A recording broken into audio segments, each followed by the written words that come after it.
Chapter 33 Long-Term Development. Wang Meifeng handed over the money, which Anew couldn't refuse, so she accepted it. "Aunt, then I won't stand on ceremony with you."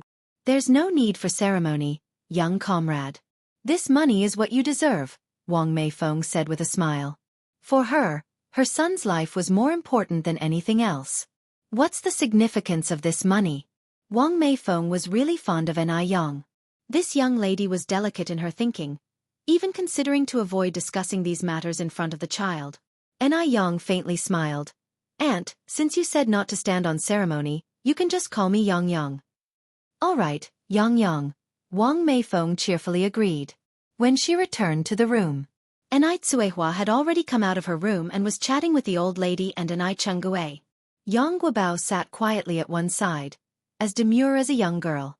Anew took the initiative to introduce, "Mom, this is Aunt Yang, Guobao's mom." Anew looked somewhat discombobulated at Wang Meifeng. "Hello. You." Wang Meifeng was well educated and her husband's family was also very affluent, hence she was dressed neatly and was elegant. She was obviously not an ordinary person. Born and raised in a rural area, Anew felt somewhat inferior when seeing Wang Meifeng. Wang Meifeng grasped Aneihua's hand warmly.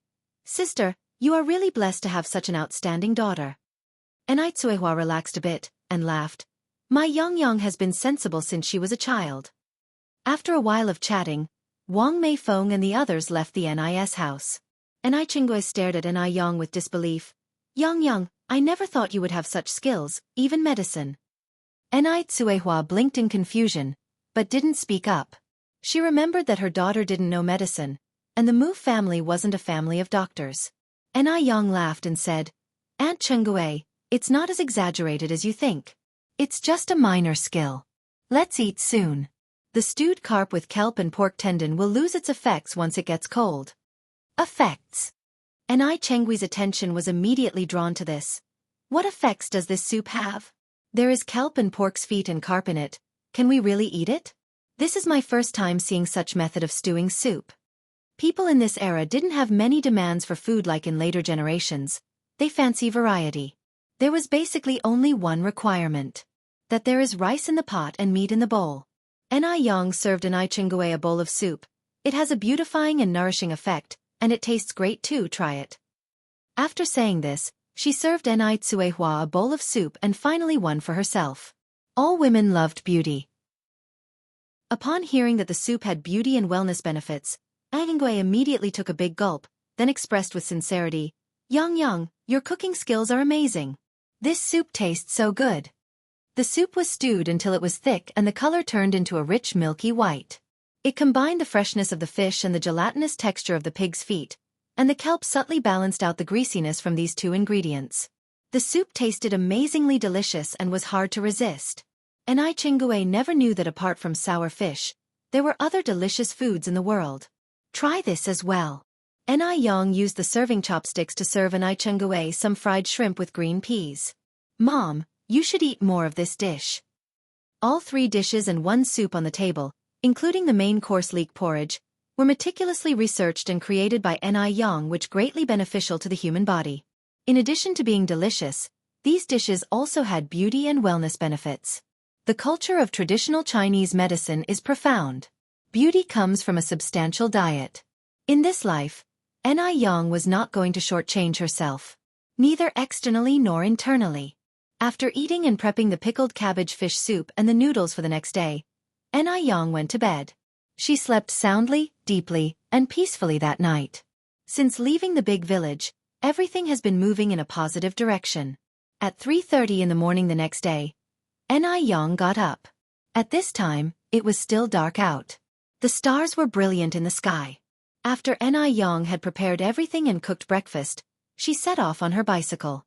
Although it was early, there were already farmers in the fields reaping the harvest. In June, it was still hot. Everyone was trying to get more work done before the sun came out. At noon, when the sun was at its hottest, they could take a little nap. When she arrived at Food Street, it was just after 5 o'clock. At this time, several people were already waiting at the spot where Anew had set up her stall yesterday. They had all come specifically to eat her pickled fish noodles. The noodles were not only cheap, but they were also incredibly satisfying. The tart and refreshing taste was irresistible. "Young comrade, you're finally here. We've been waiting for a long time," said a middle-aged man wearing glasses. Anew raised her eyes with a grin. "Uncle, I normally arrive around 5:30. You don't have to come so early."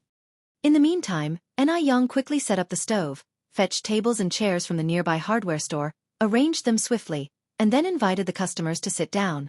In no time, all 5 tables were filled, and there were still many people standing. Despite being a young girl, Anew was quick and efficient. It wasn't long before she had cooked the first batch of noodles. Creamy noodles were scooped into bowls, smothered with spicy and sour pickled cabbage fish soup, sprinkled with spring onions, cilantro and garlic, alongside a touch of secret chili paste. The taste was beyond compare. Even before the noodles were served, several diners had started to salivate. Anew quickly served the noodles to each of the customers. "Here are your noodles, be careful, they're hot." The air was filled with the sounds of slurping noodles and satisfied sighs. "They're absolutely delicious." In no time, a long queue had formed nearby. Based on yesterday's experience, Anew had prepared extra soup today, enough for over 300 servings. Unexpectedly, even after selling nearly 300 bowls, there were still many people waiting in line.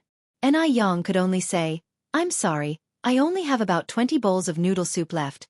There's no need for everyone to keep queuing. For those who missed out, don't worry. Come here and take a coupon. Tomorrow you can use it to get 3 pennies off per bowl." At her words, the previously disgruntled customers perked up, crowding around Anew and asking for coupons. The coupons were something Anew had hastily put together last night. They weren't particularly fancy, but neither were they crude. This was also a way to promote her business. In her previous life, Anew was a famous entrepreneur. She knew the unwritten rules of business, and she suspected that within half a month, others would certainly attempt to replicate her pickled fish noodles. Whether or not they taste good is one thing. Winning the hearts of the people is what really matters. After selling the 300 bowls of noodles, Anew had made 106.8 yuan. The noodles had cost her 6 yuan, the fish 2 yuan, and the pickled vegetables were worth even less.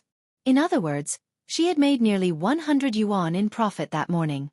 For the ordinary person, they might be overjoyed to earn so much, but Anew was no stranger to big businesses. She didn't have high expectations for the 100 yuan.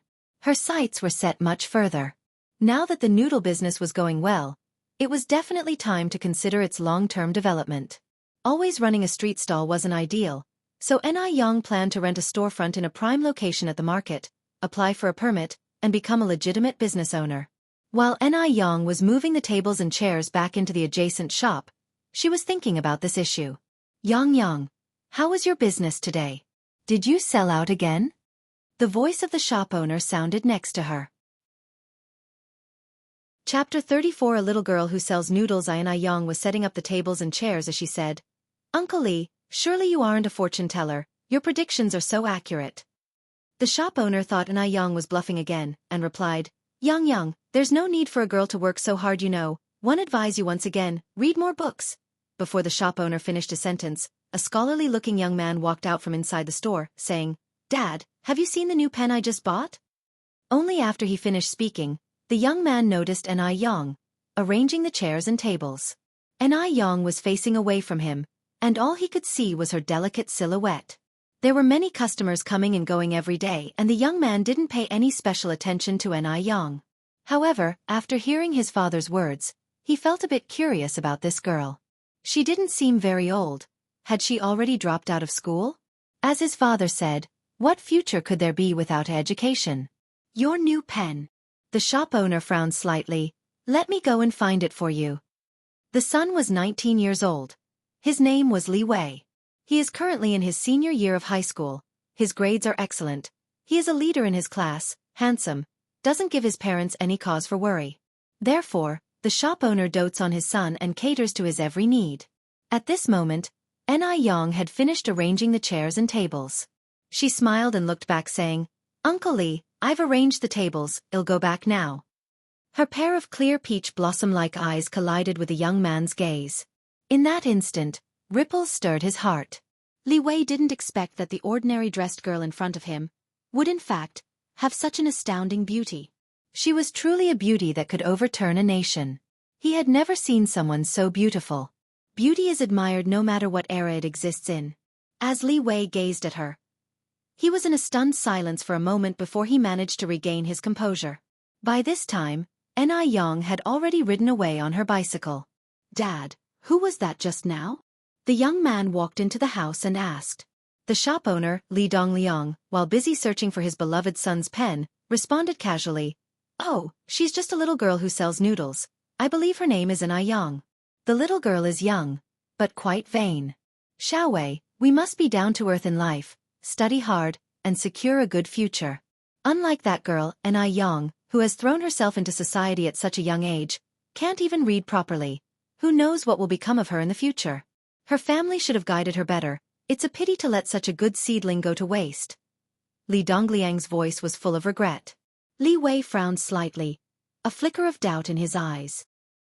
He thought that Anew seemed to be a person with a story, not as despicable as his father had described. Anew.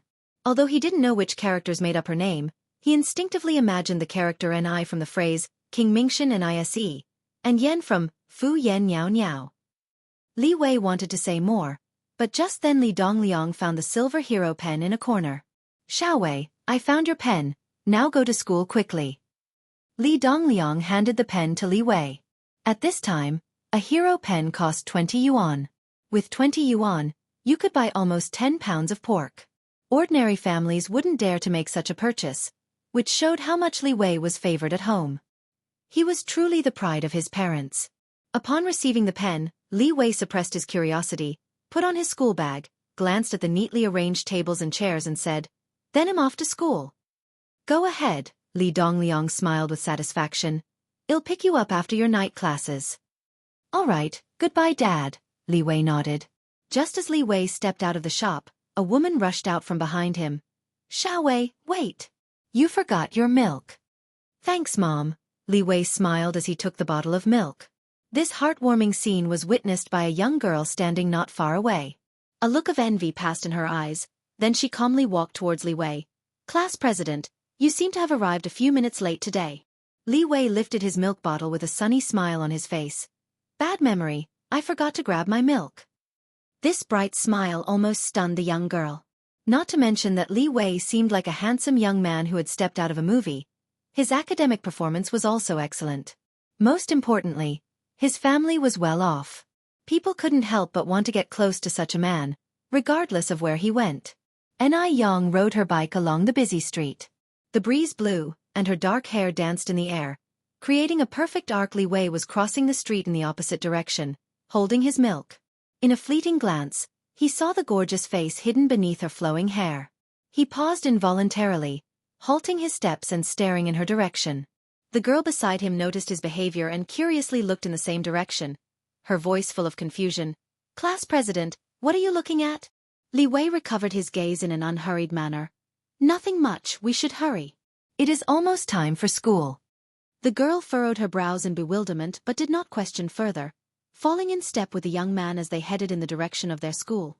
With her mind set on expanding her business, Anew investigated the rental prices of the shops along her way. A decent location was roughly 150 yuan a month, while subpar ones ranged from 80 to 100 yuan. Moreover, such rental agreements either required a lump sum payment for 3 years in advance or buying the property outright. Now that she had added the money lent by Wang Meifeng last night, she only had a total of 950 yuan. If she rented a shop for 150 yuan a month, she would need to pay a lump sum of 5,400 yuan. Even if she rented in a less ideal location, it would still cost 2,880 yuan. She fell far short of these amounts. As Anew, once rich in her previous life, she felt the helplessness of poverty for the first time since her rebirth. Anew pushed her bike, contemplating in her mind, wondering how to make money quickly. If she wanted to earn more money, she had to sell more pickled fish noodles. Although her pickled vegetable noodles were tasty and business was good, there would soon be imitators. Their prices could even be lower than 30 yuan for a bowl. The market was ruthlessly competitive. Therefore, she had to come up with her own unique recipe that couldn't be replicated. She aimed to achieve what was once said in the future. Always copied. Never surpassed. Only this way, she could have a continuous stream of customers. Yang came to the vegetable market with her bicycle. First, she bought several pickles, then over 60 pounds of cabbage, 10 pounds of onions, garlic and cilantro, along with some Sichuan pepper and other spices. Since she bought so much, the shop owner generously gave her some other vegetables for free. After buying the vegetables, Yang bought 10 fish. This time, she bought all big head carp. The 10 fish weighed over 40 pounds and only cost her 3 yuan. Since she had to buy so many things, Yang didn't return home until the afternoon. Cuihua was lulling the child to sleep in the house. Seeing Yang return, she didn't care if Yun was sleeping or not and immediately handed her over. Yang, why did you only come back now? I was really worried. Usually, Yang would always return home around 11 o'clock. Yang took her younger sister from her arms, gently stroking the girl's cheek with a smile on her face. I got held up at the market. You shouldn't worry about me. I'm not a child anymore. Let me hold Yun. You should go eat. After eating, go have a good sleep. I'll wake you up when it gets dark. Cuihua truly cared for her daughter. Yang always stayed up late for work and woke up so early every day. Chapter 35. Who gave you this recipe? This ordinary child, at her age, would still be naive in an ordinary family. But for Yang, almost all of the family's burdens have fallen on her. Every time she thought of the hardship endured by Yang, Cuihua was overwhelmed with shame. Was it because she had been so incompetent as a mother?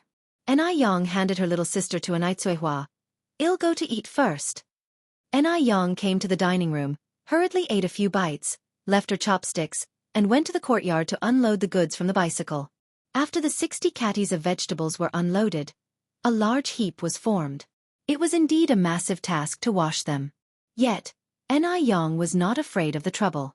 After pressing a large basin of well water, she squatted down and started washing seriously. She planned to pickle these vegetables into sauerkraut. Having been in the catering business in her previous life, pickling sauerkraut was not a difficult task for Yang. Moreover, she was skilled and had devised a secret recipe. The sauerkraut she pickled was not only fragrant and crisp but also appetizing, leaving a lingering aroma in the mouth. In the sour fish noodle soup, the secret sauerkraut and the secret chili were the main characters. These secret recipes could not be imitated by others. She believed that once her secret sauerkraut was out, it would become even more popular given that the noodles she made using ordinary sauerkraut from the market were already selling well. With this thought in mind, Yang was full of energy and did not feel tired at all. In fact, most of the sauerkraut available in the market was not washed before pickling. After all, it was to be sold.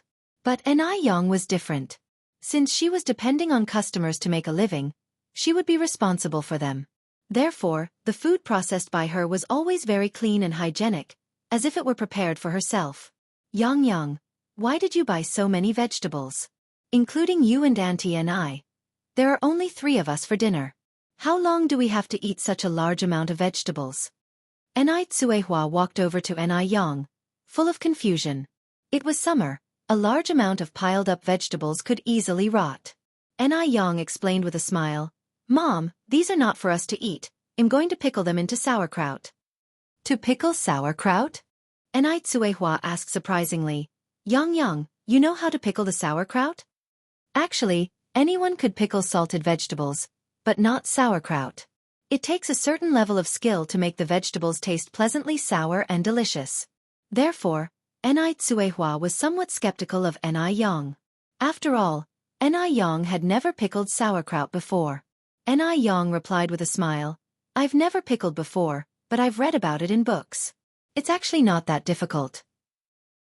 The sauerkraut from the market is expensive, costing 1 cent for a catty, while the fresh vegetables one bought cost 1 cent for 5 catties. So one thought about giving it a try to save some money. Hearing this, Cuihua immediately rolled up her sleeves. You would have to spend so much time to wash all these vegetables alone. Let me help you. No need. Yang hurriedly stopped Cuihua. Mom, how many times have one told you? You can help me with these after you've regained your health. Right now, you're not helping me, but adding trouble. Unable to persuade her daughter, Cuihua had no choice but to give up and go back to her room. She quietly took out the 10 fish that Anew had bought, cleaned them, and began to slice them carefully. She didn't want to put all the burdens on Anew alone. Anew was washing vegetables outside and had no idea that her mother had started working secretly again. After washing the vegetables clean, Anew hung them all up on the rope. After the water on them had drained away, she neatly arranged them in the vat. For every layer of vegetables she arranged, Anew would even spread a layer of chopped ginger, garlic and pepper, and fine salt on top. Even before the pickling was done, a sour aroma was already wafting in the air, smelling incredibly good. About 2 hours later, Anew finally finished pickling the vegetables. At this moment, the aroma of rich fishbone soup came from the courtyard. Anew knew it must be her mother who had secretly started working again. It seemed that she could only try to nourish her mother more in terms of meals. With this in mind, Anew quickly thought out a set of menus in her mind. All were made from food that was particularly good for women, to nourish qi and maintain health, beauty and complexion. On the other side, in a high-end villa area in Beijing, upon receiving the prescription from Anew, Wang Meifeng took Yang Guobao back to her parents' home. She couldn't wait to let Yang Guobao give it a try. But when she brought up the matter to her family with the prescription in hand, her always sensible mother-in-law Zhou Suhua was the first to oppose. Meifeng, medicine always has its toxicity, especially this one with no clear origin. Guobao is still small. What if he develops a more serious problem after taking it? Wang Meifeng explained, Mom, this is not medicine of unknown origin. It's a family prescription from Anew. I believe it can cure Guobao's illness. Zhou Suhua narrowed her brows slightly. Then let me ask you, how old is Anew you mentioned this year? Does she have a medical license? The expression on Wang Meifeng's face darkened. Although Anew is young and doesn't have a medical license, she has indeed saved Guobao. Without her, Guobao might have already. The rest of her sentence was left unsaid.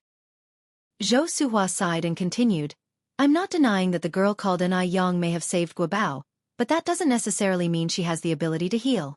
Maybe it was a happy accident? Or she had experienced something similar in the past. Anyway, we cannot let Guobao take this unknown medicine, unless you as his mother, wish for Guobao to end up like Hudi. Zhou Suhua is Yang Guobao's biological grandmother. She wanted Yang Guobao to be as healthy as ordinary children more than anyone else.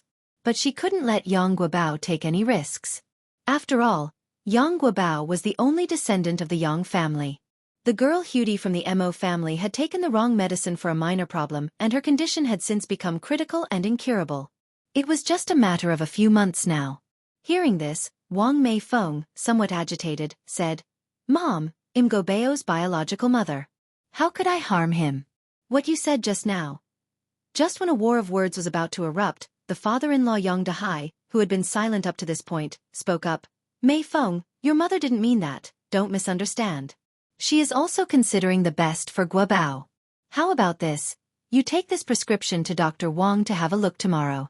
If he says the medicine is fine, you can let Guobao give it a try. Hearing this, Zhou Suhua's tone also softened a bit.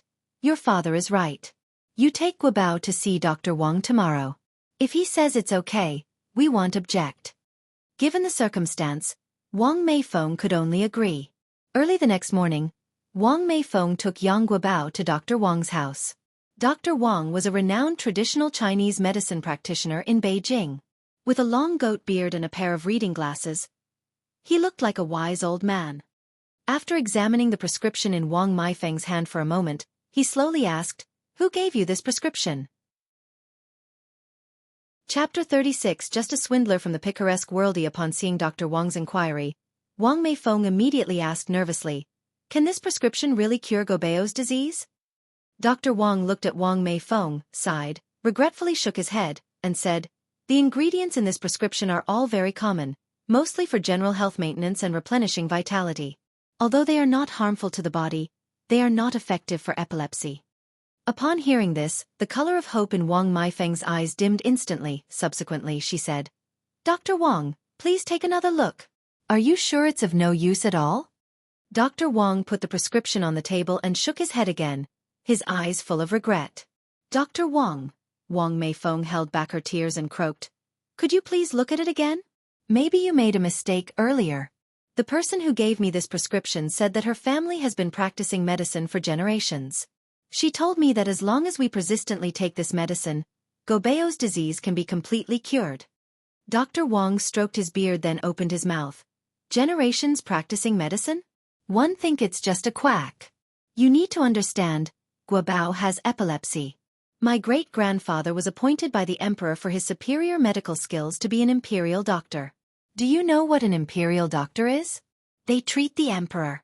But I have never heard my great-grandfather say that epilepsy can not only be cured but also with such common medicine. Pausing here, Dr. Wang continued. Even my great-grandfather cannot cure epilepsy. He can only control it with medication. How can a countryside doctor have a cure? Isn't it a joke? It's simply ridiculous. After a snicker, Dr. Wang continued. There are a lot of patients waiting outside. If you don't have any other issues, please go home first. Epilepsy is not a severe illness. Just pay more attention to it on a daily basis. Not a severe illness? Epilepsy? Dr. Wang spoke in such a nonchalant manner. Only Wang Meifeng knew how hard life had been for her son. Because no one knew when the disease would strike, almost no children wanted to play with her son. Everyone was afraid of being implicated. Moreover, once the epilepsy attacks, it's terrifying with froth coming out from the mouth and limbs twitching. If not handled properly, one may lose their life, and no schools were willing to admit such students. She never dared to let Yang Guobao go out alone. Wang Meifeng took a deep breath. Okay, I understand. Thank you, Dr. Wang. She turned around and began walking towards the door. As soon as she left the consultation room, patients who had been waiting in line pushed the door and went in. Yang Guobao was obediently waiting for Wang Meifeng in the courtyard. Although many patients were clearly waiting outside the clinic, Yang Guobao's small figure looked terribly lonely. As if he was cut off from the world. Wang Meifeng adjusted her emotions, smiled, and walked over to Yang Guobao. Guobao, are you hungry? Mom will take you to breakfast. Mom, Yang Guobao looked up at Wang Meifeng, his innocent eyes dark and deep. Did Grandpa Wang say that my disease is incurable? His voice was very calm, as serene as if they are discussing the weather. Wang Meifeng didn't expect Yang Guobao to say something like that. She was first stunned, then laughed. Silly kid, what are you talking about? You're not sick. You're healthy. When an epilepsy attack occurs, the sufferer falls into a brief unconscious state. So the Yang family has always been concealing it from Yang Guobao. But while she could keep herself quiet, she could not keep others from talking. There has been much gossip outside. Although Yang Guobao is young, he is as clear-minded as a mirror. Mother, Yang Guobao continued. Didn't Sister Nayang give you the prescription? Don't you believe Sister Nayang? For a moment, Wang Meifeng didn't know how to respond to Yang Guobao. By now, if she still believes in Nayang, what would that be other than self-deception? After all, Dr. Wang is a famed physician. Nayang, on the other hand, is just a young girl. Guobao, Wang Meifeng squatted down, supporting Yang Guobao's shoulder, gazing at him and saying gently, It's not that Mom does not believe in Sister Nayang, but Sister Nayang's prescription is of no use to you. Trust your mother, Mom will definitely make you better. Even if it means traveling to the ends of the earth. By now, Wang Meifeng did not want to continue lying to her child. Yang Guobao just looked at Wang Meifeng, his round eyes slightly reddening. He croaked, Mom, one want to be like normal children. One believe in Sister Nayang. This was the first time Yang Guobao spoke so directly to Wang Meifeng. Their words were simple and sincere, but they come from deep within their hearts. Wang Meifeng couldn't control her emotions. Tears streamed down her face instantly. She hugged Yang Guobao tightly, choked with sobs. Guobao, I'm sorry. It's my fault. I'm incapable of giving you a healthy body. Yang Guobao blinked his big eyes, very sensible, patting Wang Meifeng's back, comforting her. Mom, don't cry. I'm fine. We should trust Sister Nayang once again. I'm not afraid of taking medicine, nor am I afraid of bitterness. One will be obedient in the future. He was afraid of nothing except loneliness and solitude. He yearned for freedom. He yearned even more to be like other children, to play freely and make a group of close friends. Wang Meifeng felt like her heart was about to break. She couldn't bear to object Yang Guobao. She quickly nodded. All right. We will trust Sister Anew once again. 111 take you to medicine store now. Dr. Wang said that this medicine didn't have any harm but instead had nourishing health effects. If her son trusted Anew to this extent, then she couldn't put out the faint light in his eyes. Thank you, Mum. Yang Guobao smiled happily. He believed that Sister Anew would definitely be able to cure his disease. Even if she couldn't, it wouldn't matter. After all, as the saying goes, gold has impurities, no man is perfect. No matter what, he couldn't bear to let Sister Aneyang's efforts go in vain. Wang Meifeng took Yang Guobao to the traditional Chinese medicine store to get the medicines. She got the medicine for 3 months directly, 3 big bags in total, which cost them less than 50 yuan. No wonder Dr. Wang said these medicines were too common. Just taking Yang Guobao to the hospital for a checkup costs more than 100 yuan. How could medicine that costs less than 50 yuan possibly cure epilepsy? Wang Meifeng sighed deeply. Once they returned home, she didn't reveal the truth of the matter to her in-laws and her husband. Instead, she lied and explained that Dr. Wang had approved of the prescription. If her in-laws knew that these medicines had no effect, they would definitely prevent Yang Guobao from taking them.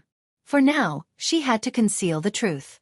Meifeng, if Guobao's health improves in 3 months, we must thank Comrade Anew properly, said Zhou Suhua, her face beaming with a smile.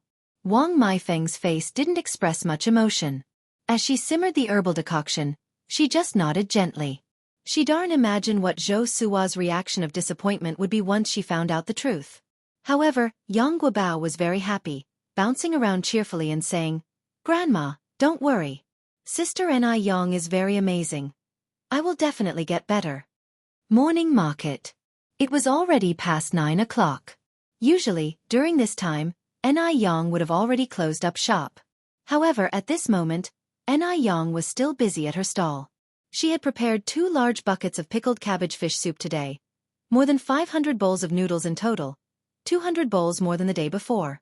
All 5 tables were filled, and there were even customers still standing in line, waiting. The air was filled with the sour, spicy, and umami flavors of pickled cabbage fish soup, stimulating everyone's appetite. The stall owners nearby, whose businesses were slow, all looked at Anew with envy. The aroma of the pickled cabbage fish was so enticing, and the queue was so long. If it weren't for the fact that they were in the same line of business, they would have wanted to try a bowl for themselves. This young girl, though not old in age, was a formidable businesswoman. Chapter 37 Good wine needs no bush under. Anew was away for only 5 days, but she has already brought a considerable amount of foot traffic to the morning market. With her good looks and deliciously made pickled vegetable noodles, there were even people who came specifically to try her pickled fish noodles. This validated an old saying, "Good wine needs no bush." Even those who had been doing business for more than a decade were outperformed by the young girl. The more they thought about it, the more ashamed they felt. Look at how she sways her hips. What a flirt. I can't tell if she's here to sell noodles or to sell flesh. A mother and daughter pair selling buns exclaimed indignantly, casting hostile glances in Aneyang's direction. Selling flesh.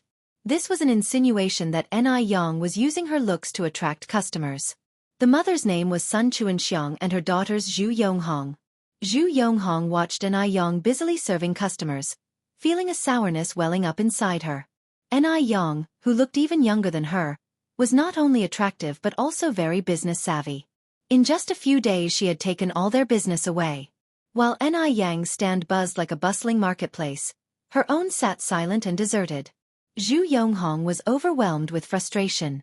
Before Anew arrived, their buns were the best-selling, and out of everyone on the street, she was known for her striking features and was affectionately called the dumpling's beauty. Now, Anew not only stole her business but also her honor. Noodle Beauty will surely emerge soon. Zhu Yonghong thought bitterly. No. She absolutely cannot let this happen. She would not let anyone take what's hers. Sun Chuanxiang looked disdainfully at Anew. This kind of business, which depends on selling flesh, won't last long. We will just wait until she cries. You're right, Zhu Yonghong responded, narrowing her eyes. She added in a soft voice. Who knows if someone will find something filthy in her noodles one day? Hearing the implication in her daughter's words, Sun Chuanxiang looked at Zhu Yonghong in surprise. Hong Hong. Zhu Yonghong folded her arms, smiling. Don't worry, Mum. I know my limits. Zhu Yonghong was a street expert. She knew many bad guys in society through selling buns. If she really wanted to do something, it would be easy peasy. Although this period was marked by a strict crackdown on crime, there were still many who dared to take risks. By the time Anew sold out all of her 500 bowls of noodles, it was already 10:30 in the morning. Even though it was late, there were still many people who hadn't eaten, waiting in line. Anew wished she could sell more noodles each day, but she had other things to do. Besides, her body could not handle much more. She was, after all, only 17. Transporting nearly 200 kilograms of soup from the outskirts to the city every day was already the limit of what her physique could manage. Today she sold over 560 bowls of noodles, making a total of 168.3 yuan. If she could sell over 500 bowls a day, then she would make 5,040 yuan a month. After deducting expenses and daily overheads, she could make around 4,800 yuan. With this pace, she could rent a shop space in 2 months. 4,800 yuan might be considered a common monthly wage in later generations, but in this era, it was considered a huge amount of money. After all, a worker's salary was only tens of yuan a month at this time.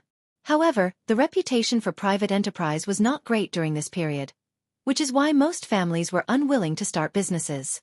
It's for this reason that many people who ventured into business in the 1980s eventually became billionaires. Start with small money, then make big money. After tidying up the table and stove, Anew moved all her stuff to the neighboring shop. Usually, Anew came around 8 o'clock and Lu Dongliang would always be waiting at the door on time. But today, due to her delay, Lu Dongliang was nowhere to be found. After arranging the tables and chairs, Anew called out habitually, "Uncle Lu, are you in?" After putting down the stuff, it was necessary to greet the shop's owner. Shortly, the footsteps inside the house could be heard. It must be Lu Dongliang about to make his appearance. Without lifting her head, Anew declared, "Uncle Lu, I've put the table and chairs away. If there's nothing else, I'll leave first." My father left for some errands." A strange male voice sounded in her ear. His voice was as gentle as jade, a stark contrast to Lu Dongliang's coarse voice. Upon hearing this, Anew looked up in surprise. Standing in front of her was a teenager about 17 or 18 years old. He was tall, dressed in the most popular plaid shirt, and was wearing top-quality pants. In the parlance of later generations, he was indeed a handsome young man. During their eye contact, Lu Wei's face turned slightly red and he broke into a nervous sweat. People of this era were truly innocent like this. Anew withdrew her gaze indifferently and smiled. "Since Uncle Lu isn't here, could you please tell him that Neyong stopped by? He knows me." Lu Wei nodded in response. "Sure." After a pause, he added, "My name is Lu Wei, Lu as in Liu Bei, and Wei as in greatness." Anew returned the gesture politely with a smile. "Nice to meet you. I have things to take care of, so I'm heading home now." With that, she got on her bicycle and left. The bicycle was large and had big iron buckets attached at the back. Despite her slender figure perched atop the bicycle, she exuded an air of unyielding beauty. Indeed, when a person is attractive, they make everything around them beautiful. Watching Aneyang's figure gradually disappear into the distance, Lu Wei let out a huge sigh of relief. It was strange. He had never been so nervous in the presence of a young girl. Even the belle of his class seemed ordinary to him, but Anew was different. This girl, whom he had only met twice, had left a deep impression on his heart. Unfortunately, she had already dropped out of school. In the future, he was going to university to do great things. A girl who didn't even graduate from junior high school was no different from an illiterate. He couldn't possibly introduce such a girl to others. Remembering this, Lu Wei jolted back to reality, mentally slapping himself. What was he thinking? Today, Anew bought another 60 kilograms of vegetables and 20 fish. Since it was summer, she had to ensure the taste of her pickled cabbage fish soup noodles, so she needed fresh live fish.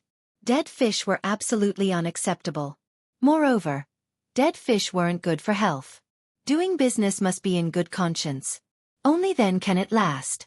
When she got home, Anew washed the vegetables and prepared them for pickling. After a quick meal, she made her way up the mountain with her bamboo basket. The main reason for her trip to the mountain was to find herbal medicines for her mother Hua. She had checked at the pharmacy before. The herbal medicines she needed were too expensive. Also, many herbs were not available for private sale, so she had to go up the mountain herself to dig for them. The mountains of this era had not yet been exploited, so the mountains were filled with treasures.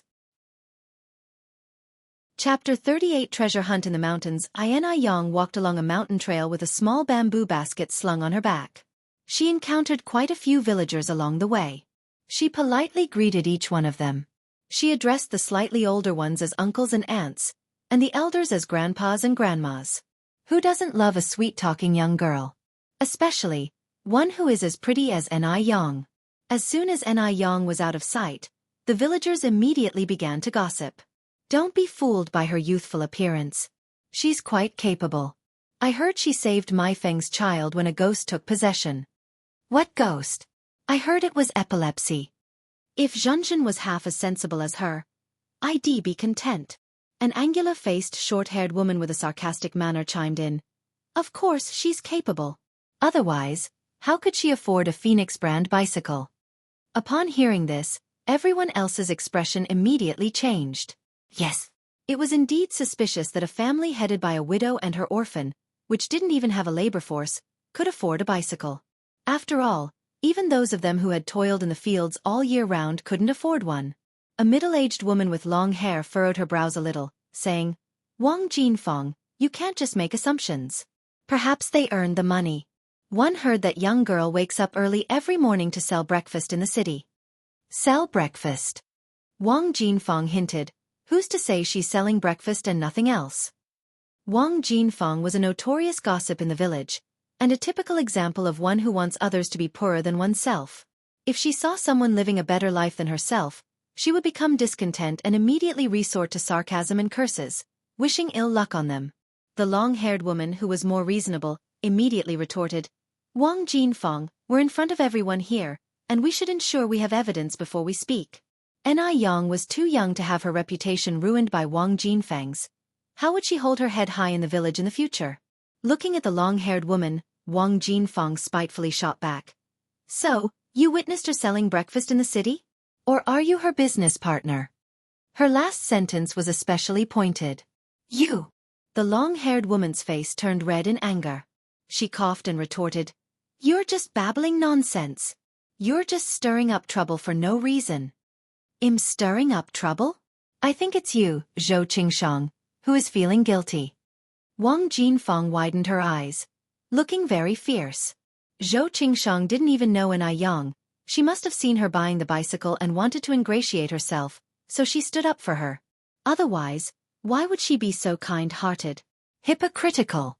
Shameless. Ahem. I'm feeling guilty? Ahem. Wang Jinfeng.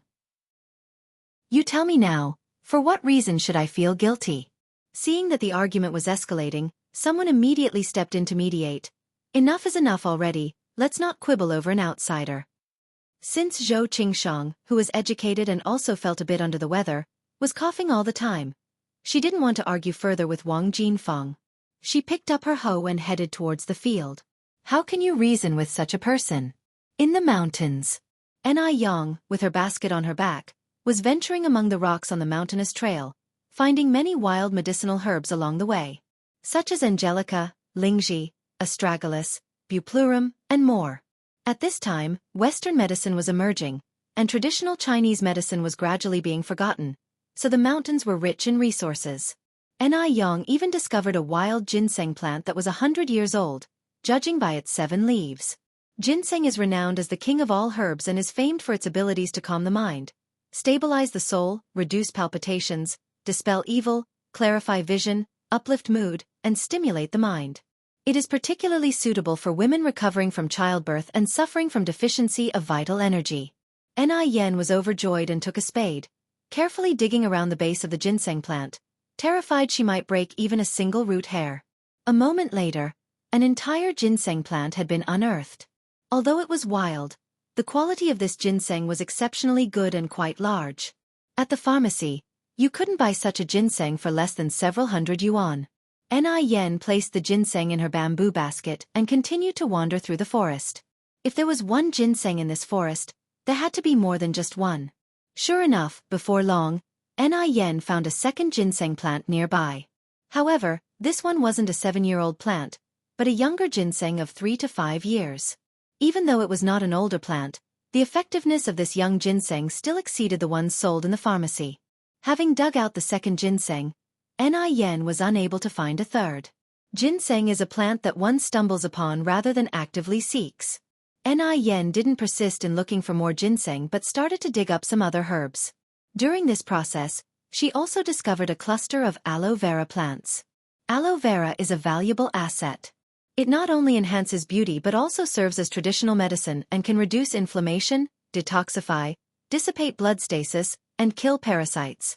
It treats ocular inflammation, constipation, leukorrhea, hematuria, childhood epilepsy, retained phlegm, burns and scalds, hemorrhoids, scabies, abscesses, bruises and injuries, and many more ailments. Yen picked up her spade, dug up a few aloe vera plants and put them in her basket. She planned to plant them in front her home when she returned.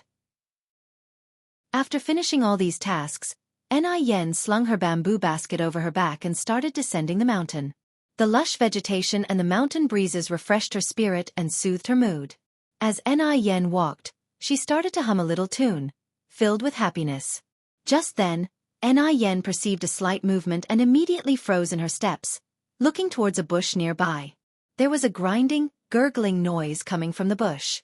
Something was in that bush. Having realized this, Yen stepped towards the bush, and with a swift motion of her hand, parted the foliage. There, hidden within the bushes, were 7 or 8 gray baby bunnies. No bigger than the size of a palm, the bunnies looked at Yen, issuing sibilant warning sounds from their mouths. Such adorable bunnies, they'd undoubtedly be more adorable when they grew up, and their meat would be delicious. Yen could almost see roasted rabbit, stewed rabbit, braised rabbit, spicy rabbit, and other delectable dishes waving at her. Yen counted. There were 9 bunnies altogether. She took 8 out and put them in her basket, leaving one for the mother rabbit. Looking at the spoils of her venture in the bamboo basket, Yen's lips curled in satisfaction. Today's harvest was excellent. The sun was setting, and Yen shouldered her bamboo basket, making her way home swiftly. At this time, a middle-aged woman with long hair walked towards Yen, constantly breaking into fits of coughing. The woman was none other than Xianxia, who had spoken up for Yen in the afternoon. Although unaware of the incident in the afternoon, Yen courteously greeted her. "Hello, Auntie Wang." Xianxia laughed. "Oh, it's you, Yang. Have you just come down from the mountain?" She burst into a fit of coughing before she could finish, her eyes red from the intensity. People suffering from flu get worse at the beginning and the end of the day. Yen nodded. "I have picked some herbs from the mountain." "Auntie Wang, have you caught a cold? Have you been to the hospital?" Xianxia dismissed it casually. "It's just a minor cold, 111 be fine in a few days." Villagers usually react this way, because they are keen to save money. They endure both major and minor illnesses on their own, only opting for a hospital visit when absolutely necessary. Many have even turned minor illnesses into major ones, eventually leading to fatalities. A cold is not a trivial matter. If the cold virus enters the bloodstream, it can lead to complications such as pneumonia and hypoxia. Yen cautioned while taking a few plants that appeared similar to a bamboo leaf from the basket and handed them to Xianxia. She continued, "Auntie Wang, this is a medicinal herb called betrayal. After you go home, strip off the leaves and twigs, clean the roots and stems thoroughly, and then boil them to drink. Within 3 days, your cold will be gone."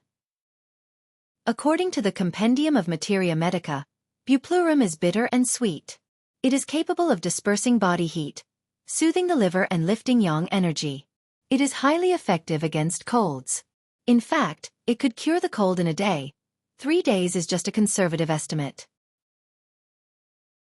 Chapter 39 caught the little rabbit eye. As Yang had previously saved Yang Guobao, everyone in the village knew that she was quite capable. Xianxia also took a great liking to this young girl, promptly taking the betrayal from Yang's hand, laughing as she said, "Thank you so much, Yang. I'll decoct it into a drink as soon as I get home." Yang gave a slight smile, speaking softly, "Auntie Wang, no need for formalities." The more Xianxia saw of Yang, the more she liked her. She regretted not having a good squabble with that gossipy woman, Wang Jinfeng. If she heard the gossipy woman badmouth Anew again, she herself would certainly give her a slap. After saying goodbye to Zhou Qingshang, Anew continued on her way home.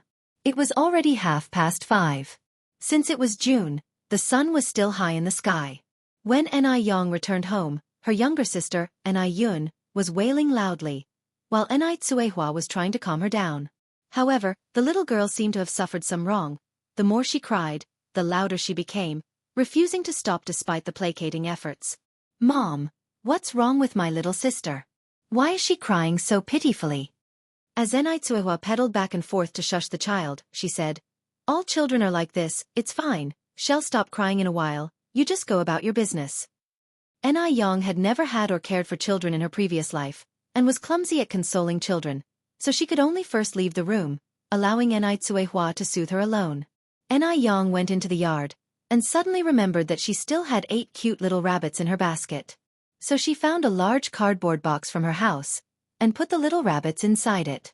The little rabbits were highly adaptable, and as soon as they were placed inside the box, they began to happily hop about. Thinking that the little rabbits hadn't eaten anything all afternoon, Anew took a few veggies from the kitchen and placed them in the box. The sight of the greens made the rabbits' eyes practically glow, and they immediately began to nibble on the leaves. After settling the rabbits, Anew took the aloe vera and herbal medicine that she had dug up from the mountain, selected a few plants, and planted them in the ground in front of the door. This was originally a wasteland that hadn't been cultivated for many years, but Anew was diligent. After reclaiming the wasteland, she not only sprinkled vegetable seeds on it, but also built a fence around it to keep chickens and ducks away. The vegetable seeds that Anew had planted a few days ago had already sprouted.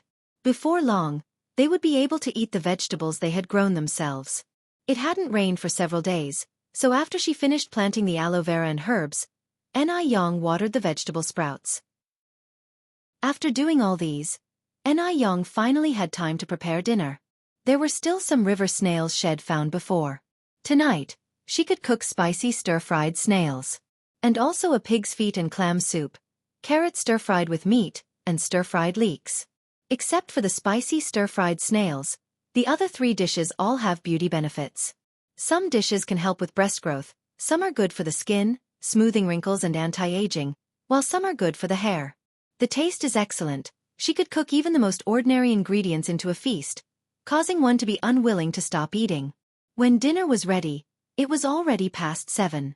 At this time, Xianxia just got off work and came back home. "Yang, your cooking skills have improved greatly. I could smell it from far away. Should we wash our hands and eat now?" After living together for these days, Xianxia had fallen in love with Aneyang's cooking. Moreover, Xianxia had surprisingly found that his physical condition had also undergone considerable changes recently. For instance, the wrinkles at the corners of his eyes seemed to have lightened a lot, and his complexion was not as dull as before. He felt that all these changes should be attributed to the delicious meals that Anew cooked. "Auntie Anew is back, dinner is ready, we can start eating now," Anew replied, bustling about in the kitchen. "Then I'll go wash my hands." Xianxia made a beeline to wash his hands with quick steps. Eating meals had become the thing he looked forward to the most after work every day. In a short while, Xianxia's surprised voice echoed from outside. "Wow! What delightful little rabbits! Yang, did you buy these rabbits?" Anew laughed as she explained, "No, I caught them in the mountains this afternoon." Xianxia marveled, "You could even catch rabbits in the mountains, Yang, you are really lucky." Anew nodded, "Yes, quite lucky. Auntie Anew, please come in and eat." "All right, I'm coming." 3 people sat around a table, chatting and laughing together in a lively atmosphere. The next morning, Anew got up before dawn as usual. After making breakfast, she headed out to set up her stall at the morning market. Today, she had also made 2 barrels of fish soup, enough for more than 560 bowls. The noodles were selling incredibly well today, with a long queue that never seemed to shorten.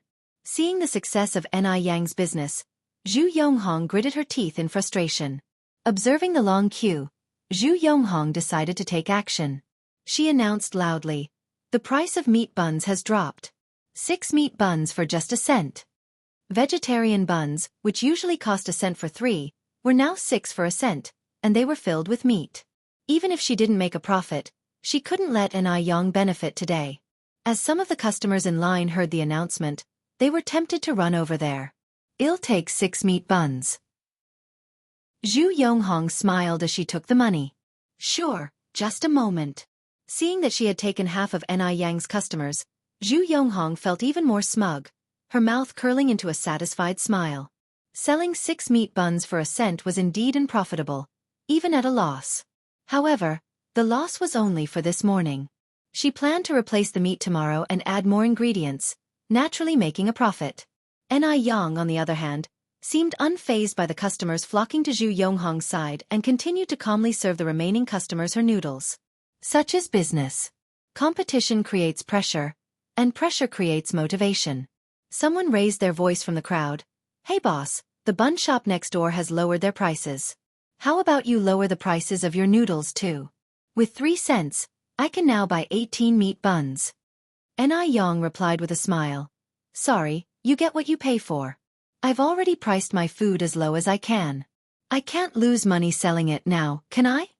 In fact, 3 cents for a bowl of noodles was not expensive, especially considering the delicious fish that came with it.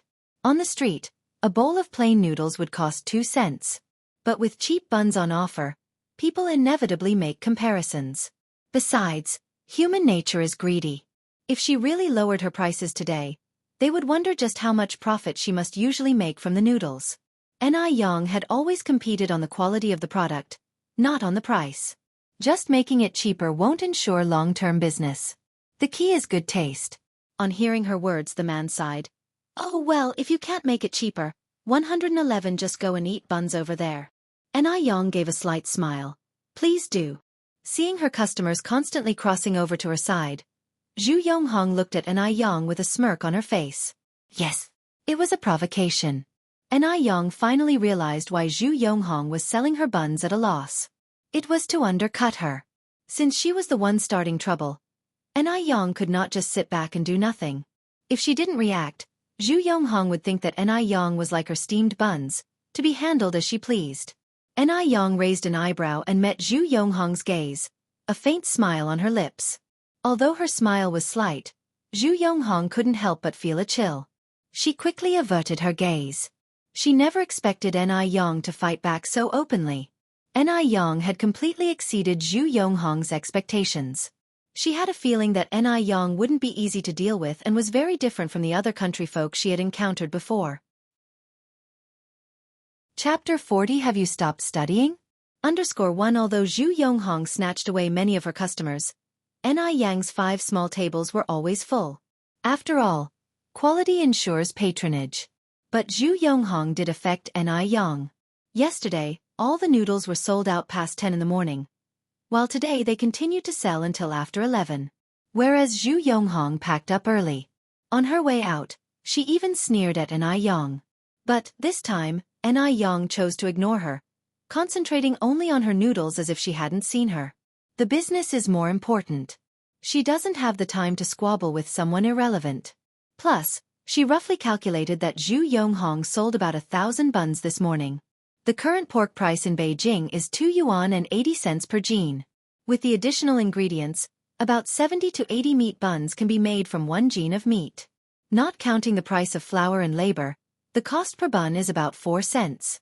Under normal circumstances, 1 cent can buy only 2 meat buns, so selling 1,000 buns needs to bring in more than 35 yuan for a profit.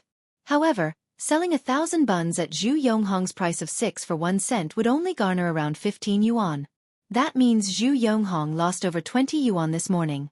The reason Zhu Yonghong can still smile is that she hasn't done the math yet and doesn't realize how much she has lost. One guess she won't be able to smile when she gets home.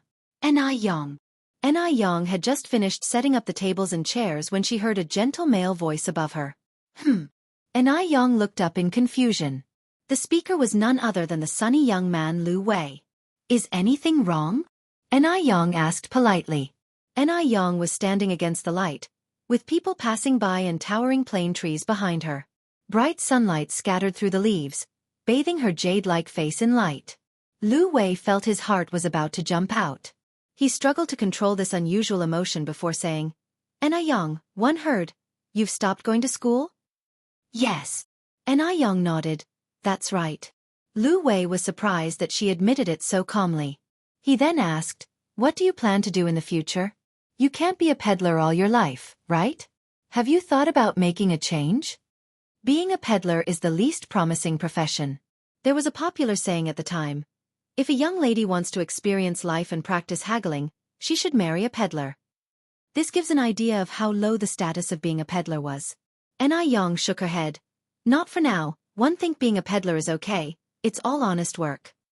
That's not what I mean. Lu Wei continued, one think it would be better if you, a girl, read more.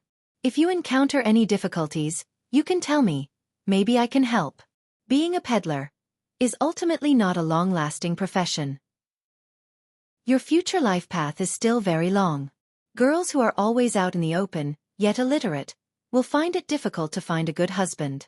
Even if Anew was attractive, he doubted any college students would want to marry an illiterate woman. He said this for her own good.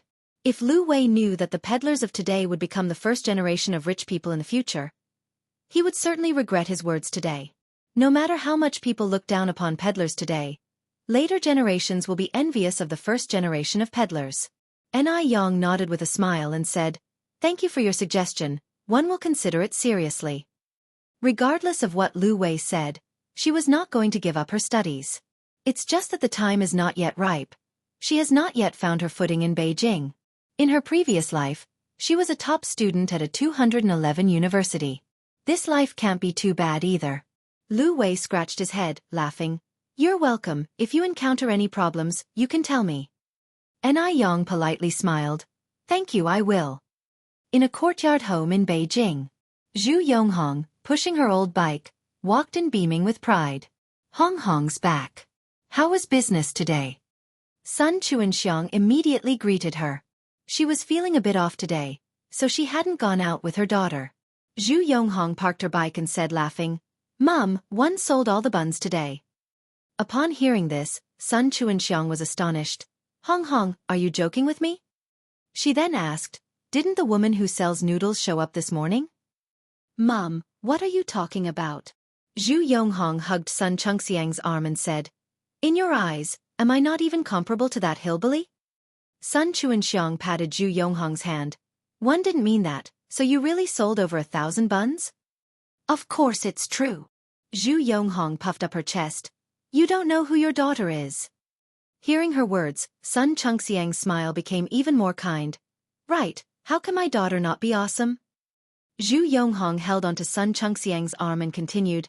Mom, you didn't see Aniyang's face when I stole all her customers this morning. Haha, I laughed so hard. Just the thought that she had successfully stolen most of Aniyang's customers this morning made her feel so satisfied. Sun Chuanxiang couldn't help laughing either, then she held out her hand to Zhu Yonghong. Where's the money? Let me have a look. The bun business hadn't been so good in a long time. Zhu Yonghong pulled out a handful of change. Here, this is it. Sun Chuanxiang took the money and stood there happily counting it, but slowly, her smile faded. Did she miscount? Sun Chuanxiang counted it over and over, but no matter how she counted, it only amounted to 15 yuan and 70 cents. These over 1,000 buns were supposed to sell for at least 3780 yuan, so why is there so much missing? Hong Hong, is there more money? Sun Chuanxiang looked uneasy. Did her daughter secretly misappropriate the money from selling the buns? That's all there is, Zhu Yonghong frowned slightly. I gave you everything. Sun Chengxiang's face suddenly darkened. Over 1,000 buns total, and hay race only 15 yuan and 70 cents. Where's the other 20 or so yuan? Did you eat it? She still has a son in college, who needs about 50 yuan a month for living expenses.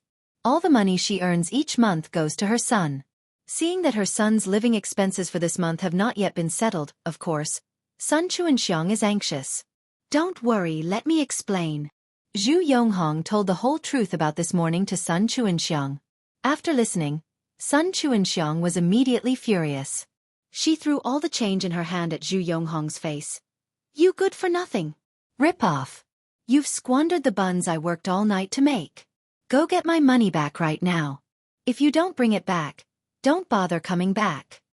That's over 20 yuan. That's enough for half a month's living expenses for her son. All her work for the past several days had been for nothing. Sun Chuanxiang, who hadn't been to school for very long, didn't mind her words when she was full of anxiety and anger. Mom, how could you say that about me? Zhu Yonghong wept plaintively. Didn't one do it for our business? You don't understand how many people came to buy buns this morning. Chapter 41 Excellence is not without reason. Sun Chuanxiang was fuming with anger at Zhu Yonghong. She picked up a stick lying next to her and went to hit Zhu Yonghong. You're a disgrace to our family and dare to talk back. I'll beat you to death today. 6 for 1 cent. Why not give them away for free then? Don't you treasure the money one earned? Do you know your brother doesn't even have his living expenses this month? You're such a waste. I'll beat you to death. In this era, university students were highly valued. If a family had a university student, it was almost like having royalty in the household. As for daughters, daughters were seen as an expense, as they would eventually be married off. So Zhu Yonghong quit school early, setting up a stall with her mother to earn living expenses for her brother. Mom, stop hitting. Zhu Yonghong grabbed the falling stick. Tomorrow morning one will earn back the money we lost today. I promise it won't affect my brother's living expenses. Zhu Yonghong's mindset had been assimilated. Just like Sun Chuanxiang, she treated her university-educated brother as if he was an ancestor, without feeling it was unfair at all. That's easy for you to say. How are you going to earn it? Sun Chuanxiang asked, her face full of anger. Zhu Yonghong took a deep breath. Mom, listen to me. Zhu Yonghong leaned on her mother's shoulder and whispered her plan. After hearing Zhu Yonghong's words, Sun Chuanxiang frowned and asked, Can that really work? Sun Chuanxiang was a money-loving person, but she was tentative about this plan because she was also timid. Zhu Yonghong laughed and said, Why not? It will definitely work as long as nobody gets hurt. You're right. Sun Chuanxiang nodded, the anger on her face gradually fading away. Then we will do as you suggested. Good, Mom. Zhu Yonghong's eyes gleamed with satisfaction. Just wait and see.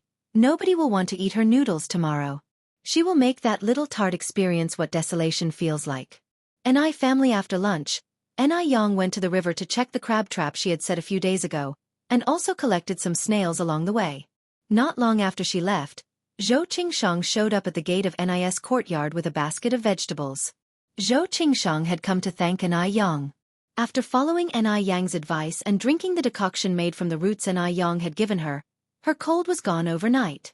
When she first took the roots home, people had scoffed, saying such roots couldn't possibly cure a cold. She had also been simply trying when she drank the decoction. She didn't expect that it would work so well. The next morning, her headache was gone, she stopped coughing, and her fever had also subsided. That root was even more effective than the immortal pill. Is Yang at home?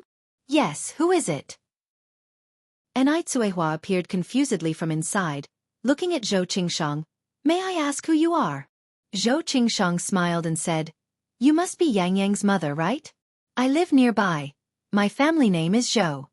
Through Anew's dietary care for these days, Anew's spirits had significantly improved. Even her facial wrinkles had subsided a lot. Her complexion had improved a lot too. One could see Anew in her eyes. It can be seen that Anew's beauty is all thanks to Anew's good genes. Anew nodded. Yes, I am Yang's mom. Are you looking for our Yang? Please come inside and sit, she just went out. Well, I came specifically to thank Yang. Zhou Qingshang followed Anew into the house, narrating her story of curing her cold as she walked. She boasted about the efficacy of the herbal medicine given by Anew. It sounded as if she wanted to praise Anew to the sky. Upon hearing someone praising her daughter, the mother was naturally pleased. Anew said laughing, Please sit for a while. I will get you a glass of water. Zhou Qingshang took Anew's hand. No need to keep yourself busy, Yang's mom, she said as she put the basket of vegetables on the table. Yang has helped me a lot, but I didn't have anything as a token of gratitude. These vegetables are all grown by me. You guys can have them. If it's finished, we still have some at home. You can take them from my vegetable garden. Anew and her mother just moved in, so Zhou Qingshang assumed they must not have any vegetables. That's why she brought over some fresh vegetables. This was indeed a help in urgent need. The basket was filled with yard-long beans, tomatoes, pak choy, cilantro, bitter gourd, celery, spring onions, etc. Big sister, you are too polite. Actually, Yang didn't do much. We can't accept these vegetables. Anew is a straightforward person. She felt like they didn't do enough to deserve such a big advantage. Since one have already brought them, there is no reason to take them back. Unless, Yang's mom, you are disparaging my vegetables because they are not valuable, said Zhou Qingshang, feigning an upset face. Seeing this, Anew immediately explained, that's not what one meant. Zhou Qingshang immediately said, since that's not what you meant, then accept them. They are not something valuable. Having no other choice, Anew had to accept. Big sister, wait a moment. I will empty out the basket for you. With that, Anew took the basket of vegetables into the kitchen. Zhou Qingshang stood in the living room, looking around. It was evident that Anew knew how to manage a home. Everything was neat and orderly.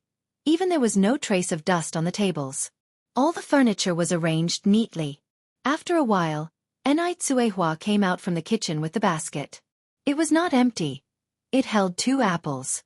Reciprocating kindness is a virtue passed down through thousands of years in China. She surely couldn't let someone return with an empty basket. It's not only a virtue but also a matter of propriety. Though Anew has not received any formal education, she deeply understands the principles of life. At that time, apples were quite expensive, costing 5 to 6 cents a gene, and 2 apples were about half a kilogram. Zhou Qingshang insisted on not taking them. She had grown her own vegetables, whereas the apples were bought with money. Anew held the basket tight, not allowing Zhou Qingshang to remove the apples. Big sister, take them back for your kids to taste. If you refuse to take them, we will have to refuse the vegetables you brought. Anew was determined.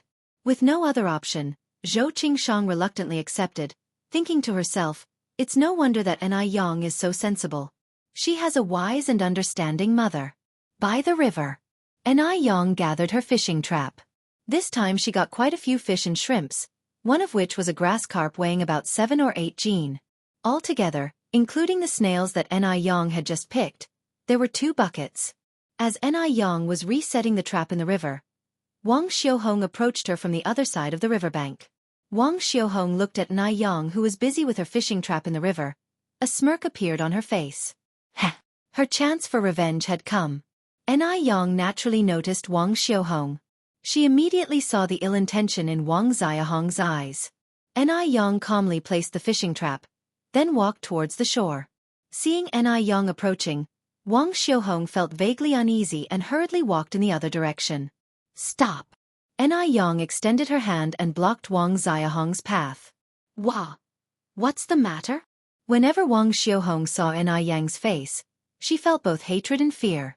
What she hated was that Anew dared to hit her that day. What's more, she had curried favor with Yang Guobao before her.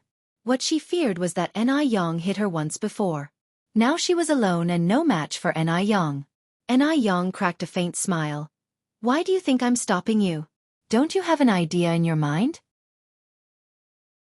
Chapter 42. Gooden with high EQ. Wang Xiaohong swallowed nervously, took a step back, and stammered, Well, what do you mean? Wang Xiaohong hadn't anticipated that Anew would see through her so easily, or that Anew would proactively confront her. In theory, Anew, being an outsider, should have been acting more low-key. But was she? Rather than acting submissively, Anew was assertive and intimidating. No one could humiliate her even in the slightest. Wang Xiaohong looked at Anew, immediately meeting a pair of sharp eyes with a clear division between black and white. The depth of her eyes shimmered with a reflection of light. This gaze was unlike any of her peers, or even adults, that Wang Xiaohong had encountered before. It was pure, transparent, confident, and calm. In short, it wasn't the look one would expect in a teenage girl. Wang Xiaohong took another silent step back and nervously said, I don't understand what you're talking about. Anew slightly curled her lips. It's okay if you don't understand, I can explain it again. She then leaned in close to Wang Xiaohong's ear and said in a cool tone, I don't like causing trouble, but I'm not afraid of it either. We can walk our own paths without interfering with each other. That would be fine for both of us. But if you're looking for a fight, then the consequences... At this point, Anew squinted slightly and a beautiful curve formed at the corner of her mouth as she said lightly, "You'll have to weigh that for yourself." The voice was very serene, but it held a dangerous aura that sent chills down one's spine. The two were quite close to each other. Wang Xiaohong could even smell the faint fragrance emitting from Aneyang's body. It was not quite bamboo or orchid, but somewhat like the scent of plum blossoms, fresh, natural, and very pleasant. Wang Xiaohong had heard that there was a 200 yuan bottle of high-end imported perfume sold at the department store in the city. Surely, the fragrance on Anew must be from such a perfume. Thinking about how Anew could afford a 200 yuan bottle of perfume added to Wang Xiaohong's envy and resentment. Although they were of the same age, Anew was able to use a 200 yuan bottle of perfume, while she, Wang Xiaohong, had to haggle with her parents for several months just to get some pocket money, even if it were just a couple of cents. Wang Xiaohong bit her lip, the glimmer in her eyes filled with discontent. She said, "I don't understand what you're talking about," then lowered her head and scurried away. Anew watched her receding figure, a slight smile playing at the corner of her lips. She had overestimated Wang Xiaohong's will to fight. It was past 2 in the afternoon. The sun was still scorching. Anew, carrying 2 buckets of fish, soon developed a thin layer of sweat on her forehead. "Sister Anew, let me help you." A dark-skinned, shirtless boy came running from the distance. "Gooden, why are you here? Don't you have school today?" Anew said with a grin. Gooden was hopping around. "Sister Anew, you're so silly, today is Sunday." He then took one of the buckets from Anew. Though Gooden was young and not very tall, he was very strong. He handled the bucket of fish as if it were weightless. "Sister Anew, give me the other one too." This was Gooden's second encounter with Anew, but because of their previous interaction, he had grown fond of this beautiful older sister. Anew was not only beautiful but also very kind. Unlike Sister Xiaohong who, thinking herself so pretty, looked down on everyone, and loved bossing the children in the village around. Anew smiled gently, declining Gooden's offer. "Thanks Gooden, but I can carry this myself. You're still young, you shouldn't strain yourself or you might stop growing." "It's okay, Sister Anew." Gooden didn't seem to mind at all. "I regularly carry water buckets at home that are twice as heavy as this." Anew laughed. "Wow! Gooden, you're so strong." Gooden lifted his cute little head, boasting proudly, "Of course apart from my brother, I'm the strongest at home." Anew giggled. "By the way, Gooden, how old are you?" "I'm 10 this year, but how about you, Sister Anew?" Gooden looked up at Anew. "I'm 17, Anew replied. Gooden continued. "So you are the same age as my brother. He's also 17 this year. My brother is going to take his college entrance exams next year. Sister Anew, are you going to take yours?" Anew answered with a smile. "Of course I am." Chatting with Gooden along the way, they soon reached home. Gooden put the plastic bucket on the ground. "Sister Anew, I'm going home now. Remember to come play when you're free," he said. Anew nodded slightly. "Sure." Then, as if she just remembered something, she grabbed Gooden's hand. "Wait for me a moment, Gooden." And with that, she quickly rushed back into the house. Gooden obediently stood there, curiously looking at everything around him. Soon, Anew returned, out of breath. She handed a bag of candy to Gooden. "Gooden, this is for you to eat," she said. "Thank you, Sister Anew, but I can't accept it," Gooden declined. Although Gooden is young, he understood the principle of not accepting something for nothing. If he just accepted Sister Aneyang's candy like this, she might think that he approached her with a motive. Anew laughed and said, "Just take it. It's only a bag of candy, not some valuable item. Besides, we are friends, right? If you don't take it, it means that you do not want to be friends with me." Gooden quickly said, "I want to be friends with Sister Anew." "Then take it," Anew reaffirmed, shoving the candy back into Gooden's hand. "Thank you, Sister Anew," Gooden continued. "Sister Anew, can I share some of this with my other friends?" Candies were quite a rarity in those days. Children usually couldn't eat candies unless it was during the New Year. Anew nodded with a smile. "Of course you can. The candy is now yours. You can share it with whoever you want." Gooden thanked her again, Thanks, Sister Anew. I'll be going now. Off you go. Anew nodded slightly. Goodbye, Sister Anew. Gooden waved at Anew and ran off. Gooden arrived at the usual spot where his friends were playing and gave each of them a piece of candy. One of his friends curiously asked, "Wow, Gooden, did your family strike it rich?" Smugly, Gooden replied, "This is given to me by Sister Anew, and she told me to share it with all of you. Do you guys know who Sister Anew is? She's the best-looking lady in our village. I'm now good friends with Sister Anew." Gooden is a good boy. He knew that some adults had misunderstandings about Sister Anew and had even defamed her. So he wanted to build up her image in front of his friends. After all, Sister Anew is genuinely good. He didn't want those adults to keep misunderstanding her. At his words, all his friends looked at Gooden with envy. "I know that Sister Anew, she's even prettier than Sister Xianxia. Wow, Sister Anew is so nice. I like Sister Anew. I like her too." Thanks to Gooden's endorsement, the term Sister Anew started to spread among the children. Sister Anew also became the most popular person among the children. Everyone knew that the new Sister Anew is gentle and kind. Not only is she beautiful, but also she's much softer than Sister Xianxia, by at least 10 times. Chapter 43. The old lady has no appetite. Recently, after Gooden left, Anew turned back to the kitchen, processed the free-range chicken she had bought from the market that day, blanched it, and simmered it on low heat in a casserole. After the water came to a boil, Anew added the ginseng she had dug up from the mountain yesterday, followed by a few large jujubes. Soon, the small kitchen was filled with the fragrance of chicken soup. Looking at the soup simmering in the casserole, Anew poured the fish and shrimp from the bucket into a large basin and kept them in fresh water, planning to kill them later in the evening to make sour fish soup. Anticipating that she would catch fish from the traps, Anew only bought 18 fish from the vegetable market this morning. As Anew was busy in the kitchen, Xianxia came in carrying a child. "Yang, these vegetables were sent by Aunt Zhou. She said you cured her cold and wanted to thank you with these." In the corner was a pile of fresh vegetables with a bundle of homemade sticky noodles nestled in the middle. Anew said with a smile, "Aunt Zhou is too courteous. Mom, let's have sticky noodle tonight." "Sticky noodle?" Xianxia asked, puzzled. "What is sticky noodle?" Anew gave a mysterious smile. "You'll know by tonight."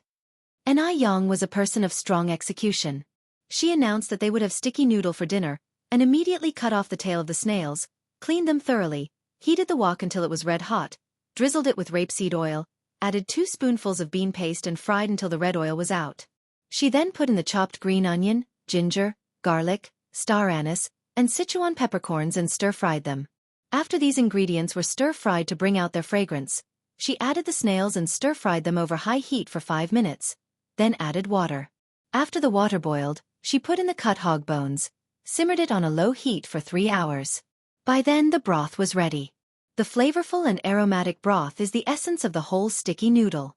With the broth ready and early in the evening, around 5 o'clock, the chicken soup that had been simmering was also ready. Anew took the lid off, scooped out a large bowl of chicken soup and chicken meat and handed it to Xianxia.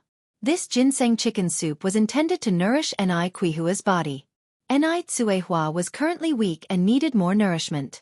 Clear chicken soup with a thick layer of yellow fat floating on top. All the chickens at this time were free-range, revered as free-range chicken in later generations. Not only was it nutritious, but it also tasted amazing. Adding a bit of salt made the soup delicious, and the chicken melt in the mouth. In the beginning, Xianxia refused to drink the chicken soup. Anew tricked her by telling her that she had already had some herself. Only then did Xianxia hesitantly drink it. Evening came in a blink of an eye, and it was time for Xianxia to return home. Anew boiled a pot of water, blanched the sticky noodles, greens and black fungus in it, scooped them out into a bowl, then poured the prepared snail broth on top and sprinkled it with spring onions and cilantro. If you liked chili, you could add a spoon of chili sauce and fragrant vinegar. A bowl of fragrantly steaming sticky noodle is then ready. As soon as Anew brought the blanched noodles to the table, Xianxia returned. She smelled the fragrance just as she arrived at the door. Yang, what's for dinner? It smells so good. Aunt Anew is back home. We're having sticky noodle for dinner. Anew replied with a radiant smile. Anita laughed and said, "Our Yang loves to make these exotic dishes. Dishes like sour fish, stewed carp with kelp and pork feet, potato mushroom soup and so on." She had never heard of these dish names before, but they were created by Yang. These were clearly unconventional cooking methods, yet the taste was superb. Chengui hung her bag on the coat rack and asked curiously, "Sticky noodle, does it have snails in it? I've never heard of sticky noodles in all these years." Sticky noodle is a signature dish from Jianghu. In fact, it existed as early as the Qing dynasty. Due to limited transportation and information channels at this time, sticky noodles were only popular locally, not being featured in snack shops on every street and alley like in later times. Yang explained with a grin, "Sticky noodles is a specialty of Jianghu, one read about it in a book. This is my first time making it, and am not sure if it tastes good. Aunt and I, have a seat and try it." "All right, I'll try it now." Chengui rolled up her sleeves, sat down and eagerly started eating the noodles. The noodles had absorbed the essence of the snail soup perfectly, and they were soft and chewy, fresh and enjoyable. The soup contained the aroma of coriander and green onions, triggering people's taste buds, to the point where one would wish to swallow their own tongue. At this point, even if someone offered Chengui a bowl of bird's nest and abalone soup to exchange for these noodles, she wouldn't do it. "Delicious! It's really delicious."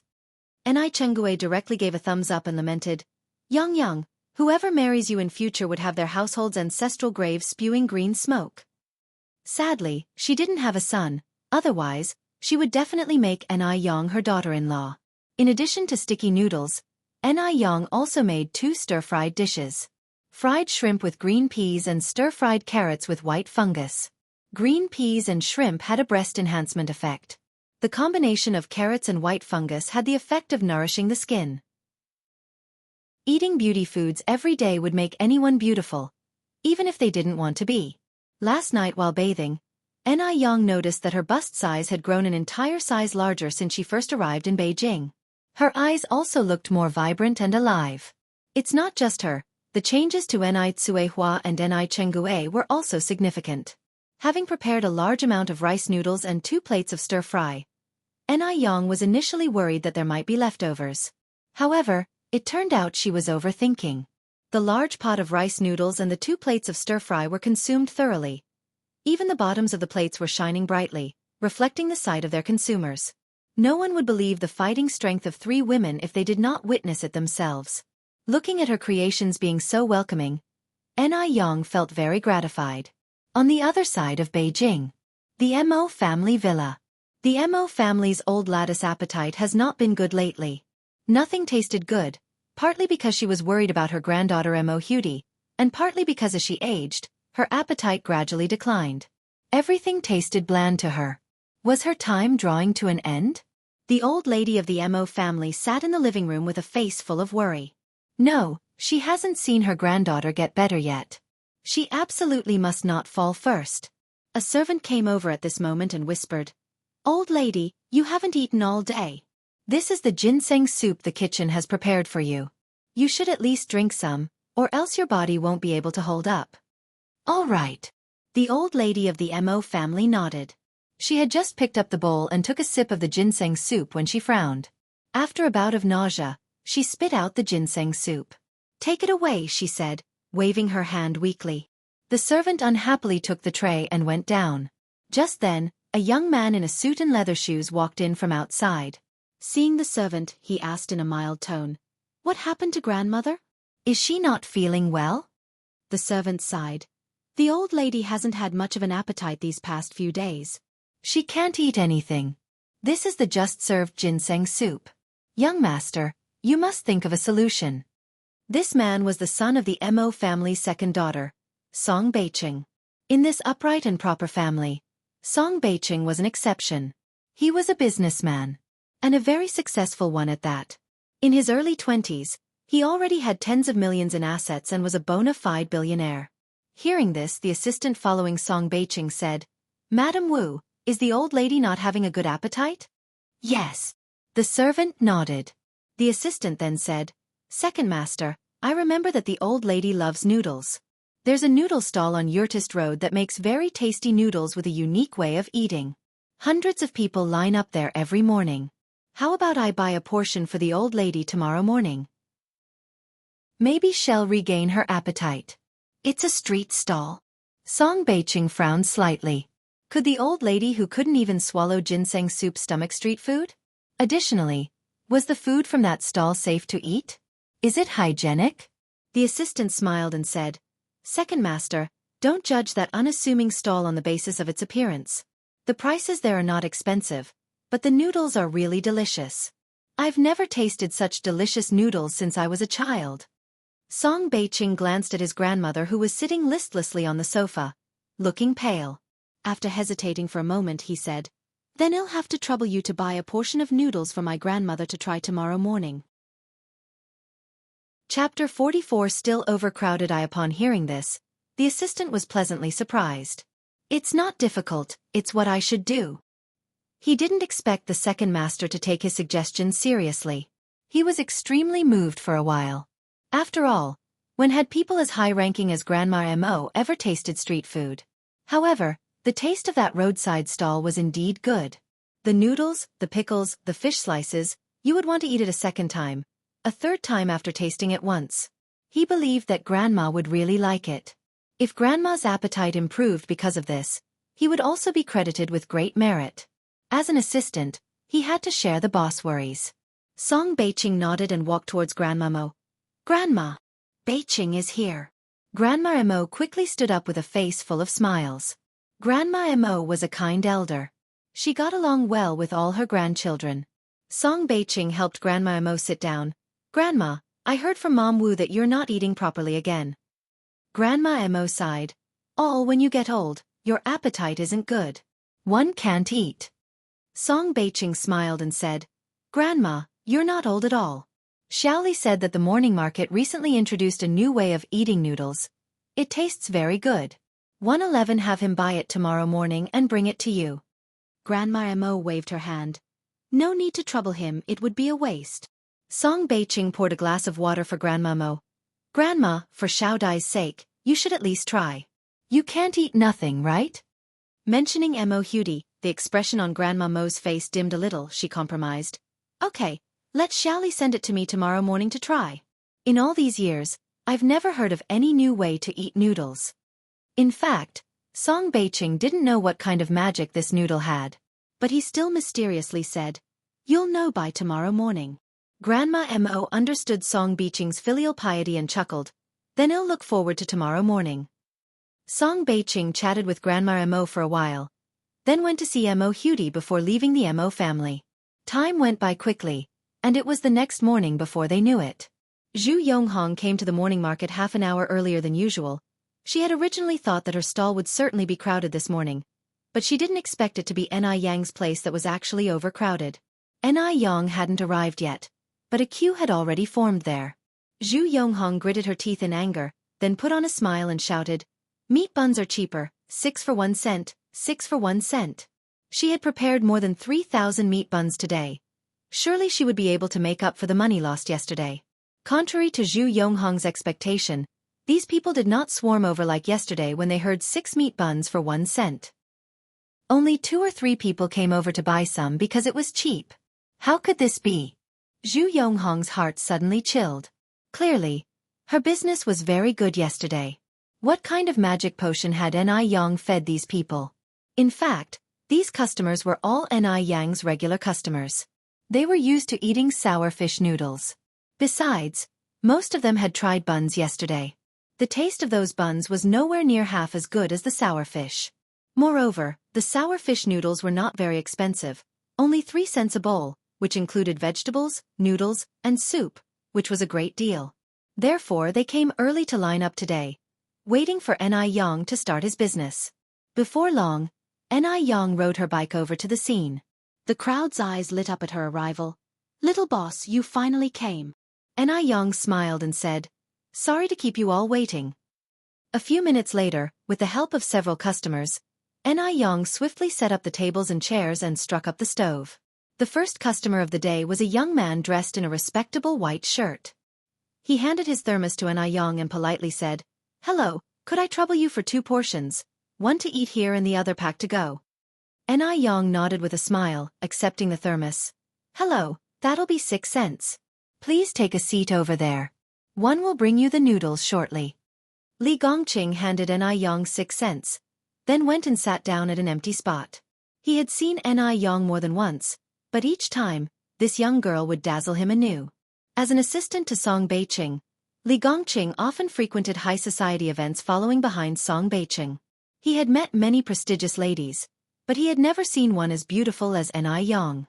Even the movie stars couldn't compare to Yang. If he could marry such a beautiful wife, he wouldn't mind even if it was all just a dream. Actually, he himself wasn't lacking either. He earned a high salary of 30 yuan per month, owned a house in Beijing, and his appearance was above average. People of this era were slightly more innocent. They wouldn't dare express their feelings for the girls they liked openly. Li Gongqing wondered, should he seek a matchmaker? Whether it would work or not, he had to give it a try. While he was in deep thought, a bowl of fragrant noodles was placed in front of him. A faint voice came from above. Please enjoy these first. As for the noodles to go, I'll prepare them for you after you finish eating here. Otherwise, the noodles will become mushy over time. What a considerate girl. Li Gongqing mused internally before looking up and replying, thank you. You're welcome. Yang replied and headed back to her stall to prepare more noodles. At this time, most of the customers brought their own bowls and chopsticks. Many people, due to lack of seating, ate while squatting on the ground. Some took their order back home. Zhu Yonghong saw how Yang's business was booming and couldn't help but feel annoyed. He called out loudly, meat buns. Freshly cooked meat buns. 6 for a cent, 6 for a cent. Despite Zhu Yonghong's effort, not many were buying. Li Gongqing quickly finished his noodles and prepared to approach Yang. But in front of him, a fair, clean hand appeared. It was as delicate as jade, with slender fingers and smooth skin. The round nails were neatly trimmed, like rows of tiny shells. Graceful and beautiful. It was clearly the hand of a lady of high stature. Looking at this hand, Li Gongqing felt a sense of inferiority emerging. Yang placed the thermos on the table. Here are your noodles. One put the chili separately in a bag. If you like spicy food, you can add some when you eat. Coming to his senses, Li Gongqing blushed slightly and replied, thank you. I'll remember that. Yang replied with a soft smile, her lips forming a radiant arch. Oh, it's nothing serious. The smile outshone everything else. Lost in it, Li Gongqing didn't snap back to reality until he noticed Yang had already returned to her stove and started bustling about with her work. Recalling his task, Li Gongqing jolted. He picked up the thermos and quickly pedaled away on his bike. Fortunately, the Mo residence wasn't far away. In about 10 minutes, Li Gongqing arrived there. Lady Mo, always an early riser, was sitting on the couch in the living room, drinking milk. Her expression seemed unpleasant. She seemed to be forcing herself to gulp down the milk. Madam, good morning. I've brought the noodles. Li Gongqing respectfully handed the thermos to Lady Mo. Chapter 45 Stunning Noodles. _1 Seeing Li Gongqing arrive, old Lady Mo put her milk cup on the tea table and kindly said, Xiaoli is here, take a seat. Li Gongqing responded with a smile. I won't sit, old lady. The second master has a flight to Guangguan at 10 o'clock. Today, our driver Mr. Wang is not here, and I have to take him to the airport. Eat your noodles while they are hot, they'll stick together in a bit. Guangguan. Old Lady Mo frowned slightly. So far. When is he coming back? Li Gongqing continued, he just has to sign a contract and can come back the same day. Oh, old Lady Mo nodded, sighing. Transportation is so advanced now. It would have taken 3 to 5 days to get to Guangguan 10 years ago, but now you can go and return on the same day. It's like a dream. There's a whole distance of over 2,100 kilometers between Beijing and Guangguan. Li Gongqing scratched his head. Indeed, our China is becoming more and more powerful, and it will only get better in the future. He continued, Old lady, these noodles taste really good. Eat them while they are hot. Oh, there's homemade chili in it too. You can add some if you like spicy food. One have to go now. I'll come and visit you when I have time. Sure, go ahead, your work is more important. Old Lady Mo said, waving her hand with a smile. After Li Gongqing left, Old Lady Mo sighed slightly and glanced at the insulated box. She used to like eating noodles indeed, but after a lifetime, she was fed up with them. When she considered feeding her noodles to the cat, she remembered that this was her grandson's goodwill. How heartbroken Beiqing would be if she fed it to the cat. She was a good grandmother. She couldn't do anything to hurt her grandson's feelings. With these thoughts, Old Lady Mo opened the insulated box. As soon as the cover was lifted, a tempting aroma rushed into her face, instantly whetting the appetite. Old Lady Mo's face was full of surprise. The bowl of noodles completely exceeded her expectations. On the golden soup noodles were tender white fish slices and pickled cabbage, sprinkled with white sesame and cilantro. Just smelling it would make you salivate. Old Lady Mo, who usually had a poor appetite, suddenly felt a great urge to eat. She started slurping the noodles, which fully absorbed the fresh and tangy pickled cabbage fish soup, made them irresistibly delicious. Just one taste and you'll want another. She felt like she could eat her tongue. Before long, Old Lady Mo was sweating profusely. Her face flushed, and the strength that had previously disappeared slowly began to recover. She looked a lot more lively overall. When the maid came to deliver chicken soup, she was stunned. Was this really Old Lady Mo eating? Old lady? The maid looked at Old Lady Mo with a stunned expression. How long has it been since she last saw Old Lady Mo enjoying her food so much? Old Lady Mo, without raising her head, said, "Just leave the soup there, I'll drink it later." Okay. The maid put the chicken soup on the table. When she had finished, Old Lady Mo gulped down the noodle soup from the thermos, looked at the maid, and said with an unsatisfied expression, "Mother Wu, get me another bowl of noodles." Old Lady Mo was never a foodie, but she had been conquered by these noodles. She had never known that a simple bowl of noodles could be so delicious. Despite fish being in it, there wasn't even a hint of fishy taste. The meat was incredibly tender. Only then did Mother Wu, stunned, say, "Old lady, should I ask the kitchen to cook you some noodles?" Only then Old Lady Mo realized that the noodles were bought from outside. She laughed and said, "Never mind, our kitchen can't make them as tasty. 111, just call Beiqing." With that, Old Lady Mo made the call. As soon as the call got through, Old Lady Mo couldn't wait to say, "Beiqing, the noodles that Xiaoli delivered are so delicious. Your grandma has lived for so long but has never tasted such delicious noodles. Can you please ask Xiaoli to deliver another bowl to me?" One bowl was simply not enough. Old Lady Mo was still hungry, and this bowl was already empty. On the other end, Beiqing was also slightly startled, then gently said, "Okay, Grandma, wait a moment, I'll talk to Xiaoli now." After hanging up the phone, Beiqing couldn't help wondering, just what kind of noodles would make his picky grandma rave about them. Could the unlicensed noodles sold at the small stall really taste that good? Surely, just like children, the elderly love novelty. Perhaps, there was nothing special about these noodles. It was merely the novelty factor. Beiqing touched his temple. The corners of his mouth curled up in a helpless smile. The sunlight entered through the window, casting a light golden halo on him. Everything seemed unreal, as if in a painting. A charming gentleman, gentle as jade. That must certainly refer to the likes of Beiqing. After hanging up the phone, Old Lady Mo sat on the sofa, eagerly awaiting Li Gongcheng's delivery of the noodles. Upon seeing this, Mother Wu, with a beaming smile, said, "Old lady, Master Zhou is truly a considerate and good boy. It's been years since I've seen you enjoy eating so much." Old Lady Mo also replied with a smile, "Beiqing has always been so thoughtful." Before she could finish her sentence, the phone rang. Mother Wu quickly ran over to answer it. But as she listened, her face turned a strange shade. After hanging up the phone, Old Lady Mo immediately asked, "What's wrong, Mother Wu?" Mother Wu looked at Old Lady Mo with a complicated expression, then said, "It was young Master Zhou who called. He said the noodle stall has closed for the day, and we can only ask Xiaoli to bring it to you tomorrow morning." At this, Old Lady Mo looked disappointed. "Ah, is that so?" Mother Wu nodded. "That's what Master Zhou said." Then she handed over the chicken soup to Old Lady Mo. "Drink some chicken soup first." Old Lady Mo, who had tasted the delicious pickled fish noodles, couldn't even drink half a sip of chicken soup. She waved her hand and said, "Forget the chicken soup, go get me some porridge and some pickles." Okay. Mother Wu turned around and left. Soon, Mother Wu came back in with porridge and pickles. Because the pickled fish noodles she had before were appetizing, Old Lady Mo ate the porridge very deliciously. Her appetite was much better than usual, which also brightened up her spirits. After finishing the meal, the old lady went for a walk in the back garden. Old Lady Mo's appetite had always been a concern for everyone in the Mo family.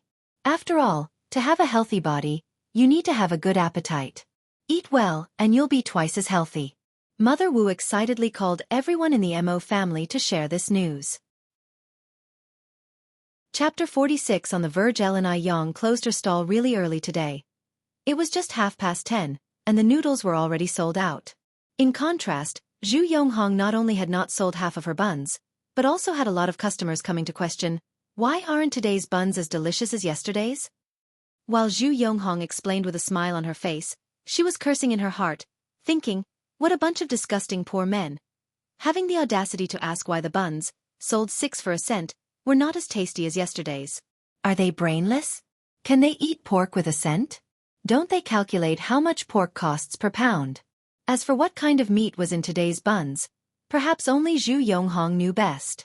Many customers expressed that they would never eat Zhu Yonghong's buns again, and some even brought back buns for refunds.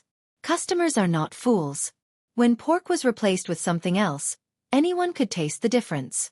Damn Yang, the little bitch. If not for Yang stealing her business, she would not have stooped to such a level. Now look at the mess. Not only did she not make up for the losses from yesterday, but she also lost more money. Eiler brothers' living expenses were still pending, and her mother definitely wouldn't let her off. The more Zhu Yonghong thought about it, the angrier she became, so angry she wanted to tear Yang apart. She walked up to Yang, lifted her chin high, biting her lip, and her eyes seemed poisoned. The fire of jealousy was about to burn Yang to ashes, and she grinded her teeth and said, Yang, you are something else. Upon hearing this, Yang turned around and looked at Zhu Yonghong, giving a faint smile, speak in a calm tone. No, I'm excellent. Thanks for the compliment. You. Zhu Yonghong seemed to have punched cotton, so exasperated she couldn't speak, pointing at Yang, you. Seeing this, Yang's smile grew bigger. She took 2 steps forward, speaking with a sage-like tone. Anger harms the liver, you're still so young, why hurt your own body? You're not young anymore. Stop doing things that are not above board. You should know, the gods are watching over your head. As she said the last sentence, Yang took another 2 steps forward, looking down at Zhu Yonghong with a hint of a smile at the corner of her mouth. Eiler's gaze at Zhu Yonghong was like looking at a clown. You. Zhu Yonghong was like a mute eating cactus root, having trouble speaking. She can't possibly admit to her jealousy of Yang that she had switched the pork in the buns with other meat, resulting in a failed sneaky move that benefited Yang. Yang couldn't be bothered to say anything more to Zhu Yonghong. She turned around, pushed her bike and walked away. Zhu Yonghong looked at Yang's back, her fists clenched tightly. Wait and see, you bitch. She would not swallow this bitter pill just like that. Yang took a round at the vegetable market, bought some ingredients, and then rode her bike home. It rained last night. The way back to the village was muddy and tough to walk. Plus, Yang had a cart full of stuff with her, making the journey even harder. Under the circumstances, Yang had no choice but to stop riding the bike and push it forward instead. At this moment, a group of children came running from afar. It's Sister Yang, that's Sister Yang. It's Sister Yang. The children started to cheer. The cheering startled Yang. When did she become so popular among the villagers? Beyond a child named Gooden, she didn't seem familiar with the other kids.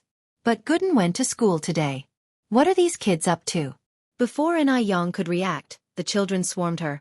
Sister Yang, we've come to help you. Some of them helped Yang carry things, and some helped her push the cart. The saying there is strength in numbers held true as the cart was quickly pushed out of the mire. Yang didn't even have time to thank them before the children scattered again. Looking at the well-parked cart and then at the children who had already run off, Yang called out, Kids, thank you. Whenever you get the chance, come over to my house to play. Upon hearing her, one of the slightly older children turned around and smiled. No problem, Sister Yang. As soon as he finished speaking, he skipped away to catch up with his friends. The village children were like that. Innocent, kind, and grateful. Yang cast a soft smile at the retreating figures of the children. She thought to herself that she must find some time to express her gratitude to these children and let them know that God does not shortchange the kind-hearted. Meanwhile, Wang Meifeng was boiling traditional medicine in the kitchen. Just then the living room door was pushed open, followed by footsteps and Yang Guobao's voice calling, "Grandma." Typically, Zhou Suhua would respond warmly to Yang Guobao, but today was different. Zhou Suhua remained silent. "Grandma." Yang Guobao followed Zhou Suhua to the kitchen. Zhou Suhua wore a dark expression on her face, as if a storm was brewing. "Mom." Wang Meifeng poured the boiled soup into a bowl and looked at Zhou Suhua with a perplexed expression. With a serious look on her face, Zhou Suhua said, "One need to talk to you." Once she finished, she turned and walked toward the bedroom. "Okay." Wang Meifeng left the soup on the stove and followed Zhou Suhua into the bedroom. "Mom, what do you need?" Wang Meifeng looked at Zhou Suhua's back, asking the question. "I went to see Dr. Wang today." Zhou Suhua turned around, her face devoid of any expression. She then asked, "Why did you lie to us?" Wang Meifeng's eyes flashed. "Mom, one don't understand what you're talking about." Zhou Suhua sternly said, "That medicine can't cure Gobeo's illness at all." "Comrade Wang Meifeng, what are you trying to do?" Wang Meifeng exhaled. "One wanted to try, Guobao also wanted to try." "Try?" Zhou Suhua's face was flushed with anger. "Do you know you're hurting Guobao by doing this? You're aware of what happened with Hudi. Stop giving him that medicine immediately. Don't let him take those unidentified drugs again." Zhou Suhua was worried about her grandson's health. After consulting Dr. Wang, she found out that the medicine Yang gave had no effect on Yang Gobeo's condition, and only had a small nourishing effect. All medicines have side effects, especially those that need to be taken for 3 months. Yang Guobao was still a child. How could his small body withstand that? Wang Meifeng wasn't helping him. She was harming him. "I am Gobeo's mother. I hope more than anyone that Guobao can enjoy a free and happy childhood like other children. Mom, I take your advice on everything, but not this." Wang Meifeng was firm in her decision. Plus, she couldn't tell if it was just her imagination, but since Yang Guobao started drinking the medicine, his energy seemed to have improved. Although he had only been drinking it for 5 short days, he hadn't had a single episode during this time. As a daughter-in-law, Wang Meifeng had never opposed Zhou Suhua. Now Zhou Suhua was furious, her whole body shaking. She said sternly, "Wang Meifeng, you received a higher education. How could you be so foolish? Dr. Wang is a descendant of a royal doctor. Yang you mentioned is nothing more than an unlicensed rural doctor. Yet you would rather trust her than Dr. Wang. You are playing with Gobeo's life. From today, stop feeding my grandson this medicine." Chapter 47. One day will come back in tears. Zhou Suhua's last words had an especially strong tone. Wang Meifeng had been married into the Yang family for over 7 years, during which she never argued with her mother-in-law. However, this time, both the mother-in-law and daughter-in-law showed some firmness. "I'm sorry, Mom. Please forgive me. One can't listen to you this time." Wang Meifeng bowed slightly towards Zhou Suhua and began to walk towards the door.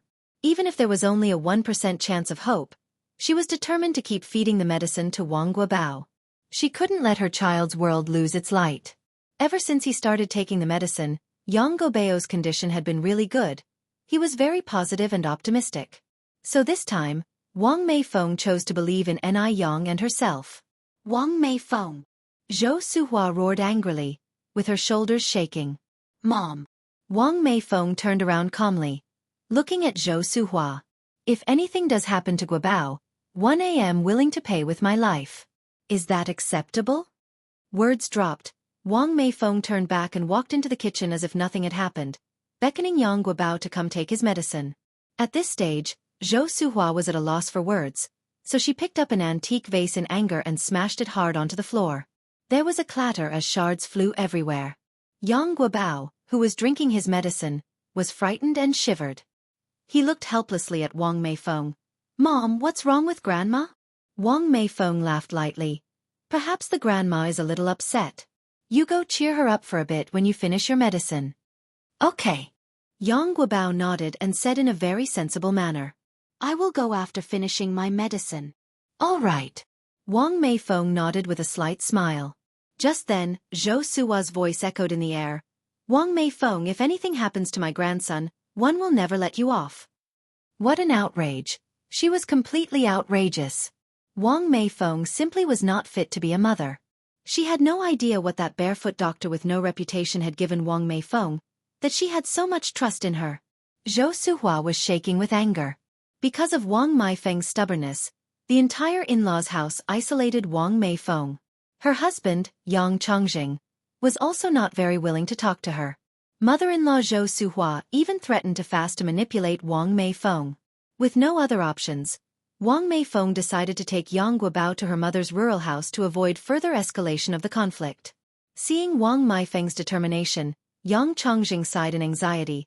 Meifeng, Dr. Wang is an imperial doctor. Why are you so stubborn? Gobao's body is already frail. Your going back and forth will only worsen his condition. Zhou Suhua angrily said. Let her go. One day she'll be crying to come back begging us. On that same day, Wang Meifeng took Yang Guobao back to her mother's house in the countryside. Yang Guobao liked it there. He and Wang Meifeng said their goodbyes and he headed straight for Enai Yang's house. Wang Meifeng initially wanted to follow, but remembering that Yang Guobao hadn't had a flare-up in several days and that a child also needs his freedom, she decided not to. Besides, Enai Yang's house was not too far away from here.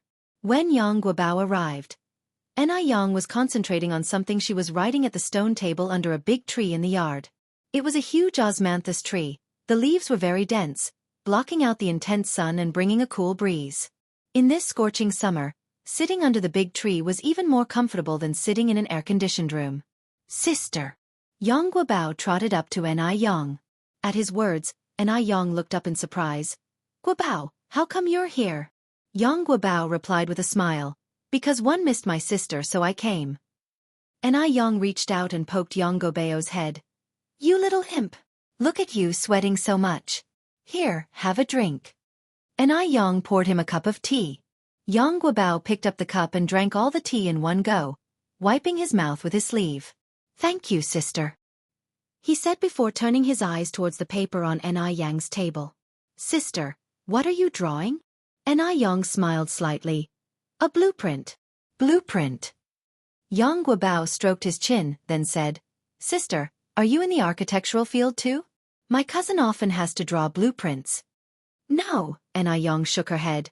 It's a blueprint for an oven. An oven. Yang Guobao kept stroking his chin. Is it used to bake bread? Sister, one love bread. His eyes shone enthusiastically with his last sentence. In 1983, bread was still a novelty. It was not as common and there weren't as many ways to eat it as in later generations. Moreover, it was quite expensive. The common people generally didn't look forward to eating it. Its price was much higher than that of a steamed bun. One bread could buy you 10 steamed buns. Enai Yang gave him a mysterious smile. You'll know once it's done. Yang Guobao asked with a grin. Can I help sister make it? Enai Yang reached out and touched his head, laughing. Sure. Making a bread oven was neither simple nor complicated. The key was to put the heart into it. The oven had 3 layers. Heat conduction layer, clay and sand. Insulation layer, discarded glass bottles plus sawdust plus mud. Structural layer, rice straw mud ball. Enai Yang had all the materials prepared. To build an oven, you first need to pile up bricks and rocks into a tall platform. The platform is usually hollow, to store dry wood underneath. Once the platform is built, you can start making the oven. The oven is usually semicircular but can also be shaped like small animals. This was Yang Guobao's first time engaging in such an activity. He was obviously very excited and was chattering non-stop. With an efficient little helper, Enai Yang felt much relieved. The platform was quickly set up. Though Enai Yang was a girl, she was not inferior to a man in physical labor. Even some men were inferior to her. Under the sun, she sat concentrating and earnestly striking rocks with a chisel. The warm sunlight dyed her with a dazzling glow. A strand of hair slipped mischievously from behind her ear, forming a sharp contrast with her fair skin. The collision of black and white was breathtakingly beautiful. Yang Guobao stood there, watching Anew for a while, before he finally exclaimed, "Sister, you are so beautiful." Anew smiled lightly, struck the last brick onto the platform, poked Jianghu's head and said earnestly, "Actually, your sister is a fairy from the heavens. Do you think a fairy could not be beautiful?" Jianghu. He almost believed her. After the platform was built, they started mixing mud. Just then, Jianghu suddenly smudged a bit of mud onto Aneyang's face, playfully saying, "The fairy turned into a little kitten." Anew was no pushover. As soon as Jianghu was not paying attention, she swiftly smeared some mud onto his face, giggling, "Haha, Guobao also turned into a little kitten. Then sister is a big cat." Chapter 48 Super Delicious Bread. _1 After several busy hours, the bread oven was finally finished. About half a person high, the oven was quite large, shaped like a teddy bear's head and looking very adorable. Looking at her own handiwork, Anew nodded with satisfaction, casually picking up a twig and writing Summer of 1983 on the soft teddy bear head. After thinking for a moment, Jianghu took the twig and added a line beside it, "Sister and Guobao," and drew two simple little figures as well. Compared to Aneyang's spirited handwriting, Jianghu's was clearly more childlike but not ugly at all. It had its own unique beauty. After the bread oven was completed, the next step was to remove the padding inside and then start testing the oven. Taking advantage of the gap while lighting the fire, Anew brought out the flour she had prepared to rise in advance, kneaded it into balls and shaped it into loaves. About an hour later, Anew extinguished the fire in the oven, scooped out the ashes with a shovel, and after cleaning, carefully put the newly made bread in and closed the small door. Next was the step of baking the bread. "Sister, will we really be able to eat bread in a while?" Jianghu, standing on tiptoe, asked curiously. "Of course we can." Anew curled her lips slightly. In fact, the principle of a bread oven is the same as an oven. It's even more handy. "So how much longer do we have to wait before we can eat the bread?" Jianghu was still standing on tiptoe, watching the bread oven without blinking, his eyes full of anticipation. Anew, patting his head with a smile, said, "Don't be in a rush, it'll probably takes about 40 minutes. Upon hearing this, Jianghu immediately ran into the house saying, "Then one will go check what time it is now." While waiting for the bread to bake, Anew began preparing dinner. Anew washed 2 ears of corn, planning to cook corn porridge for dinner to eat with the baked bread. Although corn doesn't contain much protein, it has plenty of carbohydrates and dietary fibers that can promote bowel movement, can dilate blood vessels to guard against hypertension and delay aging, and can nourish the skin. After rinsing the corn and rice, she put both in the casserole with water to boil, and soon a fragrant aroma filled the air. While the porridge was simmering, Anew prepared 3 small dishes: sliced cucumber, stir-fried egg with chili and fried shrimp with green peas. Cucumber, known as refreshing vegetable, not only has a delicious taste but also effectively beautifies and helps in losing weight. Don't underestimate eggs. They can nourish the skin and blood in addition to their heat-relieving effects. Chili can eliminate the problem of overnight food, improve appetite, ward off bad luck, and eliminate various fishy smells and poison.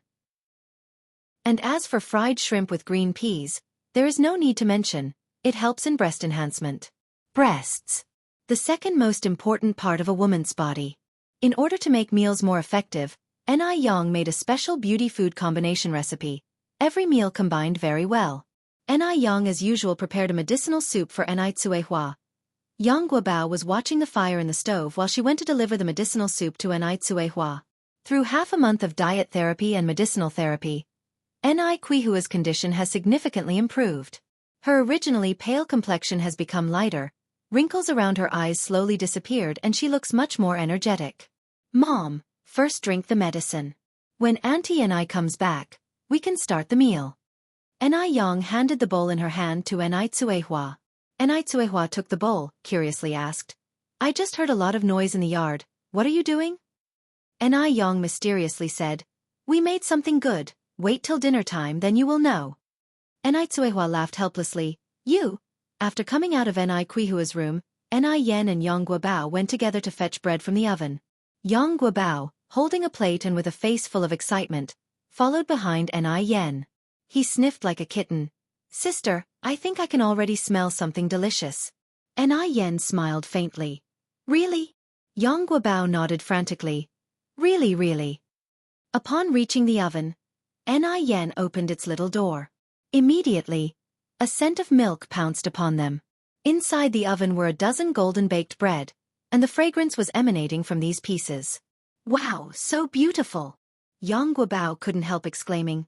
Sister, you are really amazing. The bread crust was crispy and scrumptious, and the inside was incomparably soft. Taking a bite, it tasted crispy on the outside and tender on the inside, with a lingering milk fragrance in his mouth, as if his entire life had been elevated. Yang Guobao praised incessantly. So delicious, really so delicious. I've never tasted such delicious bread before. If it's good, eat more. Yen handed Yang Guobao another piece. When it was dinner time, both Chengue and Tsuehua were flabbergasted. None of them could believe that this beautiful bread was made by Yen. Yen explained with a smile that it was baked in the outdoor bread oven. Chengue exclaimed in shock, bread oven? The strange furnace outside? Yen nodded. Yes, that one. Tsuehua had a sudden realization. No wonder I said there was such a commotion in the yard this afternoon. You were fixing that bread oven? Yes. Yen said with a smile. Chengue was staggered, quickly grabbed Yen's hand and asked with amazement, You made the bread oven by yourself? Yes. Yen nodded slightly. Chengue, clutching Yen's hand, exclaimed, Yang, you are so capable. Tell me, is there anything in this world that you can't do? Yen's hands were delicate and soft, white as jade. No one would believe that the owner of these hands would do all sorts of heavy work, unless they saw it for themselves. Yen laughed and said, Aunt Tsuehua, there are so many things in this world that I can't do. She was just doing what she knew how to. Eating crispy and soft bread, sipping sweet corn porridge, and having a few delicious side dishes, life seemed to have reached its pinnacle. Meal times became the most anticipated moments for Tsuehua and Chengue each day. The next day, Yen continued to set up her stall to sell noodles as usual.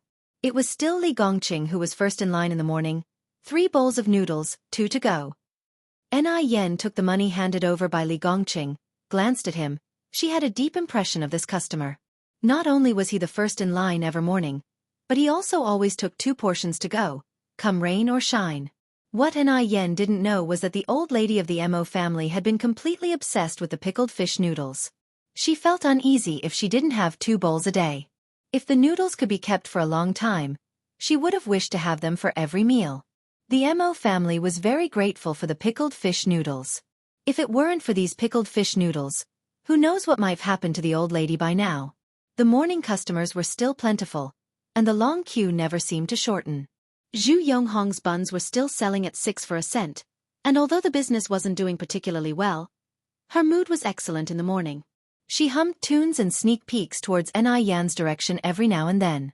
Wait and see, little bitch, after this morning, no one will compete with her for business ever again.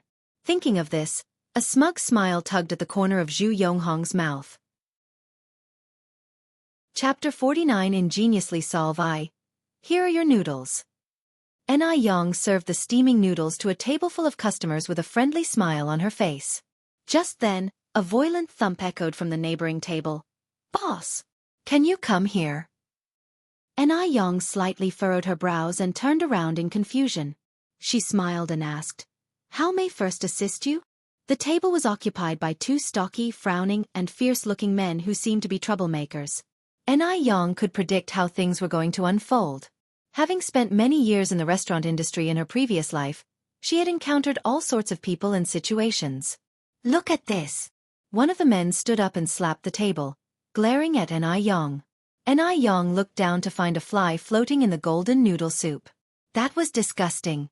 The other burly man also got up abruptly and loudly shouted out, Everyone, come look first. This deceitful seller is making money off us, and we even found a fly in our noodles. Suppose we got sick, whose fault would that be? On hearing this, the other patrons instantly became restless and gathered around. They started throwing accusations. Disgusting! There's a fly! This is incredibly unhygienic. Boss, you need to have a conscience to do business. How could you serve us such food? Refund! We want a refund! The customers crowded around Yang, demanding refunds. The anger in the room was palpable. Thankfully, Yang was a young woman, which probably prevented things from escalating to physical violence. After all, finding a fly in a bowl of noodles was a serious health hazard. "Everyone, please settle down," Yang calmly addressed the crowd.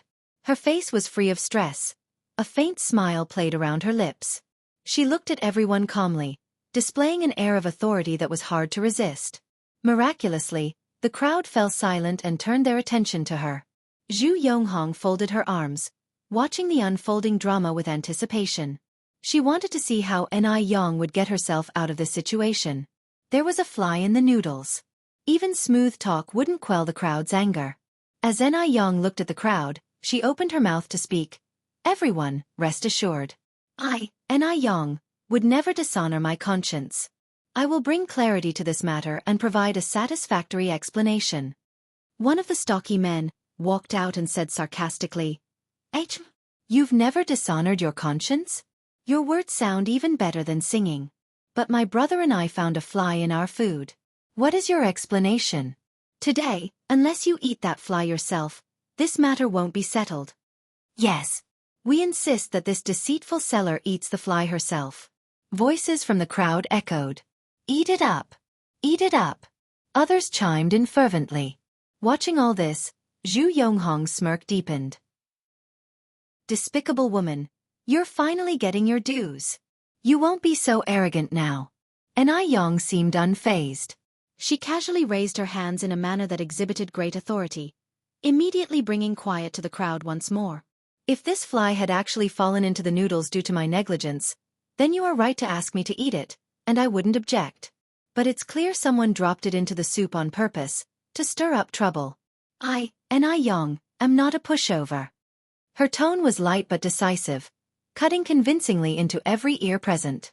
With just one sentence, she captured the heart of the matter. The crowd exchanged perplexed looks. Wasn't it strange? They had been eating Yang's noodles for a long time. Nobody had ever found a fly or even a single hair in their bowls. How come only these two men had found a fly? With that in mind, they all turned their gaze on the two stout men. The men's eyes flickered with disbelief. They had not expected Yang to respond so calmly and then to bring up such a point. In their eyes, Yang was just a naive young woman. Pretty but not particularly special. They thought she'd get flustered in such a situation. Rather, Yang was more composed than one would expect of an adult. This was indeed strange. They had done similar things to other vendors.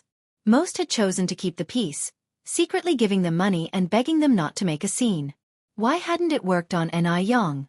No, they had to tarnish Yang's reputation today, or they would lose face. Resolute, one of the men angrily glared at Yang. "Are you accusing us of deliberately bringing the fly to frame you?" "Isn't it?" Yang replied, her eyebrows twitching defiantly. This incensed the other man, who immediately fumed. "What a load of bullshit! Why the hell would I frame you? If you don't explain yourself today, I'll wreck your stall. You won't be able to conduct business again in your life." Yang gently rested her hand on the table. As if by magic, the man wasn't able to move the table an inch, regardless of how hard he tried. The burly man glanced at Yang and nervously swallowed, perplexed. Did such a skinny young woman possess such strength? Was it an illusion? Yang stood her ground, one hand resting on the table while the other picked up a pair of chopsticks. She squashed the fly in the broth and addressed the crowd. "Everyone watch closely. This is an intact fly. If it had fallen into the noodles while I was cooking, it would have been boiled to mush by now. Its body wouldn't have remained so intact. Also, the fly's wings are dry and haven't touched the soup. This means someone must have recently dropped it into the bowl. If you don't believe me, you're welcome to inspect it yourself to see if what I've said makes sense." Yang spoke logically and convincingly, leaving no room for doubt. Upon hearing her, the crowd huddled around Yang, murmuring among themselves. "The boss is right, the back of the fly is indeed dry. She makes sense, she makes sense. I'm sorry, boss, my earlier words might have been a bit harsh. It's all because of those two. If they hadn't caused trouble, we wouldn't have acted so." Chapter 50. She did it. The two hefty men never anticipated things would escalate to this point. They were both beginning to perspire out of fear, and after glancing at each other, they saw a mutual understanding. Seizing the opportunity when the crowd wasn't paying attention, they took a few steps back in preparation to sneak away. Just as they were gearing up to make their escape, they felt a pale, delicate hand rest on each of their shoulders. The hand was barely pressing against them, but only these two hefty men knew how much force was actually being applied. Thinking of running? It's not that easy. Anew raised an eyebrow at the two men, her tone light. Don't let them get away. Catch them. The crowd immediately helped Anew restrain the two hefty men. Some even unbuckled their belts to aid in tying the men up. Bastards, we almost wronged our little boss because of you. Someone in the crowd kicked one of the hefty men forcefully. Exactly. Thank goodness our little boss is so discerning. Framing the little boss didn't matter. The important thing was they might not get to enjoy such delicious noodles in the future. People like these should spend their time reflecting behind bars. I'm going to call the police. During this severe crackdown, such deliberate provocations were deemed hooligan behavior and are punishable by law. Moreover, this disgraceful label would follow them around for a lifetime, directly impacting their families as well. Hearing this, the two hefty men panicked immediately and pleaded, "Don't call the police. We beg you all not to call the police. We promise we won't do it again. Really, we won't dare. Please give us a second chance to be better people." The hefty men were nothing like the ferocious individuals they were. People like these should spend their time reflecting behind bars. I'm going to call the police. During this severe crackdown, such deliberate provocations were deemed hooligan behavior and are punishable by law. Moreover, this disgraceful label would follow them around for a lifetime, directly impacting their families as well. Hearing this, the two hefty men panicked immediately and pleaded, "Don't call the police. We beg you all not to call the police. We promise we won't do it again. Really, we won't dare. Please give us a second chance to be better people." The hefty men were nothing like the ferocious individuals they were men. Initially, they thought Anew was bound to bite the bullet. No one expected her to fight back so beautifully. It's fair to say that this incident had completely changed the vendor's opinion of the delicate young girl. She accomplished what the adults could not. Jianghu never anticipated things would turn out this way. Her face turned pale white on the spot and her legs began to tremble. What now? What now? These two idiots will definitely give her away. Anew, this little slut, where did she come from? Even this wasn't enough to take her down. Hoping that those two idiots wouldn't rat her out, Jianghu was praying in her heart. Cold sweat formed on her forehead and spine. The police arrived quickly, taking the two hefty men back to the police station. Anew and the other vendors, as victims and witnesses, had to go along as well. Thankfully, Anew didn't have much noodle soup left to sell. After hastily packing her stall, she went to the police station along with the others. At the station, the whole incident was confessed by the two hefty men.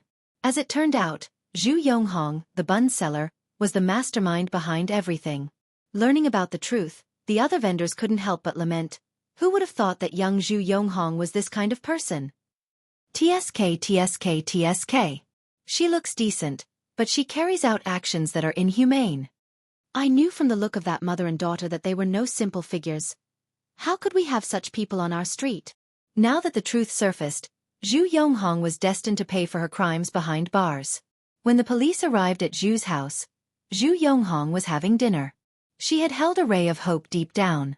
The moment she saw the police, she was so scared that she dropped her chopsticks. By the time Anew left the police station, it was already 12:30 in the afternoon. Outside, a gentle breeze was blowing, and the sun was just right. Seeing such dazzling sunlight, Anew's mood lifted. Shielding her eyes with her hand, she looked up at the sun, a slight curve blooming on her lips. It feels wonderful to be young. Just like this, Anew gazed at the sun, feeling a wave of unprecedented ease. The moment Mo Baichuan stepped into the courtyard of the police station, he was captivated by the scene before him.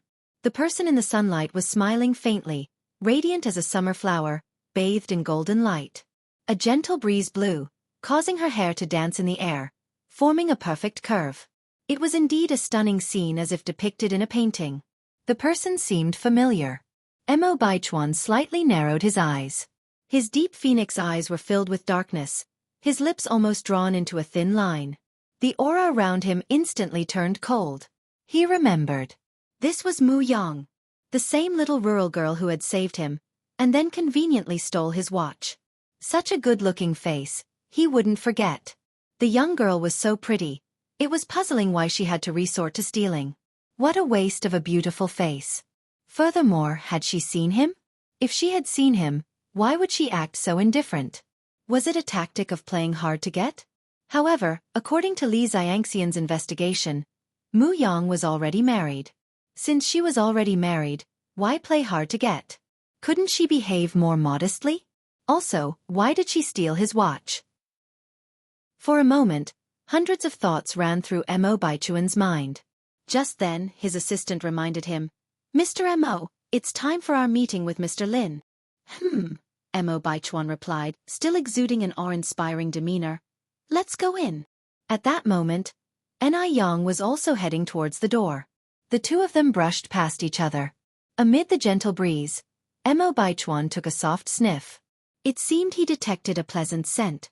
Faint, a bit like bamboo, yet not like orchids, but with a slight hint of plum. Mo Baichuan thought that Yang would recognize him when they brushed past each other. After all, he had once promised Yang that she could come to Beijing to find him when in difficulty. Therefore, her purpose of coming to Beijing must be because of him. However, things didn't go quite as Mo Baichuan expected.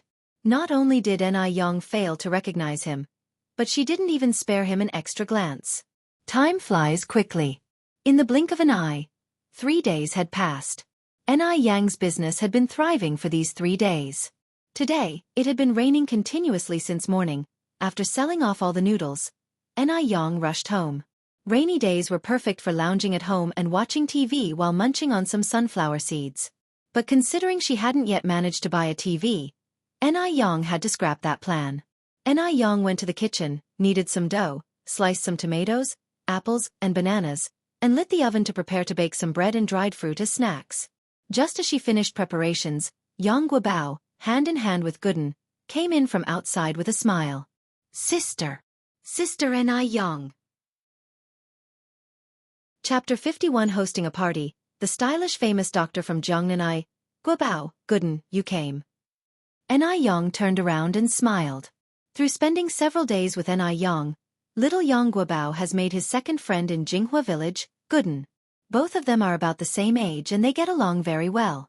Seeing these two little ones, Yang thought of the other children who had helped her at the entrance of the village last time, so she asked Yang Guobao, "Guobao, do you want to make more friends?" "Yes." Yang Guobao nodded. Yang nodded. "Good." Then she turned to Gooden and said, "Gooden, can you go to the village and call the other kids to come over and play? Just tell them Sister Yang is having a party at home." "A ladder?" Gooden looked at Yang in confusion. "What do you mean, climbing a ladder? Are there any ladders here?" Yang Guobao corrected, laughing. "Ah, it's not a climbing ladder, it's a party. It means a get-together. Sister is going to host a party at home. Gooden, you better go call people." "Oh." Gooden nodded in a somewhat understanding way.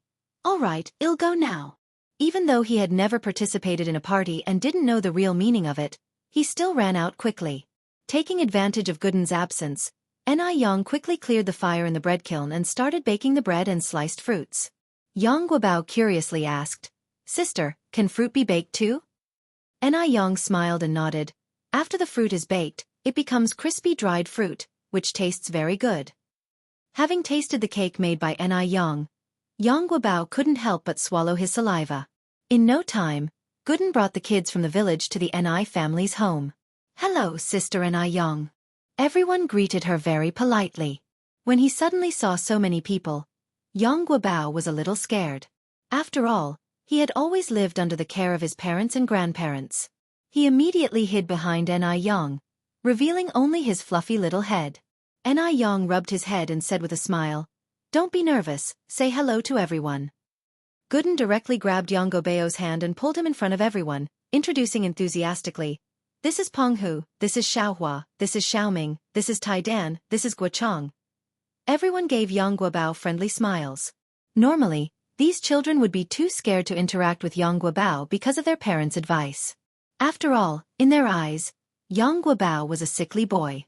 However, on the way here, they were persuaded by Gooden, and now they no longer looked at Yang Guobao with any sort of disdain. Gradually, Yang Guobao was no longer shy, and quickly mingled with everyone, frolicking in the yard. Watching the yard filled with boisterous children, Enai Yang's eyes shone with a little starlight, and her eyes curved into half-moons, bright and dazzling. After a while, Enai Yang brought out the baked bread and sliced fruits, placed them on the stone table in the yard, and called out, "Gooden, Guobao, bring everyone over to eat." All the children gathered around Enai Yang, looking at the golden baked bread and beautiful dried fruit, their eyes filled with desire. Children of the 80s rarely ate snacks, and some had never even seen bread. However, faced with the delicious bread and dried fruit, the children didn't scramble for it. They were very polite and courteous to each other. Although these kids grew up in the countryside, they had all the required manners and etiquette. "Sister Enai Yang, you're amazing. Wow, so delicious." "Thank you, Sister Enai Yang." After finishing the food, Enai Yang took out a ball of fermented dough and let the children DIY it into any shape they liked, and then bake it in the bread kiln. The children's creativity and manual skills were very good, and before long, they had shaped the dough into various small animal shapes. "Look, I made a sister." Yang Guobao excitedly held up his bread dough figure. "This doesn't look like Sister Enai Yang, mine does." Xiaohua took out her bread dough figure. "No, mine looks more like her." Gooden also brought out his dough figure. The yard was filled with laughter and lively chatter. Enai Tsuehua also came out carrying Enai Yun to join in the fun. "Mom, take this bread." Enai Yang handed a piece of toasted bread to Enai Tsuehua. Enai Tsuehua replied with a smile, "I'm not hungry right now, you can take it and give it to the children." Just observing these innocent children, even if she did nothing, it would lift her spirits. "Auntie Hua, are you holding a little brother or little sister in your arms?" Peng Hu and Tai Dan curiously tiptoed to get a better look at the child in Enai Kuihua's arms. Enai Tsuehua bent halfway down to look directly at the children and said with a smile, "This is a little sister, named Enai Yun. You can call her Yun Yun." Peng Hu carefully asked, "Auntie Hua, can I touch her?" Enai Tsuehua nodded. "Of course you can." Peng Hu extended his chubby little finger and lightly poked Enai Yun's cheek. Whether by chance or not, Enai Yun burst out laughing at that moment. Peng Hu and Tai Dan jumped up in excitement.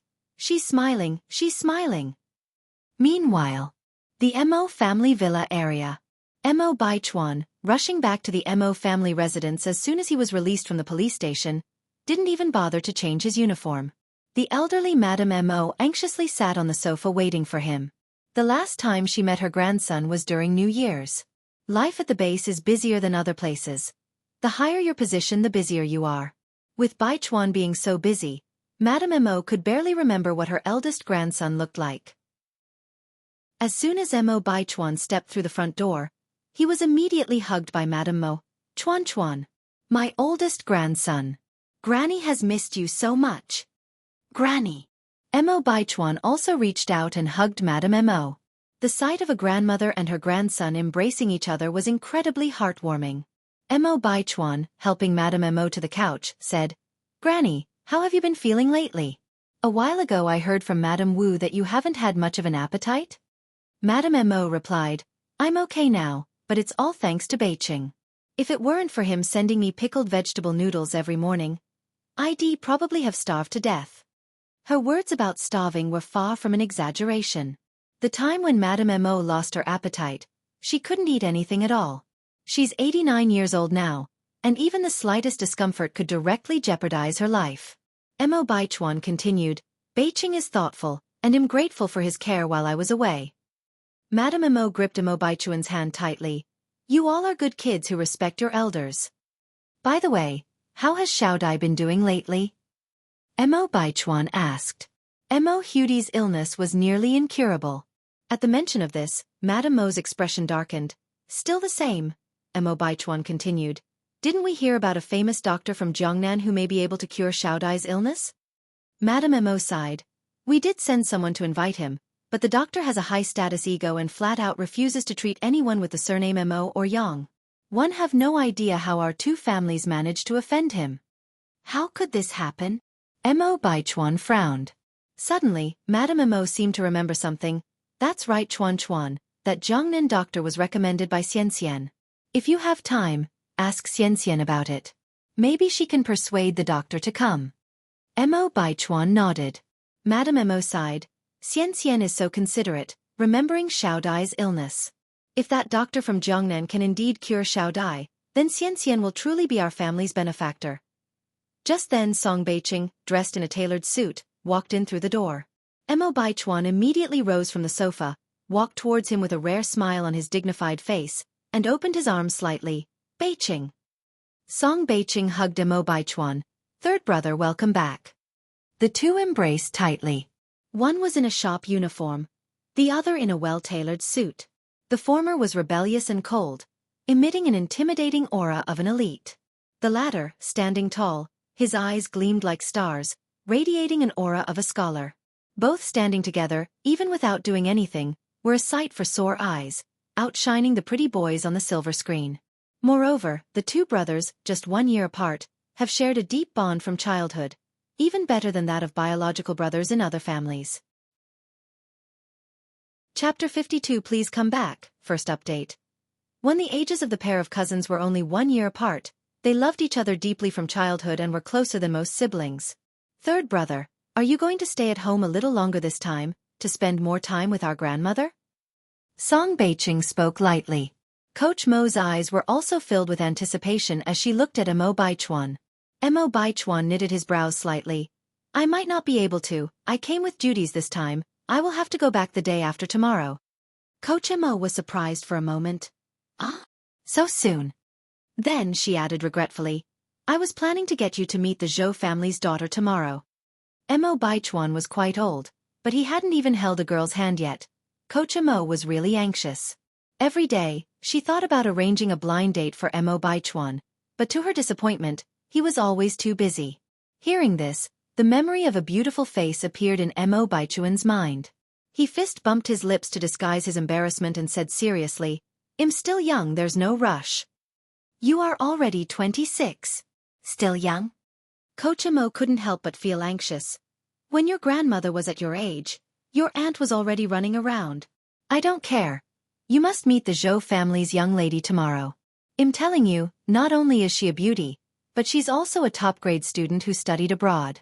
Anyways, your grandmother is very satisfied. The person that Coach Mo really liked was Li Xianxian.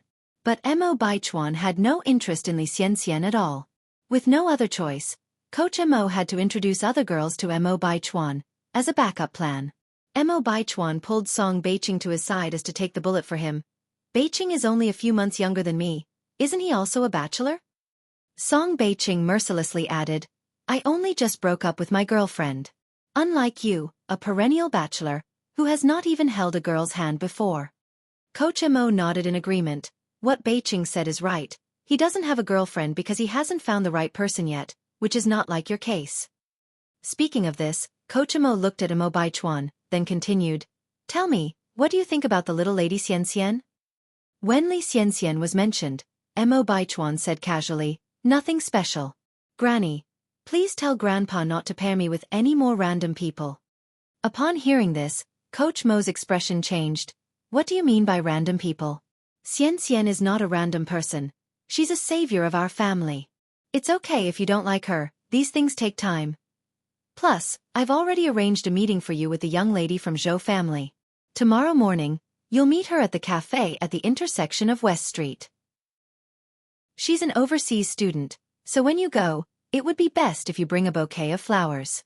Anyway, you have not yet fallen for Xianxian, so it's no problem meeting other girls. The expression on Mo Baichuan's face changed as he tried to change the topic. Beiqing, I heard that these days you have people deliver a very delicious type of noodle to Grandma every morning, is that right? Song Beiqing understood the meaning behind his cousin's words and cooperated. Yes, a couple days ago Granny lost her appetite. It was thanks to those noodles that she ate something. Coach Mo frowned. Mo Baichuan, you are not allowed to change the subject. She thought she was an easy target because she's old? Mo Baichuan pretended not to understand Coach Mo's words and continued. It is such a hassle to have somebody go and buy it every morning. Why not have the noodle maker come to our house and hire him as our personal chef? Besides, eating noodles all the time might be boring and not nutritious enough.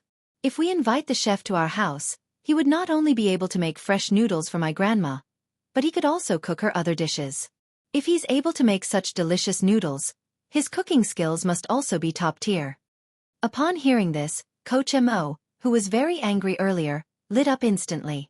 She nodded repeatedly. Yes, yes, yes. Chuan Chuan is right. She really loved those noodles. She wished she could eat them for every meal, and what Mo Baichuan said also made sense. If the chef's noodles were that delicious, his other dishes must be good too. Coach Mo was already eager to taste the dishes the chef would make. Neither of them expected Mo Baichuan to change the topic so easily and to make Coach Mo so happy.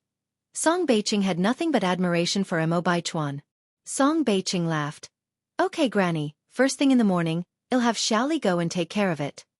Coach Mo nodded in agreement, then said, all right, then have Xiaoli explain it to him properly. That chef's handiwork is really exceptional. We can offer a higher salary than a conventional one. Yes, of course. Song Beiqing answered. Seeing the conversation was about to circle back around to the blind date, Mo Baichuan stood up from the sofa and said, I'll go upstairs and check on Xiao Dai. Mentioning Mo Hudi, a hint of melancholy appeared on Coach Mo's face. I'll also go take a look. Song Beiqing also went upstairs with her. Upstairs. Mo Hudi's condition wasn't good at all. Her little face was as pale as a sheet. The 14-year-old girl looked much smaller than her peers. Chuan Chuan brother, Beiqing brother. Seeing Beiqing and Mo Baichuan coming in, the little girl struggled to get up from the bed. Chapter 53 Don't Let You Go. Updated twice. _1 Mo Baichuan rushed over in large strides, lifted Mo Hudi up, and placed a pillow under her waist. Xiao Dai, how are you feeling recently? Do you have any food cravings? Brother Baichuan will go and buy it for you. A faint pale smile appeared at the corner of Mo Hudi's mouth. Brother Baichuan, I'm doing much better, don't worry. Sincere her childhood, Mo Hudi had always been considerate. Despite suffering from a serious illness, she had never complained about the pain and never shed tears. She silently endured the torment of her illness without causing trouble for those around her. Her understanding nature made people deeply concerned about her. Grandmother Mo turned around and quietly wiped away her tears. Just like performing a magic trick, Song Beiqing took out a small toy from behind him. Xiao Dai, guess what is this? Mo Hudi's eyes lit up. Is it a small frog? Right, it's a little frog. Song Beiqing wound up the clockwork, placed the tin frog on a table nearby, and the frog started jumping around. Mo Hudi kept staring at the green tin frog with eyes full of longing. She wondered when she would be able to run around freely like that frog. She had almost forgotten what the outside world was like. In a moment, Mo Hudi turned her gaze towards Grandmother Mo's back. Granny! Grandmother Mo quickly dried her tears, put on a smile, pretending that nothing had happened, and turned around. What's wrong, Xiao Dai? Mo Hudi then said, Why hasn't Guobao come to see me these days? Due to their shared suffering from illness, Yang Guobao was Mo Hudi's best friend and they talked about everything. Grandmother Mo hesitated and then said, Xiao Dai, prepare yourself mentally, you may not see Guobao for a while. Mo Hudi was startled. Why? Grandmother Mo sighed and told her about Yang Guobao's situation. Upon hearing this, Song Beiqing frowned and said, If that's the case, Yang Chongjing is being reckless. After all, Guobao is his son. How could he let a woman run rampant? If anything goes wrong, it'll be too late for regrets. Mo Baichuan said, God sent divine doctors from among ordinary people. What if that person really cures Yang Guobao? Even though Dr. Wang is an imperial doctor, it doesn't mean he can do everything. After all, there are always people better than us and there is always a higher sky above the one we see. Grandmother Mo added, But I heard from Guobao's grandmother that the barefoot doctor who claimed to be able to cure Guobao is a 17-year-old girl. How many 17-year-old divine doctors have you seen? Even the divine Dr. Hua Tua only became famous in his 30s. I think she's probably a fraud. And to think that Wang Meifeng is a college student. How could a college student make such a mistake? With a sigh, Grandmother Mo continued, Poor Guobao. I hope Wang Meifeng realizes her mistake soon, brings Guobao back before it's too late, and doesn't let any accident happen. The Yang family was also very worried. Yang Chongjing has been wanting to go to Jinghua village to bring back mother and son, Wang Meifeng and Yang Guobao. But this idea was obstructed by Zhou Suhua. People like Wang Meifeng should suffer a bit more, otherwise she will never know her mistakes. You are not allowed to go and pick her up. I want her to come back and beg us on her knees. Zhou Suhua said angrily. Yang Chongjing frowned. Mom, it's been almost a month. Meifeng didn't even bring any medicine for Guobao. Guobao needs to take his medication every 2 weeks. I am worried about his health. Anyway, you are not allowed to go. Zhou Suhua insisted. Wang Meifeng is an adult. If something happens to Guobao, she should pay for her actions. Yang Chongjing was distressed. But Guobao, Zhou Suhua continued. If Wang Meifeng can't take it anymore, she will come back to beg us. If you go and bring her back this time, next time, won't Wang Meifeng take advantage of me, her mother-in-law? A daughter-in-law should know her place. Zhou Suhua would never allow Wang Meifeng to challenge her authority as a mother-in-law. Seeing his mother behave like this, Yang Chongjing sighed helplessly and decided to follow his mother's suggestion. He hoped Wang Meifeng would realize her mistake sooner and bring Yang Guobao back. In the Ni family's house, Ni Yang got along well with the children of the village that day. From then on, every time the children heard the adults discussing anything unfavorable about Ni Yang, they would immediately defend her. Never underestimate the power of kids. Through their efforts, the village undoubtedly had fewer rumors about Ni Tsuehua and her daughter, Ni Yang. Even children liked them. They couldn't be bad people. The next day, Ni Yang set up her stall as usual. At the same time, it was also her first morning selling homemade pickled vegetables. As usual, Li Gongqing was the first in line. After paying, he thought for a moment before asking, "Young boss, what time do you usually close your stall?" Ni Yang looked at him strangely. "Around 11:30, do you need anything?" Li Gongqing averted his gaze, feeling a little awkward. He then said, "Can you wait for me to come after 11 o'clock? If Ni Yang really agrees to become a chef at the Mo family, then he won't have many opportunities to see her anymore." Due to his selfishness, Li Gongqing hoped Ni Yang would refuse. Ni Yang nodded slightly. All right. One's appearance mirrors one's heart, and Ni Yang could see Li Gongqing wasn't a bad person, so she didn't refuse him. Maybe he really needed something from her. The customers responded well to the new pickles. Almost everyone said that this morning's pickled vegetable noodles tasted even better than a few days ago. It was almost noon by 11:30. Ni Yang officially closed her stall. At the same time, Li Gongqing came cycling from a distance. Panting heavily, he ran to Ni Yang. "I'm sorry for being late, young boss."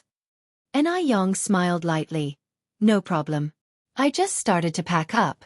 Please take a seat." "All right." Li Gongqing sat in front of Ni Yang. Facing Ni Yang, Li Gongqing was so nervous that his hands were sweating. He didn't know where to put them. Ni Yang broke the silence first. "Did you want to discuss something with me?" This made Li Gongqing look up at Ni Yang. He nodded and said, Yes, my name is Li Gongqing. I came over to discuss something with you." Chapter 54 Loss of Superiority, Second Update. Lu Wei looked at Ni Yang surprised. "You know English?" Ni Yang replied nonchalantly, one learned a little before." Ni Yang's company had gone international in her previous life.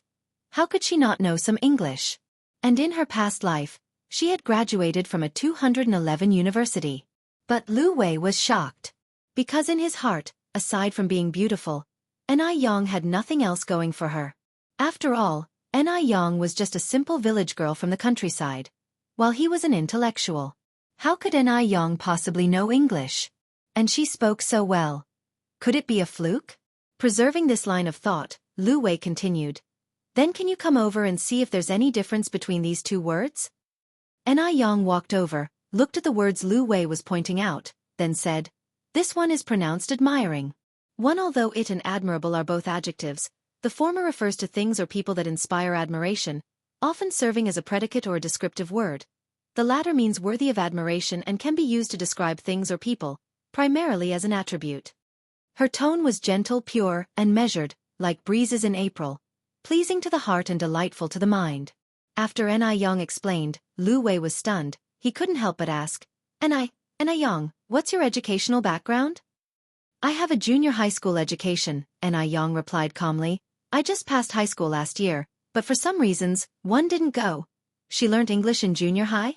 Lu Wei furrowed his brows. What was happening? Or, did Yang just happen to know these two English words? And even if Yang had indeed studied, she was a junior high school student. She couldn't possibly know more than he, a high school student? He was an excellent student and the class monitor. How could he be worse than a junior high school student? Thinking of this, Lu Wei's eyes were filled with complicated emotions. He felt quite uncomfortable. Yang didn't have time to guess what a teenager in puberty was thinking. She continued, I've put the things away, I'm leaving first. Okay. Lu Wei came back to his senses, waving at Yang. Goodbye. Goodbye. Lu Wei watched Yang's departing figure and quietly clenched his fists. No matter. Even if Yang's English was really good, she was still just a junior high school graduate. He's going to college in the future and becoming a college student. How could Yang, a junior high school student, compare to himself, a future college student? And Yang was still a country bumpkin. Even if he ended up with her in the future, she would be the one reaching up. Today was the day Hua completed her first month postpartum. So Yang went to the vegetable market and bought a lot of vegetables, planning to celebrate at home tonight. Additionally, Yang bought over 100 pounds of pak choi to make sour cabbage. She now used almost 15 pounds of sour cabbage every day, so she needed to stock up more, or else green vegetables would increase in price when winter comes, and the taste of the sour cabbage made in summer is more pure and tangy. On the way back, Yang ran into many villagers. She clearly felt that the villagers' attitudes towards her were much friendlier than before, and their smiles now seemed more genuine. When Yang got home, she cleaned and pickled the pak choi, then went to the river to catch fish, picked up some river snails, and then went home to prepare dinner. Yang bought pork ribs, pig's feet, free-range chicken, tofu, cucumber, lettuce, and many other vegetables today, enough for several days without having to buy more. Hua chuckled, It's not a big day, there's no need to prepare so much food. Yang fed the broken lettuce leaves to the little rabbits. You finished your sitting month, and my little sister is 1 month old today. Isn't it a major event? One will prepare a few more dishes tonight to celebrate fully. Over the past month, the little rabbits had grown much fatter. They hopped around each day, adding a lot more vitality to the yard. Hua continued, Actually, there's no need to waste money. It isn't easy for you to earn money from your business. Yang grabbed Hua's hand, looked at her and said, Mom, we have money now, you don't have to be like before, things will only get better from now on. In fact, Hua had changed a lot over the past month, not only in terms of personality, but also appearance and figure. Her skin had become much fairer, the wrinkled es around her eyes had lightened, her chest had become firmer, and the skin on her face had clearly tightened a lot. Compared to a month ago, Hua seemed like a different person. At these words, Hua nodded, a warm light gleaming in her eyes. She knew how much it took for a mother and daughter to get to where they were today. Especially Yang. Just a 17-year-old girl, shouldering all the burdens alone. From now on, she, as a mother, must become strong and absolutely not hold her daughter back. Yang prepared a lot of sumptuous dishes that evening. There were roasted pig's feet, chicken mushroom stew, sweet and sour pork ribs, pig's feet and kelp braised carp, mapo tofu and stir-fried cucumber with chili. The main course was ear fungus jujube porridge and toasted bread. All these dishes were prepared by Yang based on the Buddhist needs. Not only were they delicious and nutritious, they were also detoxifying and beautifying. Especially the ear fungus jujube porridge, it was beneficial for freckle removal. She didn't have freckles on her face, but this dish was preventive, and it seemed that Hua had a few light freckles on her face. Not only Hua and Chengui had changed, but Yang had also changed a lot. It's just that her changes were not as noticeable due to her already beautiful appearance. Chapter 55 Refusal, Part 1 Update. Yang gave a slight smile. You can just call me Xiaoni, Mr. Li. Please, feel free to speak your mind. 11 Li Gongqing cleared his throat. The thing is, he relayed the offer that the Mo family had extended to hire Yang. After listening, Yang graciously refused. Thank you for your boss' generous offer, but I prefer Rhe way I currently live and do not wish to settle into a regular job at the moment. Hearing this, Li Gongqing seemed to heave a sigh of relief as he continued. Xiaoni, you shouldn't decline so hastily. Our boss told me that your monthly salary could be 100 yuan, including meals and accommodation. You'd only need to take care of the old lattice meals each day and the rest of the time, you'd have for yourself. If you don't want to live at the MO residence, you can opt for a cash equivalent of the rent. We are also willing to provide a bicycle. A monthly wage of 100 yuan was rather high for that time. It was even more than that of white-collar workers in later years. After all, at that time, the average salary for a worker was around 80 to 90 yuan. Ni Yang was fortunate that her skills had won over the old lady MO. Otherwise, who would pay a monthly salary of 100 yuan to a cook? However, Ni Yang still shook her head. I'm sorry, kindly convey to your boss that this is not about the money. Li Gongqing was taken aback that Ni Yang would still refuse the offer even after hearing the salary. He stood up, incredulously asking, Xiaoni, are you sure about your refusal? Ni Yang gave a small nod. Yes, I'm sure. Li Gongqing was at a loss for words. He had assumed that Ni Yang would surely accept the offer upon hearing a monthly salary of Lu Yuan. Keep in mind, his own monthly salary amounted to only 30 yuan. Ni Yang's salary was more than triple of his own. When he first heard the offered salary, he was quite astounded. He was even concerned that Ni Yang would look down upon his salary once she started working for the Mo family. But to his surprise, Ni Yang refused without hesitation. This was a salary of 100 yuan. This added up to 1,200 yuan in a year. Would Ni Yang be able to make 1,200 yuan by selling noodles out in the sun and rain all year round? Setting aside the monthly salary, the Mo family itself was highly respected, and many people couldn't even get an opportunity to work there despite their best efforts. But Ni Yang, despite being offered a high salary and the best treatment, she still refused. Xiani's refusal left Li Gongqing puzzled. It appeared that this young teenage girl was far more sophisticated than he had imagined. Her allure was not just her physical appearance. Suppressing his shock, Li Gongqing stood up and replied, All right, Xiaoni, I'll relay your message to our boss. Sorry for taking your time. No problem. Ni Yang flashed a small smile. After saying goodbye to Ni Yang, Li Gongqing headed directly to the Song group. In the office, Song Beiqing was reviewing cooperation case. Song Beiqing was a very energetic person, who not only founded the first private enterprise in China, but all his businesses were export-oriented, earning foreign currency. Second young master. Song Beiqing put down the document in his hand and glanced up at Li Gongqing. Why are you here? You could have taken her directly to the old lady. Li Gongqing hesitated briefly, then continued. Second young master, the noodle stall owner, she has rejected us. Refused. Song Beiqing one's brows furrowed slightly. Li Gongqing nodded. Yes. Song Beiqing asked, is she discontented with the salary or the remuneration? Li Gongqing shook his head and truthfully conveyed Ni Yang's words. Neither. She said that she really likes her current lifestyle and doesn't want to settle into an organized work environment. Moreover, she said, this is not a question of salary or treatment. Hearing this, Song Beiqing slightly arched his eyebrows. It seemed, based on Li Gongqing's description, that this noodle stall owner was an interesting character. However, Song Beiqing never believed that there were people in this world who didn't love money. He decided, all right then, you'll take me to her tomorrow morning. Li Gongqing was slightly surprised. Second young master. You will go personally? The second young master always had a multitude of things to deal with every day. How could he go personally to handle such matters? Song Beiqing nodded. Yes, I'll go and meet her myself. Yes.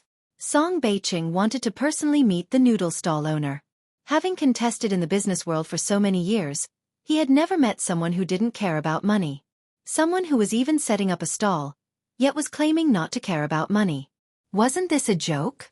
Hearing this, Li Gongqing was stunned for a moment, before replying, all right then, I'll make the arrangements.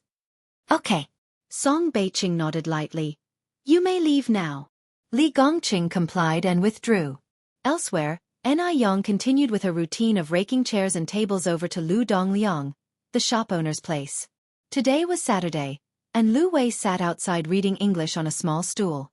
In 1978, the college entrance examination resumed and English was formally included as a subject in 1983. Prior to that, Chinese people didn't stress much on English, so even a top student like Lu Wei found it a bit challenging, especially with inadequate prior foundation. When Lu Wei read a particular word, Ni Yang looked up slightly, her lips parted to correct him. That word should be pronounced admirable. Her pronunciation was impeccable American English, even better than the radio broadcasters. Sir, the novel Fire. NT website on Google to access chapters of novels early and in the highest quality. If you find any errors, ads pop up, ads redirect, broken links, non-standard content, etc., please let us know report so we can fix it as soon as possible. Chapter 56 Visit from Mr. Song 2I during dinner. Wang Meifeng and her son Yang Guobao just happened to drop by the NIS residence. Arriving just in the nick of time, Ni Yang warmly invited them, and the mother and son duo sat down for the meal. It was Wang Meifeng's first time eating the dishes prepared by Ni Yang. She couldn't praise her enough. Yang, your culinary skills are simply exceptional. Even better than a professional chef at a restaurant. Ni Yang felt rather embarrassed by the glowing compliment. Wang Meifeng's trust in Ni Yang had grown over time and she often visited the Ni residence. For the past month, Yang Guobao's illness had been acting up less and less. What used to be every 3 days had now become once every week. However, Wang Meifeng was not planning to return home yet. She intended to return after 3 months and then take Yang Guobao to the city hospital for a full-body checkup. Only by returning with a medical report from the hospital would the Yang family believe what she had been through, and her grievances might well be understood.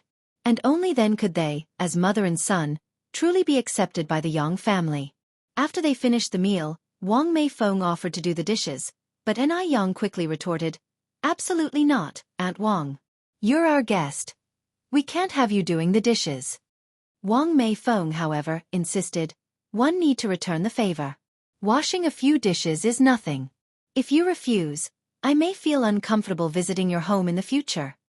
After such a scrumptious meal prepared by Ni Yang, it would be unconscionable if they left a whole table full of dirty dishes for Ni Yang to clean on her own. Wang Meifeng was not someone who lacked consideration.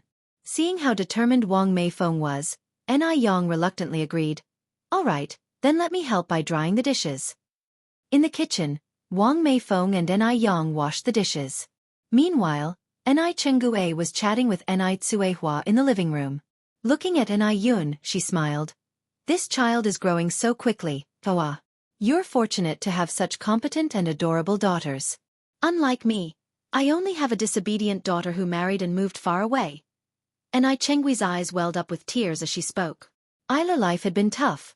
She lost her husband before turning 40, and her only daughter married into a family far away. This made it hard for them to even meet. As she got older, she thought she wouldn't be able to count on anyone. Whenever these thoughts struck her, Ni Chenggue would feel an overwhelming sadness. Ni Tsuehua sighed, carefully choosing her words to console Chenggue. "Have you ever thought about finding someone else? You're still young, you cannot possibly spend your life alone." Ni Chenggue bitter laughed. "My daughter is about to have a child. If one get another man now, won't it be a laughingstock?"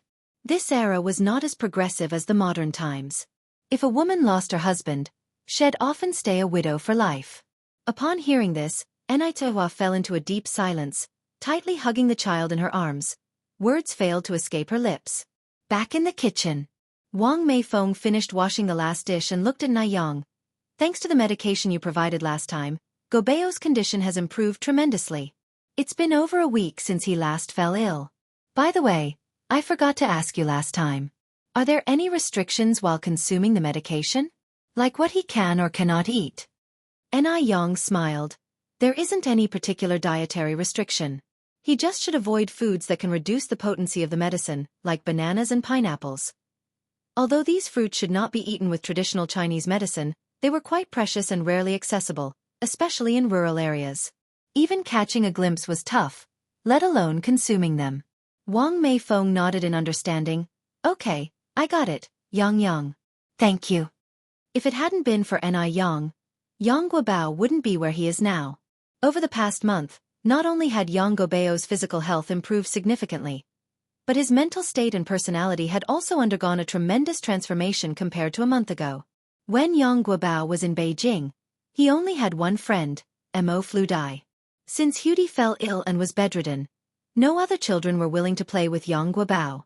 Here, however, Yang Guobao made a bunch of friends through Ni Yang. Even though Yang Guobao didn't express it, her mother knew very well that her son had been genuinely happy lately. The next day, at the morning market on Yurtist Road. Perhaps because of the change in pickled vegetables, the pickled vegetable noodles sold extremely well. It was barely 10 o'clock in the morning, and Ni Yang was already preparing to close her stall. Just then, a black car slowly stopped by the roadside. Li Gongqing emerged from the driver's seat, circled over to the passenger side, and respectfully opened the car door. "Second master, we've arrived." The car door opened to reveal a neatly clad leg stepping out. The first thing to catch the eye was a shiny pair of leather shoes.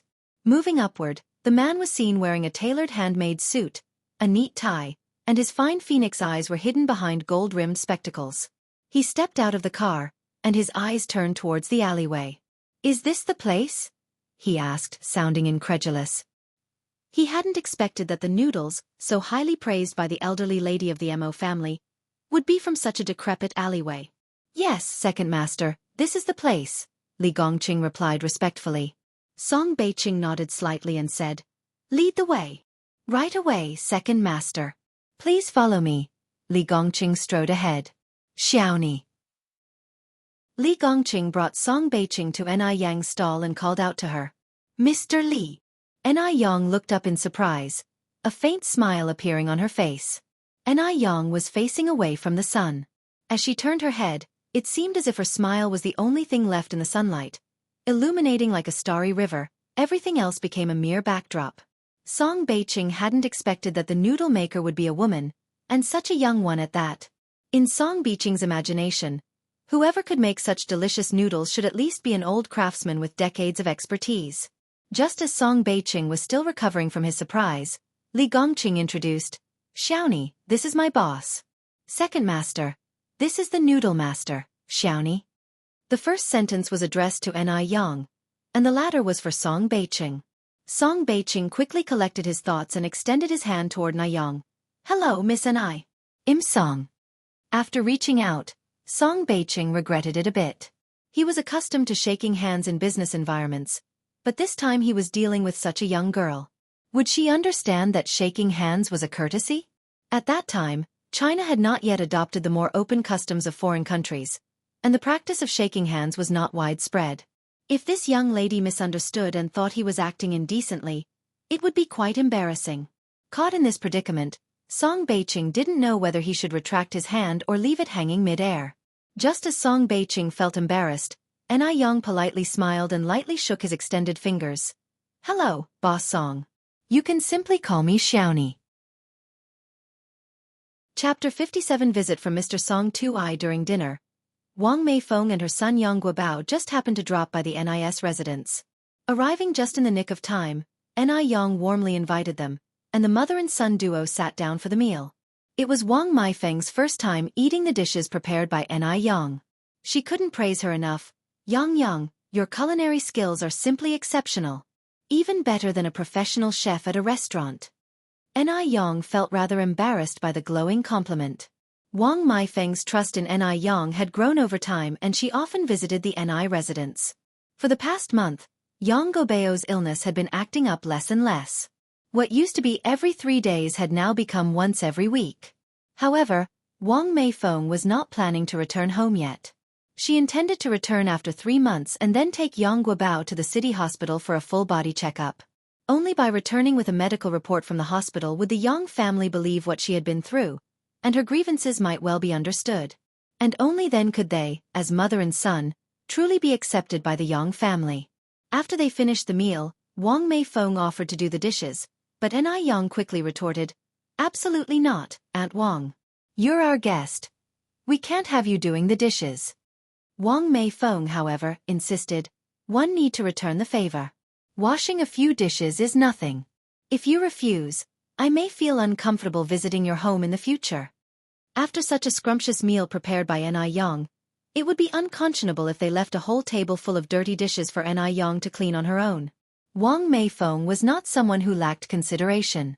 Seeing how determined Wang Meifeng was, Ni Yang reluctantly agreed. All right, then let me help by drying the dishes. In the kitchen, Wang Meifeng and Ni Yang washed the dishes. Meanwhile, Ni Chenggue was chatting with Ni Tsuehua in the living room. Looking at Ni Yun, she smiled. This child is growing so quickly, Hua. You're fortunate to have such competent and adorable daughters. Unlike me, I only have a disobedient daughter who married and moved far away. Ni Chenggui's eyes welled up with tears as she spoke. Isla's life had been tough. She lost her husband before turning 40, and her only daughter married into a family far away. This made it hard for them to even meet. As she got older, she thought she wouldn't be able to count on anyone. Whenever these thoughts struck her, Ni Chenggue would feel an overwhelming sadness. Ni Tsuehua sighed, carefully choosing her words to console Chenggue. Have you ever thought about finding someone else? You're still young, you cannot possibly spend your life alone. Ni Chenggue bitter laughed. My daughter is about to have a child.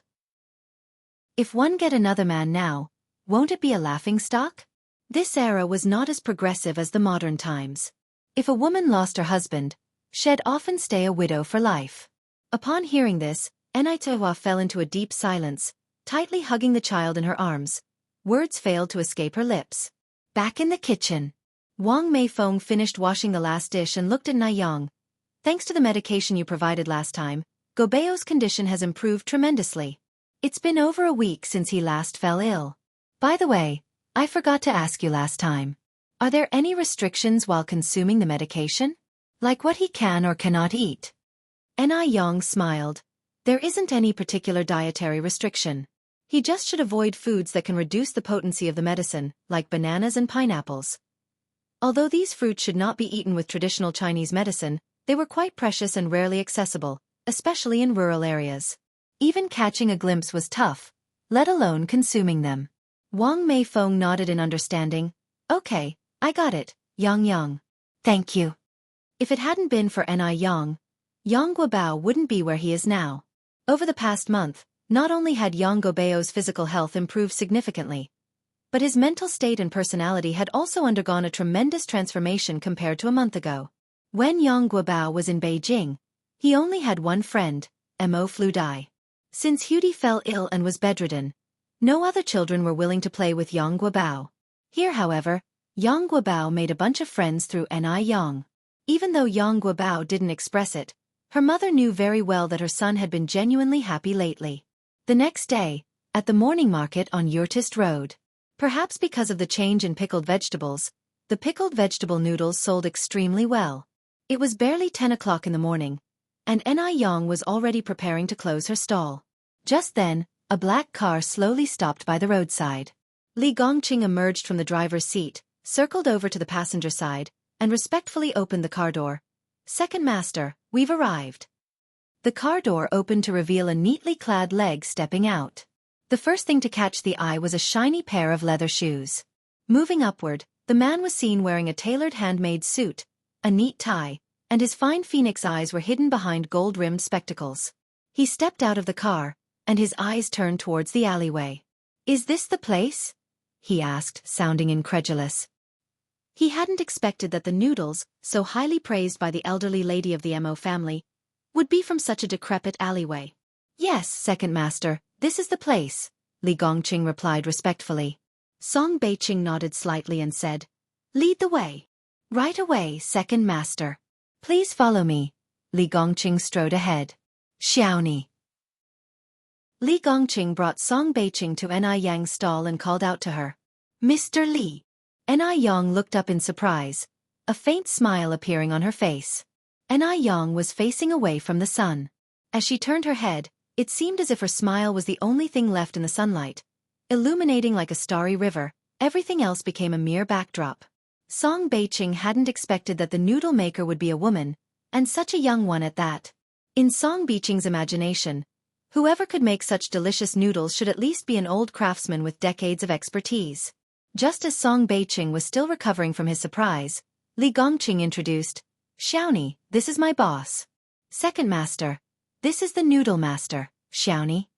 The first sentence was addressed to Ni Yang, and the latter was for Song Beiqing. Song Beiqing quickly collected his thoughts and extended his hand toward Nayang. "Hello, Miss Anai.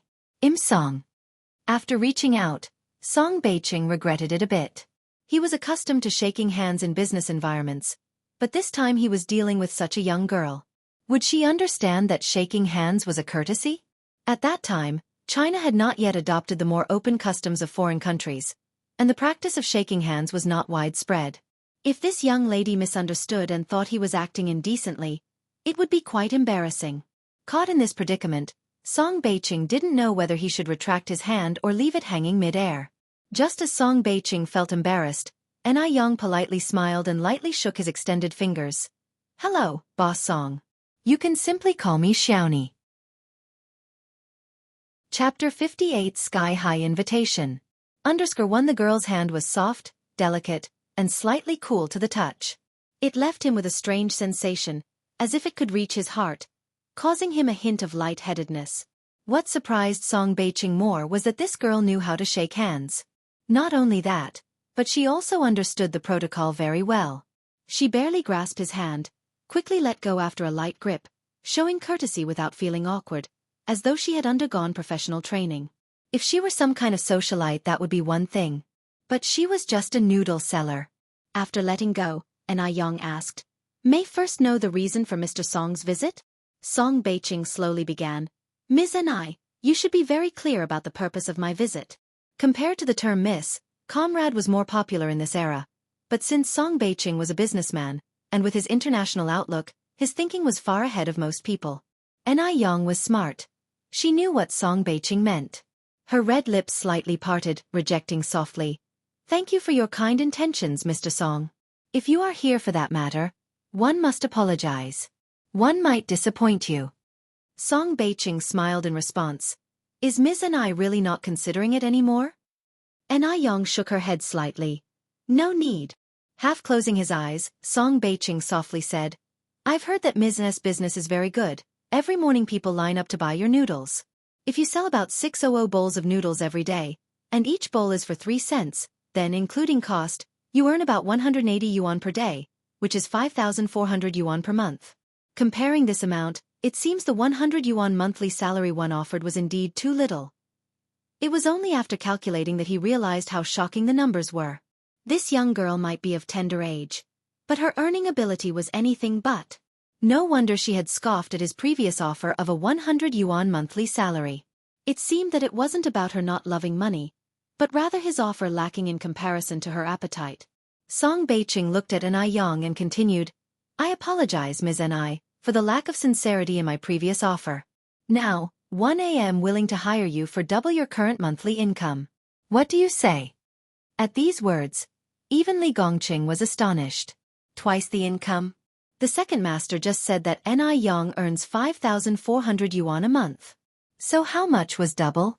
Li Gongqing quickly calculated in his mind, and once he got the answer, he looked at Yang, his eyes full of disbelief. Yang earns 5,400 yuan a month selling noodles? And second master, he's really willing to offer over 10,000 yuan to hire a noodle cook? If second master wasn't joking, then he definitely must be crazy. No matter how rich, money couldn't withstand such reckless spending. Yang's face was still calm, as if unaffected by Song Beiqing's offer. "Mr. Song, I'm sorry to disappoint you, my answer stands. Not to mention 10,000 yuan, even if it were 100,000 yuan a month, Yang wouldn't consider it." Song Beiqing's offer was indeed very tempting, but she had her own dreams and aspirations. Working for someone else for a stable wage didn't suit her. However, it must be said, Song Beiqing was being quite obstinate, willing to spend 10,000 yuan to hire a cook. The disparity between the rich and the poor was indeed seriously imbalanced regardless of the era. While some people still haggled over a cent for a bun, the wealthy were willing to spend tens of thousands to hire a cook to satisfy their palate. She didn't understand the world of the rich. However, no matter how things change, the rules of survival remain the same. Fate would not cheat those who strive and work hard. Time would give you everything you want. Yang never believed in fate, nor in anyone else. She trusted only herself. "Refuse." Song Beiqing frowned slightly, a flicker of displeasure in his eyes. He continued, "Ms. This salary isn't low. In all of Beijing, Perhaps only 1 a.m. willing to hire you for this sum. She wasn't satisfied with 10,000? This girl looked modest, but apparently, her appetite was huge. Yang smiled softly. Mr. Song, you misunderstand, it is not a matter of money. Before Yang could finish her sentence, Song Beiqing interrupted, 20,000. There must be no one he couldn't convince with money. Yang's expression remained unchanged. Mr. Song, I've made it very clear that it is not about the money. Even if you increase the offer to 100,000 or 200,000, one will not. 50,000. Song Beiqing interjected again, his tone nonchalant as if the money was just a mere number in his eyes. Song Beiqing was usually arrogant. He even managed to negotiate with the most shrewd foreigners on the business field. How could he not convince a young girl? Men tend to have a dominant nature. They naturally love for conquest. To conquer everything. Yang smiled slightly and stated bluntly, it's pointless to keep discussing when we're not on the same page, Mr. Song. One apologize but one have things to attend to. As soon as she finished speaking, she picked up her stool and started walking towards the neighboring shop. Ms. Ni, Song Beiqing extended his long leg and blocked Yang's path. 1 a.m. serious right now and I'm not joking with you. Yang glanced up at him. And 1 a.m. not joking either, Mr. Song. There's a principle that you ought to understand. Song Beiqing frowned slightly. What principle? Yang smiled. She stated clearly and deliberately, sincerity cannot be bought with gold. Once she had spoken, she moved past Song Beiqing and continued on her way toward the neighboring shop. Song Beiqing paused for a moment, then quickly caught up with Yang. Li Gongqing, on the other hand, was left standing in shock. He never expected Yang to refuse. That was a whole 50,000. Money that an ordinary person wouldn't be able to earn in several years. At the neighboring shop. As usual, Lu Wei was sitting in front of the door reading a book. Seeing Yang approaching, he quickly stood up, smiling, but his smile faded a bit when he saw the well-dressed man following her. He was a tall and handsome man with a distinguished demeanor. Seeing him beside Yang, Lu Wei had a feeling like they were a well-matched couple, which left him feeling inferior. But he didn't understand why such an excellent man would take a fancy to Yang. Other than being pretty, Yang didn't seem to have any other advantages. No education, no family background. Maybe their relationship wasn't what he had been thinking. Thinking this way made Lu Wei feel a little better. He walked over to Yang, reaching for the stool. Yang, you're here. Yang nodded slightly, not handing him the stool. One can do it myself. That was to say, her relationship with Lu Wei was not yet to the point where she would let him carry things for her. Lu Wei's expression changed slightly. He then asked, Yang, is this man your friend? No. Yang shook her head slightly. Chapter 59. She only wants to rely on herself. _1 Upon hearing this, Song Beiqing immediately raised his eyes to look at Yang, disbelief filling his gaze. Yang might be the first person who didn't want to be his friend. Everyone else was breaking their heads trying to curry favor with him. Even a tiny bit would do. Yet this girl flatly rejected him. Song Beiqing felt a wave of frustration stuck in his chest. He's incredibly uncomfortable. No matter the cost today, he's determined to win this defiant girl over. She's acting like this just to raise her own value, isn't she? Fine. Hell, indulge her. Song Beiqing knew he was falling into a trap, but he chose to jump right in. He's been invincible for many years, only to confront an annoyance like Yang today. After putting down the furniture, Yang continued to walk away, with Song Beiqing persistently following her. His expensive handmade suit not only attracted constant attention from others in the alley, but also appeared out of place in the grimy narrow lane. Yang, pushing her bicycle, looked at Song Beiqing. Boss Song, one have made myself clear. No matter how much money you offer, I will not agree. Now I'm heading home. Please stop following me. Yet, Song Beiqing obstinately placed his hand on the bicycle handle, impelling Yang's effort to push her bike away. He leaned slightly towards her and gazed at her. He slowly said, Miss name your own price as long as you agree. This statement was incredibly domineering. The privilege of the rich. The two stood very close, their breaths mingling, and a faint scent wafted from each other's body. It appeared as if Song Beiqing half encircled Yang with his arm, creating an intimate scene reminiscent of a drama. The only difference was the bicycle standing in between them. Despite the slight ambiguity, the scene was beautiful and romantic, as if from a television drama. Whether in her past or present life, Anew had never been so close to a man. She frowned uncomfortably. Boss Song. You're a person of status. Maintaining propriety is crucial. Can you please restrain yourself? Song Beiqing continued to gaze at Anew, his eyes filled with scrutiny. Miss Anew, I'm only giving you one opportunity. I'll give you 3 seconds to consider. Anew pushed Song Beiqing away and coldly said, even if you offered me 1 million or 10 million, even if you handed me the entire Song family fortune, I would not consider it. Is that clear enough? The sudden force pushed Song Beiqing back enough to almost make him lose his footing. Only a pillar behind him saved him. How could a girl have such strength? Song Beiqing raised his eyes to look at Anew, then said, Miss Anew, one should have ambition and be aware of their environment. Why forsake a promising future and choose to live like this instead? His words were slightly harsh. But Anew didn't get angry. She responded, I wonder if you've ever heard the saying, trust only in yourself. So I won't accept your obstinate charity, Boss Song. One day, time will give me everything I want. Unable to quell the frustration within him, Song Beiqing insistently tried to hire her with a lucrative salary. Wasn't that an act of charity? Song Beiqing's eyes narrowed slightly. Disbelief filled his gaze as he looked at Anew. These words were not ones you'd expect from a girl in her early teens. Instead, they were more reminiscent of someone who had tasted the ups and downs of life. This girl had guts and ambition. She was far different from the dainty nobles he had encountered before. Though she had thorns, but she radiated an irresistible allure. Such an interesting girl. For a moment, the depth in Song Beiqing's eyes was profound. Anew, however, didn't care about what Song Beiqing was thinking. She just rode her bike and went off. By this time, Anew was likely waiting for her at the station. She needs to hurry to get her. Anew had finished her postpartum confinement, so Anew wanted to take her out and about. On one hand, it was to let her see the outside world, and on the other, to get some new clothes and daily necessities for Anew and Anew. They have been in Beijing for over a month and haven't bought new clothes yet. Because Anew left home so early in the morning, she let Anew take the 10:30 train. When Anew arrived at the station, she indeed saw Anew, who looked different with her newfound confidence, standing there holding the baby. Mom! Anew walked over, pushing her bike. Yang. Anew smiled when she saw Anew. Mom, have you been waiting long? Asked Anew. Anew laughed. No, you arrived just as one got off the train. As the mother and daughter reached the bustling streets, Anew, seeing the flourishing business world, said, the city is so lively, incomparable to the countryside. Mom, do you like it here?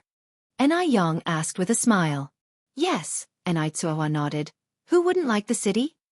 Anew continued, then I'll buy a big house here in the future, and we, together with sister's family, can live happily in it. Good. Anew nodded with joy. Although she knew this wish might be hard to fulfill, she still yearned for it. Mom, please wait here for a moment. I'll park the bike. After that, we can go to the department store. Go ahead, I'll wait here for you. Anew, pushing her bike, walked to another side, passing an elegant cafe on her way. In the 80s, Beijing was already quite modernized with Western restaurants, bars, and ballrooms everywhere. The men and women on the street were also very fashionable, sometimes giving a surreal sense of being back in the future. In fact, many of the later fashion trends overlapped with that of the 80s. A sophisticated-looking woman sat in a window seat of the cafe. She had the latest trendy curly hair, meticulous makeup, arched willow leaf eyebrows, bright red lipstick, sparkling diamond earrings, a luxury watch on her wrist, and beautiful nail polish.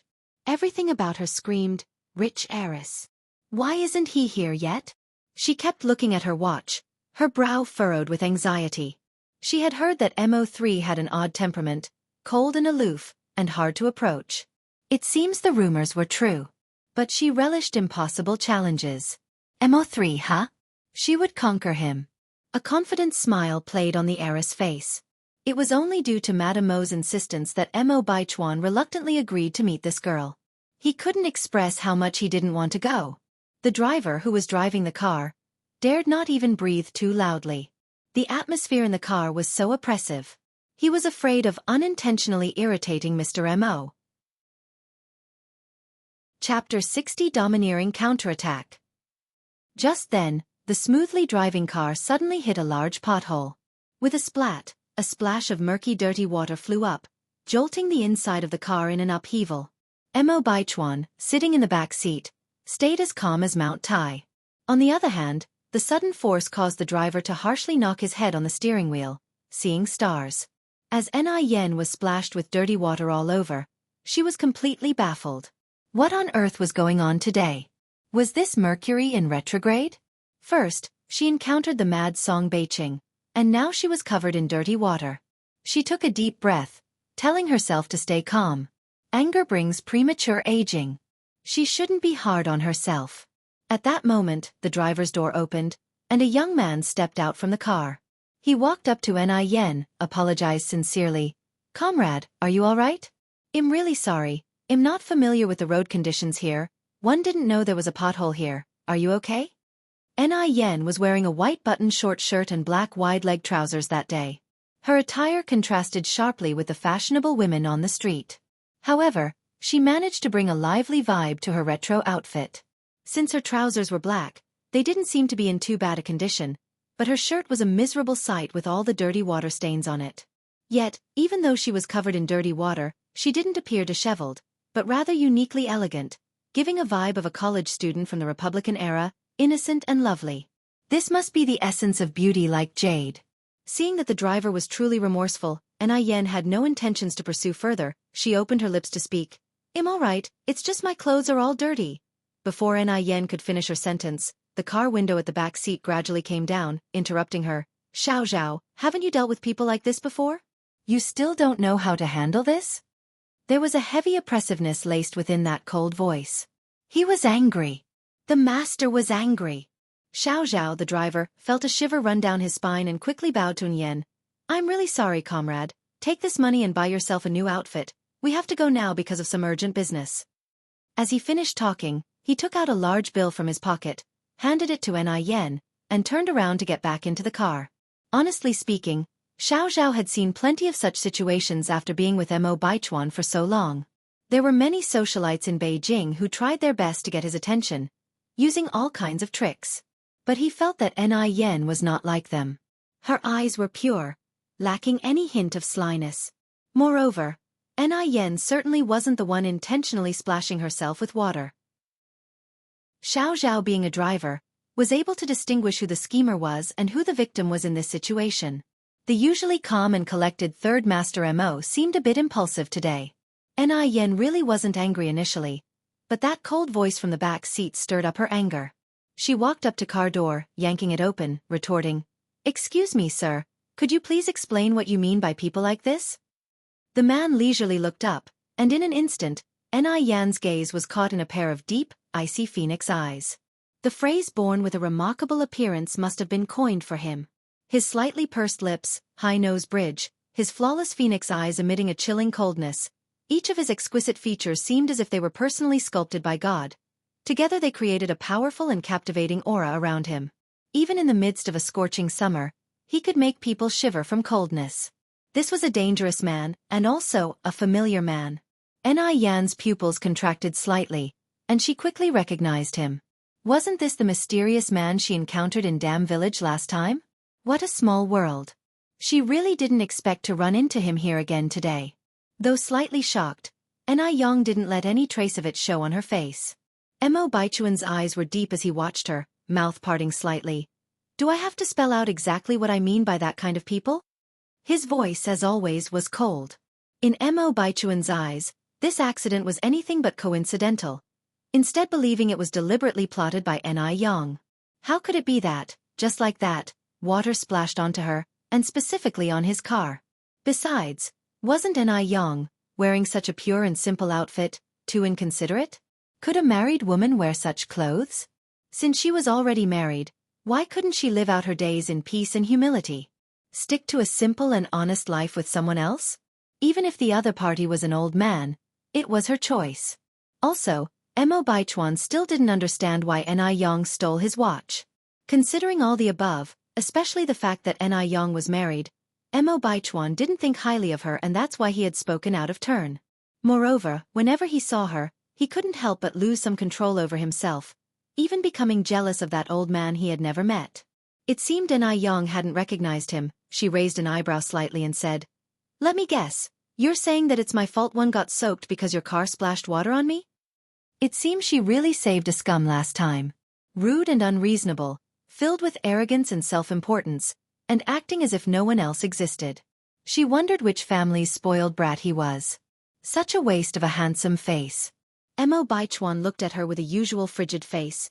"You made the mistake of taking this path, and should never have provoked me." All Ni Yang wanted to do was burst out laughing in her mind. Was there something wrong with this man? Did his mental hospital forget to lock the gates? Not only did he not apologize for his mistake, but he was behaving like he was a big shot. She provoked him? Interesting. Did he think he was as universally accepted as RMB? Absurd. Ni Yang smirked slightly. "I could say the same to you. You should never have provoked me." With that, Ni Yang reached out and grabbed Mo Baichuan's collar, pulling him hard, and her elbow struck him square in the chest. With a loud thud, Mo Baichuan was yanked off his car. Water splashed everywhere. Mo Baichuan hadn't anticipated Ni Yang would retaliate, and he certainly hadn't expected her to pull him into a waterhole. He simply lay there in disbelief. The driver, Xiaoxiao, was also shocked. He didn't know how to react to this spectacle. The distinguished Mr. Mo was actually knocked over by a young girl. Was he dreaming? Xiaoxiao rubbed his eyes, but the scene before him remained unchanged. Ni Yang looked down at Mo Baichuan in a condescending manner, threw a large wad of cash onto him and commented, "Hey, raise some money for you. Buy yourself new clothes. I must be leaving now." She radiated an aura of power and dominance. With these words, she sauntered off in the distance. As for such narcissistic, arrogant individuals who disregarded everyone else, they should be dealt with by an eye for an eye, making them understand the concept of not doing to others what one would not wish for oneself. Mo Baichuan watched Ni Yang's retreating figure, his deep jet-black eyes filled with an icy coldness. It was only when Ni Yang was out of sight that Xiaoxiao lent a hand to help Mo Baichuan up, his voice shaking as he asked, "Master, are you all right?" Mo Baichuan, with his usual icy expression, slowly got up from the puddle and said softly, "I'm fine." Chapter 61. Want all her information. Although it was only two simple words, they chilled the air like ice, spreading a cold dread. Xiaoxiao carefully helped Mo Baichuan into the back seat, barely daring to breathe, lest he inadvertently upset him again. "Back to the Beau Mansion," Mo Baichuan instructed, his deep voice betraying no emotion. "Yes," Xiaoxiao responded shakily, then cautiously asked, "What about Miss Zhou?" It not that he wanted to intrude, but otherwise, he wouldn't know how to explain to the old lady when he got back.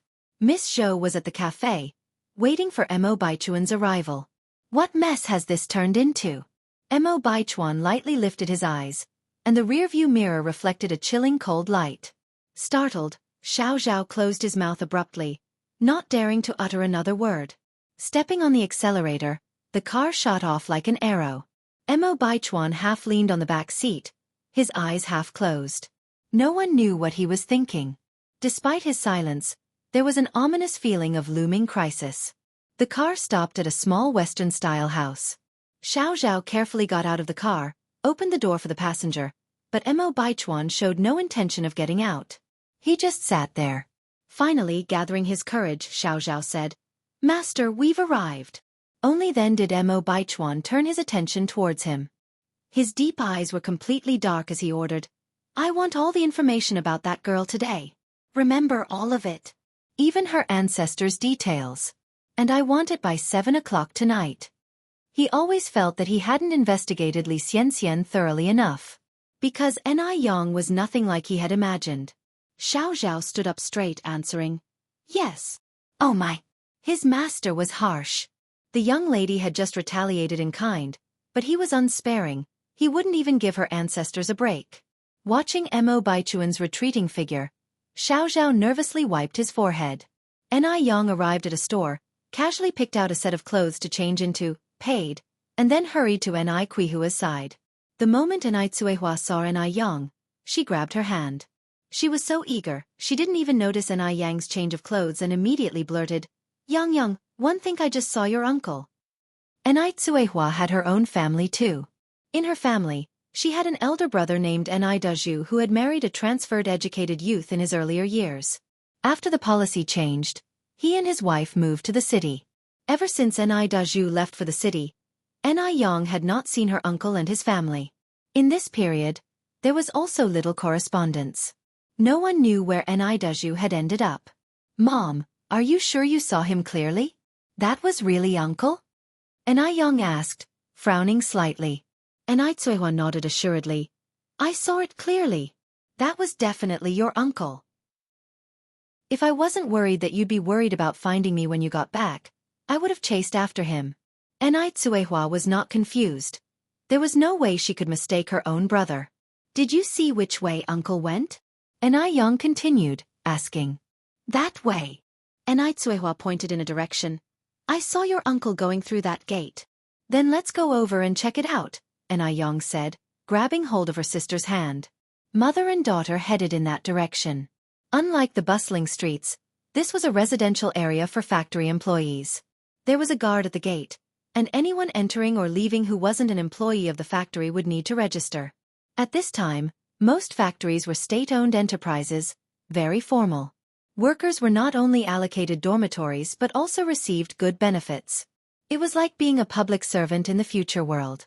If there was a worker in one's family, it was a matter of great honor. It was even more honorable than getting into college. Yang, what is this place?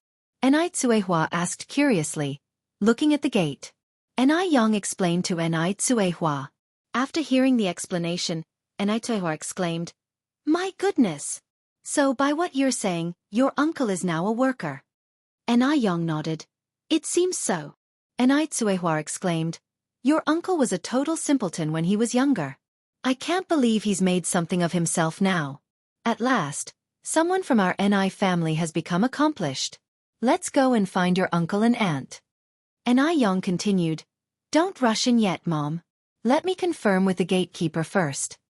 Okay, Ni Tsuehua replied hastily. Then you go quickly.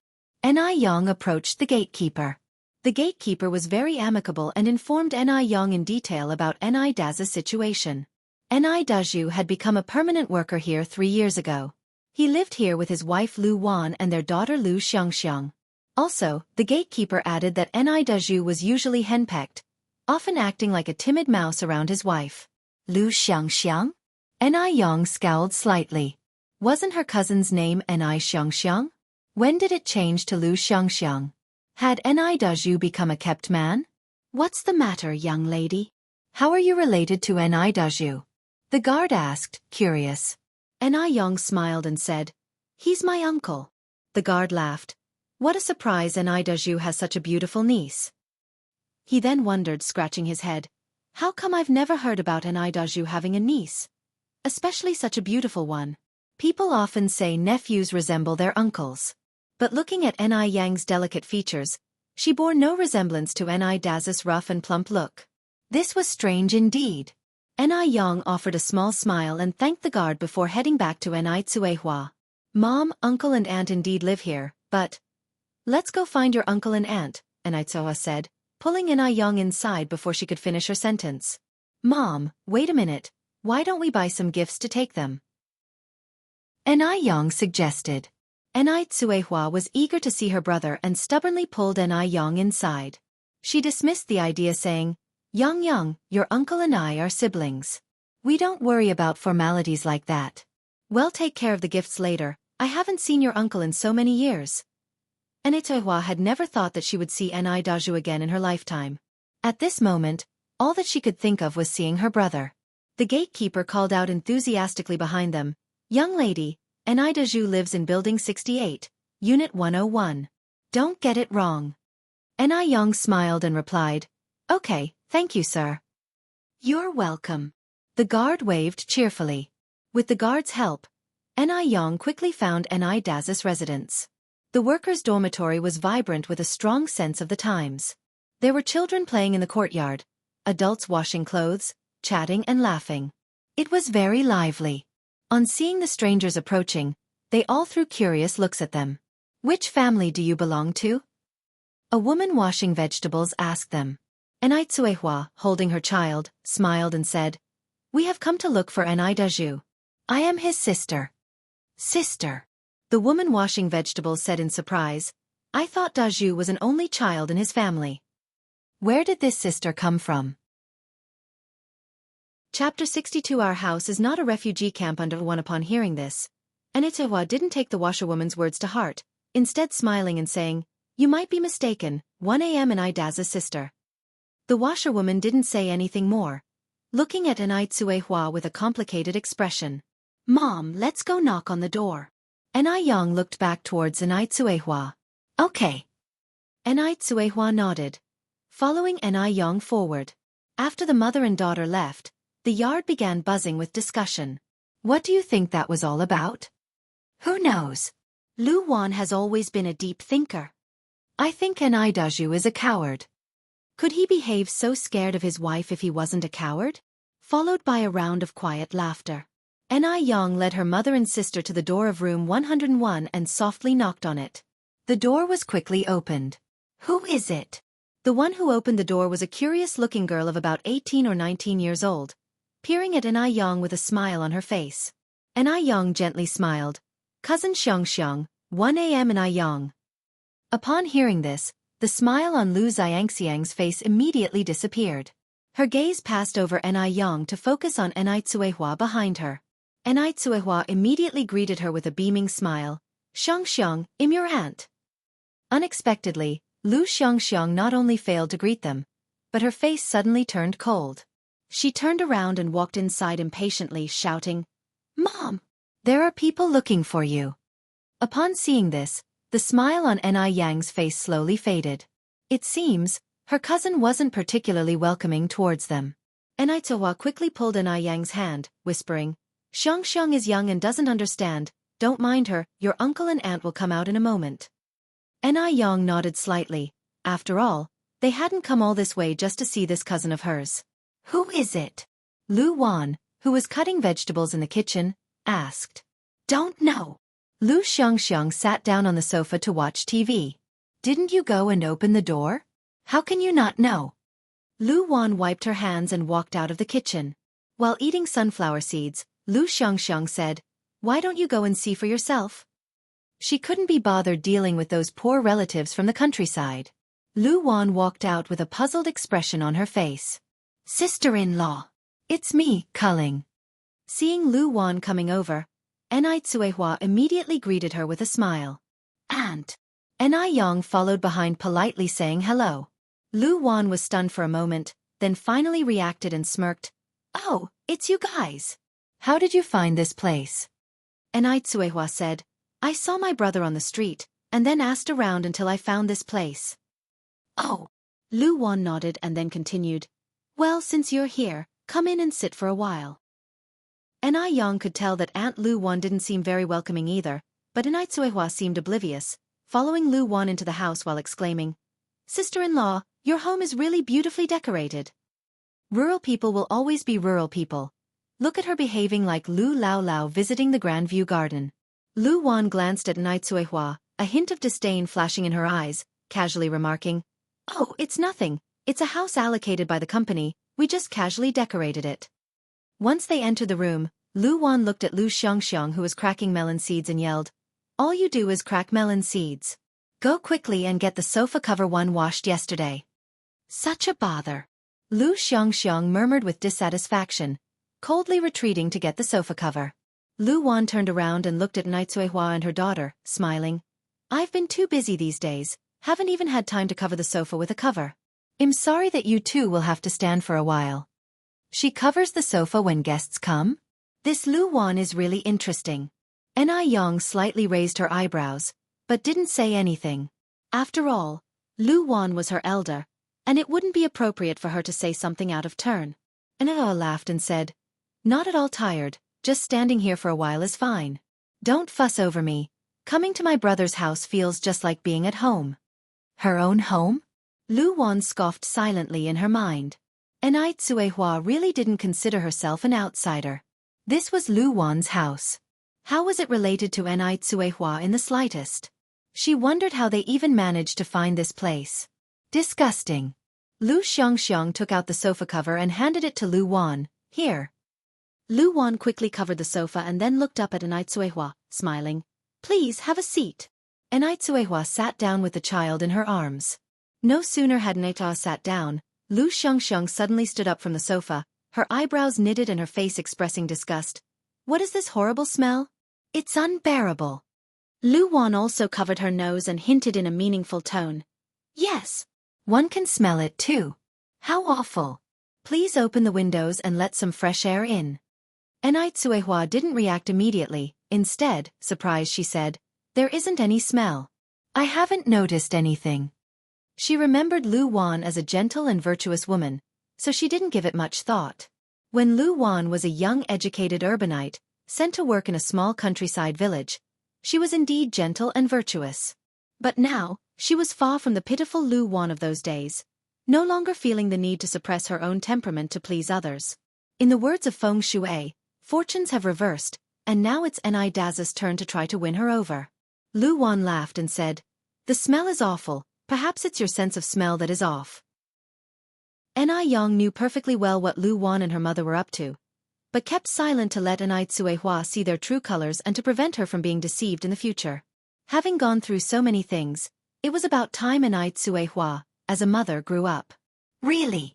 Anew Tsuehua replied, her eyebrows knitted with doubt. Lu Wan didn't answer directly but instead stood up and said, Let me pour you a cup of tea. Anew Tsuehua quickly grasped Lu Wan's hand. I'm not thirsty, sister-in-law, you don't have to trouble yourself. Oh. Lu Wan withdrew her hand with a shudder and sat back down on the sofa. Pouring a cup of tea was really just a casual, offhand suggestion. She hadn't actually planned to do it. Lu Wan looked at Anew Tsuehua and asked, So when did you three arrive in Beijing? Was it just the three of you? Where are the others? Where's Mu Jinbao? Isn't there an elderly lady at your home too? Did she come with you?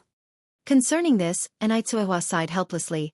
I'm divorced from Mu Jinbao, so Yingzi decided to bring us to Beijing. Tsuehua was still speaking when Lu Wan stood up in surprise. Divorced? Yes. Anew Tsuehua nodded. So you came to Beijing to rely on us because you divorced Mu Jinbao?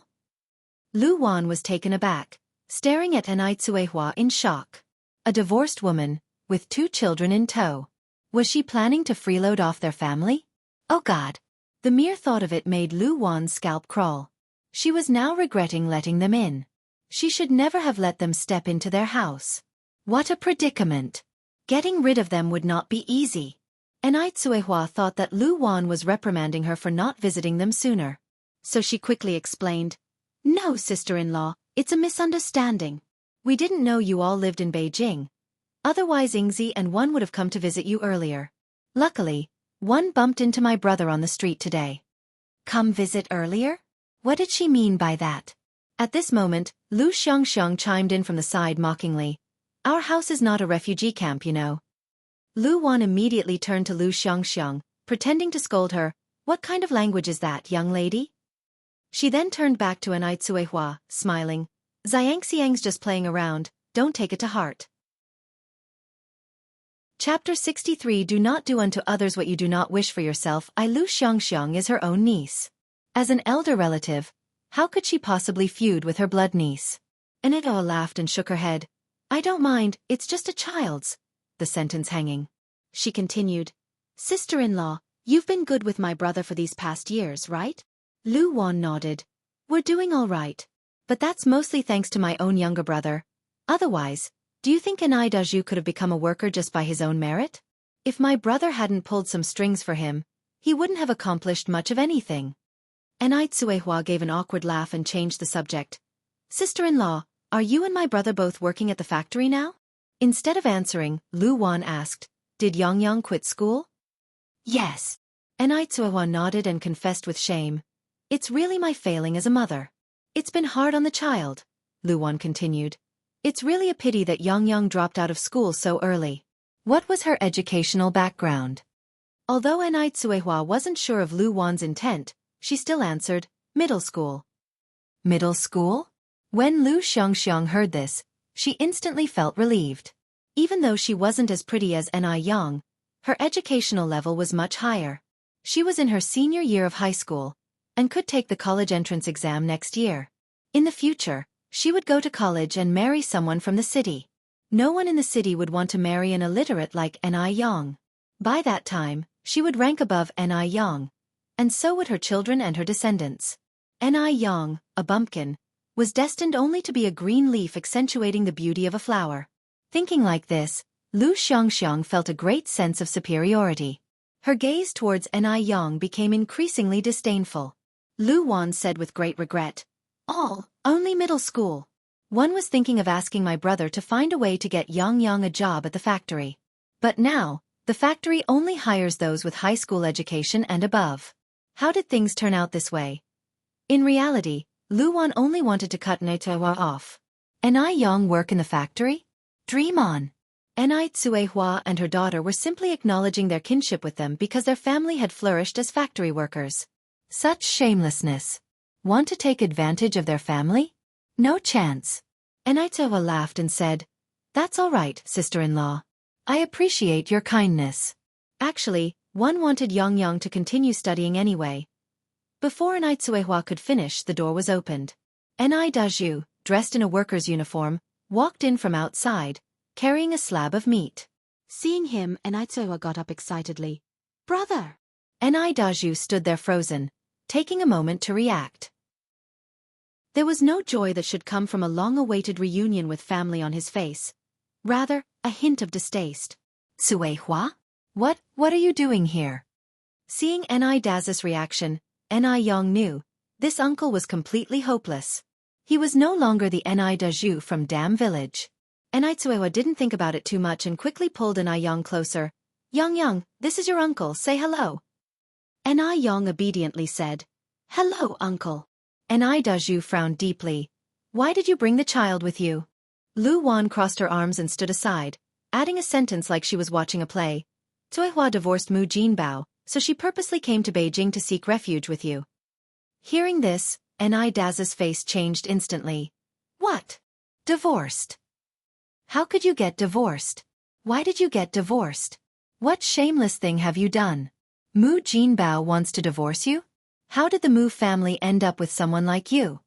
At these words, Anew frowned slightly, simply observing Anew. As a brother, his first reaction to his sister's divorce was not concern for whether she had been wronged in her married home, but questioning whether she had done something wrong. He even cursed his sister for being a living treasure. This brother, he's really too much. It's not like that. Anew immediately became panicked, crying as she spoke. Brother, listen to me, it's not like that. One genuinely cannot stay in the Mu family any longer. You don't know, they are simply inhuman, not only wanting to abandon my oldest son, but also planning to marry Yang off to a eunuch. To make matters worse, Mu Jinbao brought back an unidentified woman who is carrying his child. How can one continue to live this life when things are like this? Anew was about to be angered to death by Anew. What? You're not capable enough to keep your own man, and now you've come here to complain to him. A cast-off shoe. Not embarrassed in the slightest. He had finally started having some good days and he could not let this useless sister drag him down. Anew furiously pointed at Anew and shouted, It's your own fault for being incompetent. Who made you unable to bear a son? You can't bear a son yourself and won't let him find someone else to do so? Do you want to watch the Mu family line die out? Anew never expected these words to come out of her own brother's mouth. It was different from the sibling recognition she had imagined. With tear-filled eyes she asked, What about Yang? She's still so young. She's only 17. Does she deserve to be married off to a eunuch? Anew coldly replied, So, what if she gets married? It's the will of the parents and the word of the matchmaker. As a girl, should she not get married and just stay at home living off someone else's earnings? Uncle, you're really good at distorting the truth, Anew spoke with a glowing smile. If one remember correctly, Cousin Xianxia is a year older than me. The eunuch hasn't taken a wife yet. Since girls are meant to marry sooner or later, why don't you let her marry him? Oh, and, Anew continued, Auntie hasn't given you a son until now either. Are you planning to find another woman to bear you a son? Or have you already found one? As she said this, Yang turned her gaze towards Lu Wan. Yang's words cut deep. Lu Wan was glaring fiercely at Daju, grinding her teeth. She seemed to want to eat Daju alive. No wonder she felt Daju had been acting strange recently. It turns out he wanted a son. He was harboring secrets. The audacity of Daju. Wait and see how she dealt with him behind closed doors later. On the other hand, Daju was so angry that his face turned white. It had never occurred to him that Yang would say such things. This disobedient niece, what audacity! She even dared to contradict her own uncle. But it was impossible for him to refute any part of her statement. Insolent! Insolent! One will beat you to death, you disrespectful wretch. Daju directly raised his right hand, aiming a slap at Yang's face. He was Yang's uncle. Even if he really beat her to death, no one could do anything to him. This scene scared Lu Xianxia into covering her mouth, but her eyes gleamed with a schadenfreude. Hit her. I hope he beats this country bumpkin until she becomes disfigured. Whenever she saw Yang's beautiful face, she felt nauseous. How could such a beautiful face be born on Yang? Life is truly unfair. Whether in terms of background or level of education, she was 100 times better than Yang. Why was she not even half as beautiful as Yang? Yang looked at the hand coming towards her with a calm expression on her face. She gently raised her hand, grabbed Dazu's wrist and laughed. Can't handle it? Didn't you ever hear the saying, what you don't wish upon yourself, do not do unto others? You can't even handle this, so what gives you the right to force it onto me and my mother? You really are a great brother, a great uncle. Chapter 64. You won't be able to climb high someday. _1 Suddenly, the room was quiet. So quiet that only breathing could be heard. All eyes in the room fell on Yang.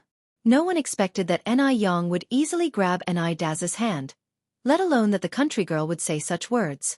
She was as composed as if she were not a teenager, let alone a recent arrival from the countryside. Let go of me. Daju struggled, but Yang's hand seemed to be an unwavering clamp around his wrist. If he hadn't experienced it himself, Daju wouldn't believe that he was less strong than this little girl. Let go of your uncle, you child, Tsuehua quickly said as she held her child and walked over to Yang. Yang gave Tsuehua a look, then released his hand. Daju glared at the both of them, pointing to the door and yelled, Look at the fine daughter you've raised. No wonder the Mu family refused to accept you. Get out of my sight, one don't know you. Hearing this, Tsuehua panicked and quickly pulled on Yang's arm. Yang, quickly apologize to your uncle. Say sorry. Then she turned to Daju saying, Brother, she didn't do it on purpose, she's still young, don't mind her. Tsuehua appeared extremely humble. Her parents were deceased, and all that was left for her was this brother, Daju. As the saying goes, the eldest brother is as one's father. Whatever Daju said, whatever he did, it was for her own good. After all, no brother would harm his own sister. Lu Xianxia held Lu Wan's arm, her gaze filled with disdain, whispered, Mom, look at her groveling. Do you think she really intends to stay in our house? Fawa has no shame. Any reputable person would have turned their backs on Daju with such treatment, but she goes on to apologize to him. Villagers stay villagers. She has no backbone. For the sake of staying in their house she has abandoned even her dignity. Don't worry, Lu Wan patted Lu Xianxiang's thigh. One will absolutely not let this pauper stay in our house. Lu Xianxiang nodded, her face full of scornful smile. Yang, hurry up and apologize to your uncle. Seeing Yang says nothing, Tsuehua looks like she's about to cry. Yang looked down at Tsuehua. Mom, can't you see? They don't even want to acknowledge you as a sister, let alone welcome us. Upon hearing this, Tsuehua quickly interjected, Yang, don't talk nonsense. She then turned to Daju and Lu Wan, explaining, Brother sister-in-law, that's not what Yang meant. Please don't misunderstand. Yang had nothing to say. She never imagined that Tsuehua would still not see the true colors of Dazu's family, even as things had escalated to this point. Lu Wan stepped forwards with a smile. Since we're talking about this now, one have to clarify something. Qiawa, You and Daju aren't real siblings. You don't share any blood relationship. You're just an orphan who Daz's dad picked up. If you really are his sister, why wouldn't we welcome you? But you are not. And now Daju has married into the Lu family. He has even less to do with you. If you have any shame, you should leave our house. Go, before we call the police and things get ugly. Lu Wan's words were hit like a thunderbolt on a clear day, striking right at Anai Tsuehua. Tsuehua just stood there, unable to react for a long time. Anai Yang was taken aback as well.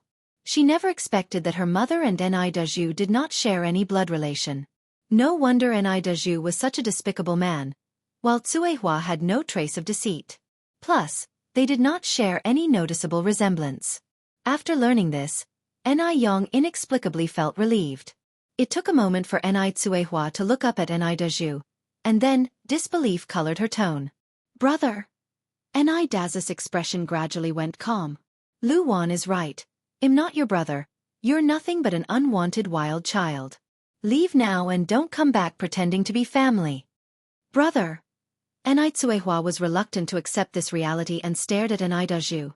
I told you, I'm not your brother. When will you get it? Anai Daju glared at Anai Tsuehua. Don't think I don't know what you're planning. You think you can freeload off my family? Dream on. Anai Tsuehua clung onto Anai Daz's arm, weeping. Brother, tell me this isn't true. You're my brother, right? You're my brother. Anai Daju pushed Anai Tsuehua away roughly. Have you no shame? How could you still insist on this after what I've said? Can't you understand? The sound of their quarrel drew a lot of attention. Soon, a crowd surrounded them. What's going on? Who knows? We just got here. No matter the era, there will always be rubbernecks. Seizing the moment, Lu Wan shouted loudly. Look at her. Have you ever seen such a shameless person? Our Daju is an only child. His parents died long ago. He doesn't even have a sister. This woman is trying to exploit Daju because they grew up in the same village. Now that Daju has a job and is making money, she's claiming to be his relative. We can't even get her to leave. Yeah, I thought it was strange too. Daju is an only child. Yet this woman insists she is his sister. So she's a con artist. I was thinking about it too. She doesn't look like Daju at all. My God! How can there be such a shameless person in the world? Listening to the murmurs around her, Anai Yang looked at Anai Daju and Lu Wan. Her red lips parted slightly as she said word by word. Remember this, you look down on me now, but one day you won't be able to reach me. Although her tone was calm, it was imbued with an inexplicable power that resonated deeply. The crowd looked at each other, their eyes reflecting shock. Though she was just a young girl, she gave off an inexplicable pressure. With that, Anai Yang held her little sister in one hand and pulled Anai Tsuehua with the other. Mom, let's go. Anai Tsuehua followed behind Anai Yang, dazed and lost. Lu Wan laughed at Anai Yang's retreating figure, sneering. A country bumpkin talking big. Aren't you afraid of spraining your waist? If you're really that capable, why did you have to beg us today? You're embarrassing yourself. Lu Xianxia also giggled. Exactly, if she's so capable, why did she even come beg us today? Too high to reach, huh? She really thinks she's something else. Disgusting. What would a country bumpkin like Anai Yang be capable of? Maybe she'd only end up cleaning streets in the city. Maybe she would not even qualify for that. The lower class will always be the lower class. Anai Yang led Anai Tsuehua and her little sister out of the workers' compound. All the way, Anai Tsuehua seemed to have lost her soul. Anai Daz's icy words echoing in her ears. She was 36 and had just heard about her past from her brother's mouth. For a moment, it was hard to digest this information. Was she really adopted? Where are her biological parents now? Chapter 65 Take action to teach a lesson. Anai Tsuehua was curious about who her real parents were. So was Anai Yang. Because in her past life, she remembered foreigners coming to Dam Village in search of their relatives. They were well-dressed and driving a car, attracting a lot of attention. But by then, Anai Tsuehua had already died, and Anai Yang was confined at home by God. She didn't know much about the outside world and didn't know whether those people looking for relatives were related to Anai Tsuehua or not. Was Ni Tsuehua also abandoned because of the preference for boys over girls? Or was there some other hidden story? Ni Yang frowned slightly. The mother and daughter walked together. When they passed by the guard, he warmly asked, "How come you came out so quickly? Did you find Ni Daju?" Ni Yang smiled and said, "We found the wrong person." The guard scratched his head. "I was wondering how Ni Daju, the only child in his family, had a sister. So you found the wrong person." Considering Ni Quihua's condition, Ni Yang found a restaurant to have a meal while consoling her mother. After ordering, Ni Yang poured Ni Tsuehua a glass of water. "Mom, don't be sad. Those kinds of people are not worth it. That kind of brother, it's better not to recognize." "Aha!" Ni Tsuehua nodded with red eyes, but her eyes were filled with sadness. Ni Yang sighed, continued, "Mom, even if Ni Daju doesn't recognize you, you still have me and my sister. Don't worry, one day, I will make them regret what they did today." As she spoke, Ni Yang's eyes overflowed with self-confidence, surging with radiance. Ni Tsuehua tightly held Ni Yang's hand and nodded, "Yes, Mama is not sad. Mama is not sad at all." Ni Yang was right. Ni Daju was absolutely ruthless in dealing with things. If she still thought about this brother, then she would be a fool. In the future, she and Ni Yang will work hard to live a good life together and won't let anyone ridicule them anymore. Ni Yang continued, "Then you should smile, you know, a smile can shorten 10 years of life." Looking at such a sensible daughter, Ni Tsuehua showed a smile. "That's right," Ni Yang smiled slightly. "Mom, in the future, we don't need to be sad for someone unimportant, just live our lives well. The most important thing is to live in the present, let the past be the past." "Aha!" Ni Tsuehua nodded. After eating, the mother and daughter went to stroll in the department store with the child. This was Ni Quihua's first time shopping in such a high-end mall, her eyes full of curiosity. At this time, the department stores were all state-owned, so the salespeople were quite arrogant, often looking at people with disdain. After all, working in a state-owned company was considered a guaranteed job, which most people couldn't reach. In the future, the customer is king. But at this time, it was the salesperson who was king. The customer had to look at their faces. Seeing Ni Yang and Ni Tsuehua dressed in average clothes, and with a child, these salespeople didn't take them seriously. The answers to their questions were dismissive, showing an extreme impatience. Because these people were obviously country bumpkins from the countryside. Ni Yang didn't mind. She took Ni Tsuehua and chose clothes from one counter to another. "Mom, I think this one suits you." Ni Yang picked up a matching skirt suit and handed it to Ni Tsuehua. It's a stylish suit, a floral plaid shirt on top and a black skirt below, with a subtle floral pattern on the skirt. Ni Tsuehua quickly waved her hands to refuse. "It's for young girls like you, not suitable for me." Ni Yang smiled and said, "Which young girl would wear this? Besides, you're not old, go try it on. This suit really suits you." Ni Yang pushed Ni Tsuehua towards the fitting room. Just then, a sales assistant who was standing nearby walked up to them, pointing and ordering, "You can't try on this dress. If you try it on, you have to buy it." Hearing this, Ni Tsuehua immediately put the dress down, scared. Let's not try it, Yang, let's go." Ni Yang isn't someone easy to bully. After all, in her previous life, she owned and managed over 100 restaurants and carried an aura of assertive composure. Ni Yang smiled at the sales assistant. "Can't try? Can you show me the rule in this store that specifically states this dress cannot be tried on? Also, where is the rule that says if you try on something you must buy it? Or do you mean this department store is owned by your family and you can make up such rules as you like?" Ni Yang was smiling as she spoke, but the sales assistant couldn't detect any humor in her expression. How odd. Although she was just a teenager, her formidable presence felt like a giant ship prevailing against winds and currents. Ni Yang's lips slightly parted as she said, "Please fetch your supervisor now.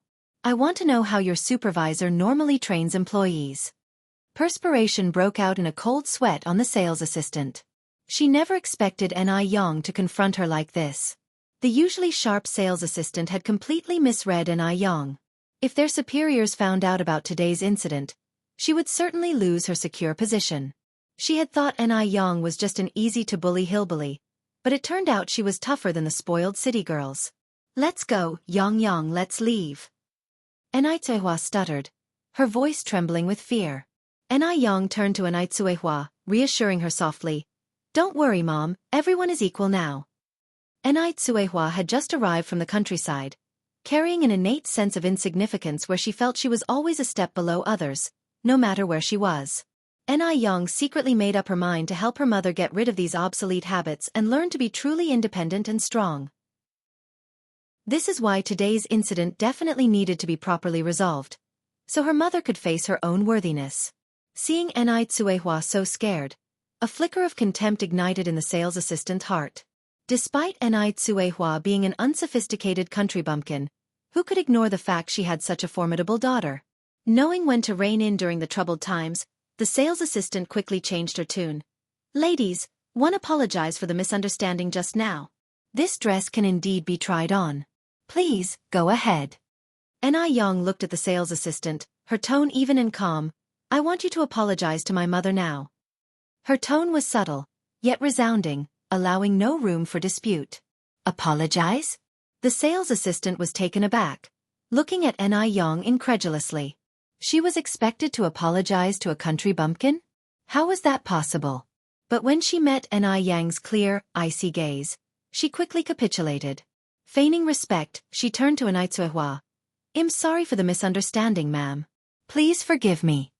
Worried that Anew would not be satisfied, she even gave a deep bow.